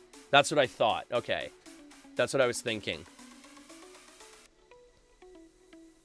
And that's what I really like about UOR is the fact that, yeah, you can donate to the server and everything like that, which obviously is going to help the server. It's going to help the super kind people that are paying for the server. It's going to help them, you know, buffer the costs and stuff like that. But there's no gameplay benefit to that. You can deco your house with the items you get and stuff like that. And in my opinion, that is where it should end. You shouldn't get better items for donating. You shouldn't get better armor for donating. And I've played on servers where that is the thing. And I can't afford to do that. So even base level content that I wanted to play, like walking around Shame as a peace bard, warrior and just whacking on some earth ellies like an old school player like I want to do, I couldn't do it because I walk into Shame without my mage halberd of, you know, regent reduction and kill your ass force, and I couldn't keep up, right? Because the 100 earth ellies that swarmed me that would normally be easy for someone to take out with their $10 like katana that they bought, I can't do that, right? So this was the type of server where, for me, that was a big thing. I can't afford to donate and to buy my way through the process of things right now. So, you know, it's old school for me where I'm just playing the game, you know, macroing characters up, you know, things like that. And to come back to like Ingenuity's point, like, no offense, but having two tamers GM'd doesn't really mean much because, I mean, like Grim and I were talking about, you know, like the tamer is the strongest character in the game, but on top of that, if you don't know how to play it properly, if you don't know the mechanics properly, it's kind of irrelevant. And not to mention too that everybody has the ability at the same time to level up a tamer. So it's not really like a broken system because the system is available to everyone if you know how to utilize it, right? And not to mention too the skill gain here. I mean, you can AFK gain on bulls and stuff like that, but it's slow, right? So it's going to take you a while. Just like anything else, right? And I'm doing awesome today, Colton. I'm doing awesome today. How are you doing? Kill your ass. But it's true though, right? Like, because like I said, I played on a server that was like that, and I didn't realize what was going on at first. Because like I said, I started a new character. I macroed the character up outside of town, so I didn't really gather what was going on inside of town and stuff like that, and not getting the hubbub. I go to run into, I think it was Despise first. And I was like, oh, okay, Despise is different. Like, you know, it's not normal Despise. Some servers don't have it as like a newbie dungeon. And then I ran to Shame too, and I'm like, whoa, okay, I just got jumped by like 100 Earth Allies in Shame and in Despise. Like, what's going on here? And then I started reading on the website and stuff like that, and it's like, oh, if you donate this, you get this item, or you get this. And like, they had an in-game currency where you could buy items in the game. And I mean, you're talking about like plate mail armor that has like, you know, like 50 armor, 60 armor compared to normal plate mail armor at like 20 or 30, and that you can cast through and meditate through. And I can't afford stuff like that, so that's why I really liked UOR. Again, it's free to download, it's free to play. You can play it on your mobile devices, you can play it on a potato computer. Yeah, you know, Ingenuity brought up the point, you know, some skills are very easy to gain here and stuff like that, but isn't that almost a good thing? You know, it gets you into the gameplay a little bit quicker. You can enjoy more of just the team events instead of macroing, because a lot of people don't know how to macro or don't know how to script things. So, I don't know. It's been pretty fun so far. Oh, I'm super glad that you're having a good day today, Colton. Super glad that you're having a good day today.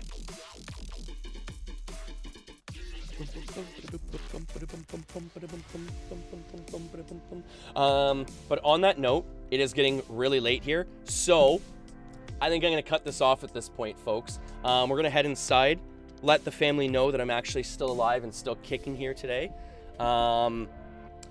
Appreciate the views, appreciate the follows, everyone. Appreciate the shares, appreciate the likes. Again, we had some likes on Facebook this morning, which is super awesome. We had a like from Tori, PA Coupons, Jeremy. Lots of likes and lots of follows recently. It's super awesome. And a lot of this has been based off Ultima Online, which is even more fun.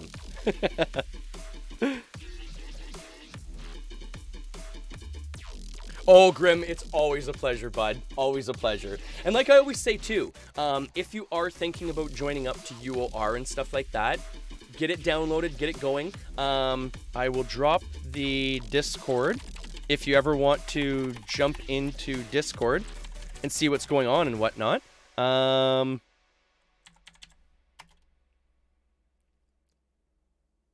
yeah, okay, there we go. That worked. Okay. Yeah, we've got a good group of people joined up so far. Double digits, like I said, so that'll be pretty cool. So I'm pretty excited about that. We'd love to have anyone else if they would like to join up to UOR as well. Ingenuity, if you're still kicking around on the server, hopefully we get to see you around here on the field and stuff like that. Maybe you could join up a tamer and join the PVM side of Ultima Online Renaissance here. We'd love to have you in the guild. We'd love to have your tamers in the guild. That's one thing, a lot of my friends don't play tamers, so it's going to be nice to get some more tamers in here if anyone else plays a tamer. So I think we've got my buddy, myself, and then I believe, was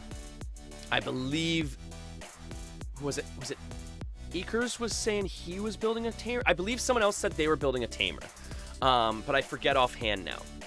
So we've got a few tamers coming in. We've got a lot of old school PvPers too, so that's pretty cool. We got our bodyguard team.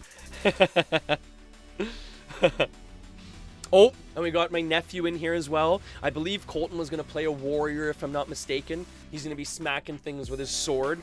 Maybe play an archer. That'd be pretty fun, bud. Oh, no worries, Ekers. No, don't worry about it, bud. Don't worry about it. It's one of those things too, once you start, it's hard to put down, but it's fun. Oh, sweet, you are a warrior. Okay, Colton, that's pretty cool. That's sweet. Oh, that's awesome. And yes, again, like we had, again, I just want to thank Falconer the other day. Karmsky we had follow. Grim 2 follow the other day. Some absolute gems in the community that are slowly joining up to Ultima Online, have joined up to the Discord, have started following the stream, which is super awesome.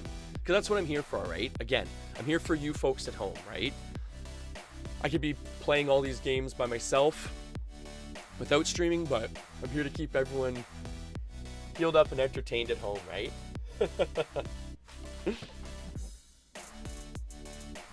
I have my Crafter, Peace Warrior, and my PvP Mage. Hey, that's enough to hit the field, bud. That's enough to hit the field. I've got Erwin, my Tamer here, who, I mean, it's slow going, but I'm getting up there. Actually, someone, wait, who was it that said they were making a Tamer? It was just a couple of messages up, actually. 76.1. Oh, it was Grim. Oh, okay, it was Grim. Grim's already on the server. Okay. Sorry, I feel like an idiot now. I feel like an idiot now. I thought it was someone else that said that they were thinking about joining up. Kill all of the people that attack us. Well, that's the thing, bud. That's the thing. We're getting a pretty good driving force here, where we've got like double-digit teams.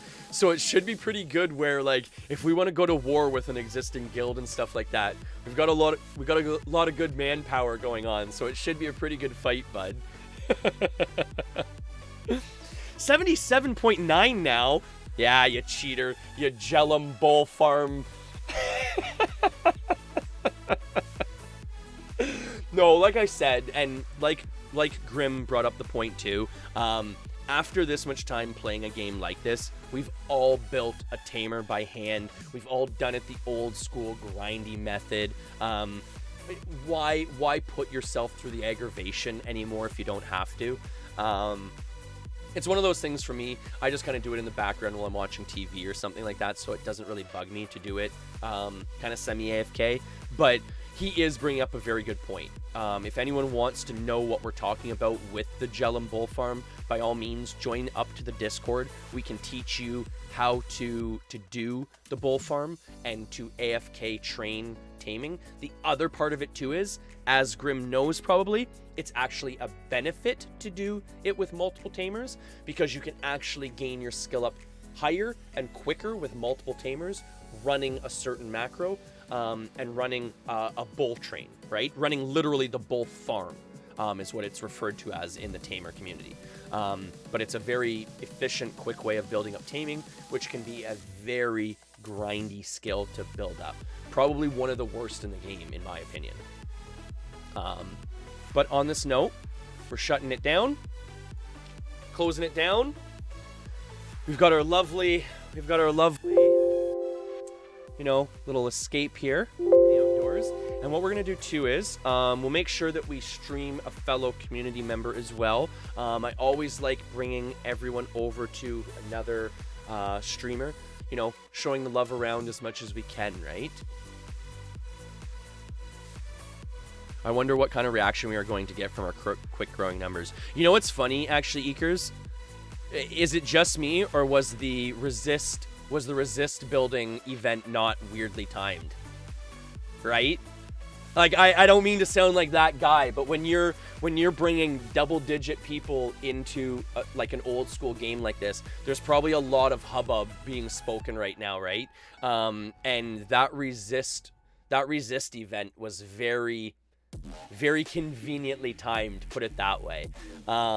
Knowing that we'd be bringing a lot of people coming onto the server that need to hit PvP field quick, and it's one of the most expensive skills in the game to build up. That was very conveniently timed for that event, right, Ekers? That was very conveniently timed, let's just put it that way.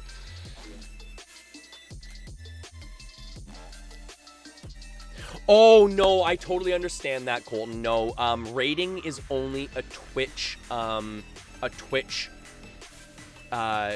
community event, unfortunately. So you're kind of left in the limbo, and that's funny because there's been a couple of times where I raid, I bring all my Twitch viewers over, and then I forget that I've got my YouTube and Facebook viewers still watching. So if I've picked my nose, if I've done something awkward in the past after I've done a raid, I apologize. YouTube, Facebook, all my other platforms.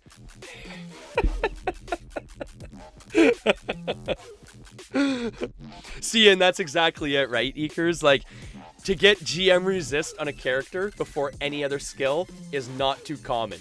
And a lot of our guild members now have GM resist on even characters we plan to put into the field for PvP events and stuff. So, again, thank you. I believe it was, I want to say it was Lord Ono. Kronos was the character name, I believe, but I want to say it's Lord Ono on the Discord and stuff like that. But anyways, it's the first time I've ever seen that, where it was a resist building event where he just literally had multiple characters of his casting Earthquake from the second floor onto the first floor, which gains you resist in the game, and he did it all for free. So that was really cool. But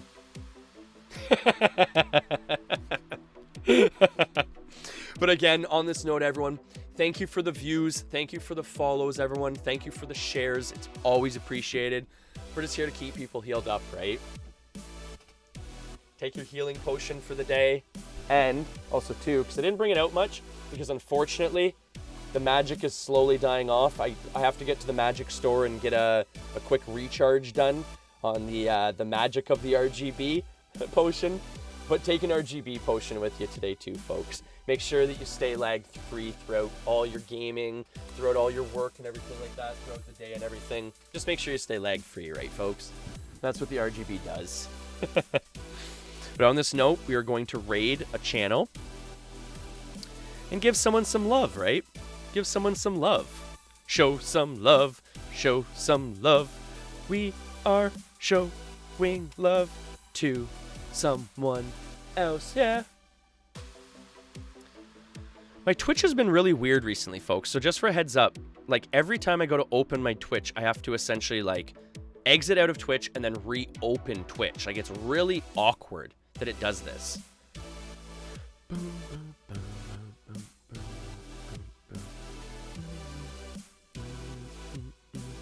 Who do we have here? Who do we have here?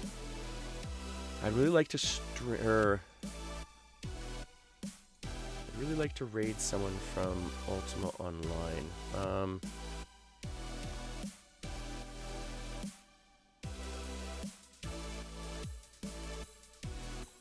All right. So what do we got here? We're gonna raid out. I guess we're gonna raid out LKN here. We're gonna raid out LKN here. And again, much love, everyone. Show your love to LKN here. Going out with the PVM squad. That's pretty cool, actually. That's pretty cool, actually. So we're gonna raid out here. We're gonna. This is someone actually like deeper into the game, so they've got like all their skills built up and stuff like that. They're actually doing something a little bit more exciting in the game. So that's kind of cool there.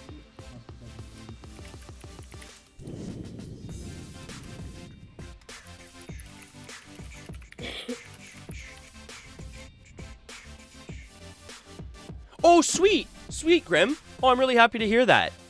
So Grim joined the Discord, so... Oh, that's awesome. That's awesome. And that's what essentially we're trying to create too, right? Like even with joining or getting new people into the guild and stuff like that, like I want to make sure that people feel comfortable, you know, asking questions and stuff like that, just in case they don't know certain things and stuff. Because like I said, like we have people coming back that played the game when they were very young. So even though they're like veterans of Ultima Online, there's probably a lot of things they didn't know or didn't participate in. So it's going to be fun to like bring them back up to speed and stuff like that. But again, you know, much love, everyone. Many healing potions. Stay healed up, everyone. And all the best today. We're going to raid out Zazcore here. All right? All the best, everyone.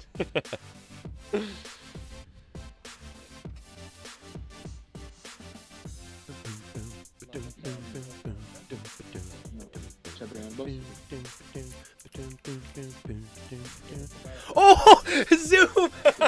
All the best today, bud. All the best today. Much heals and much love. You do the same thing I do. Se ti hanno, leggi in privato per presente.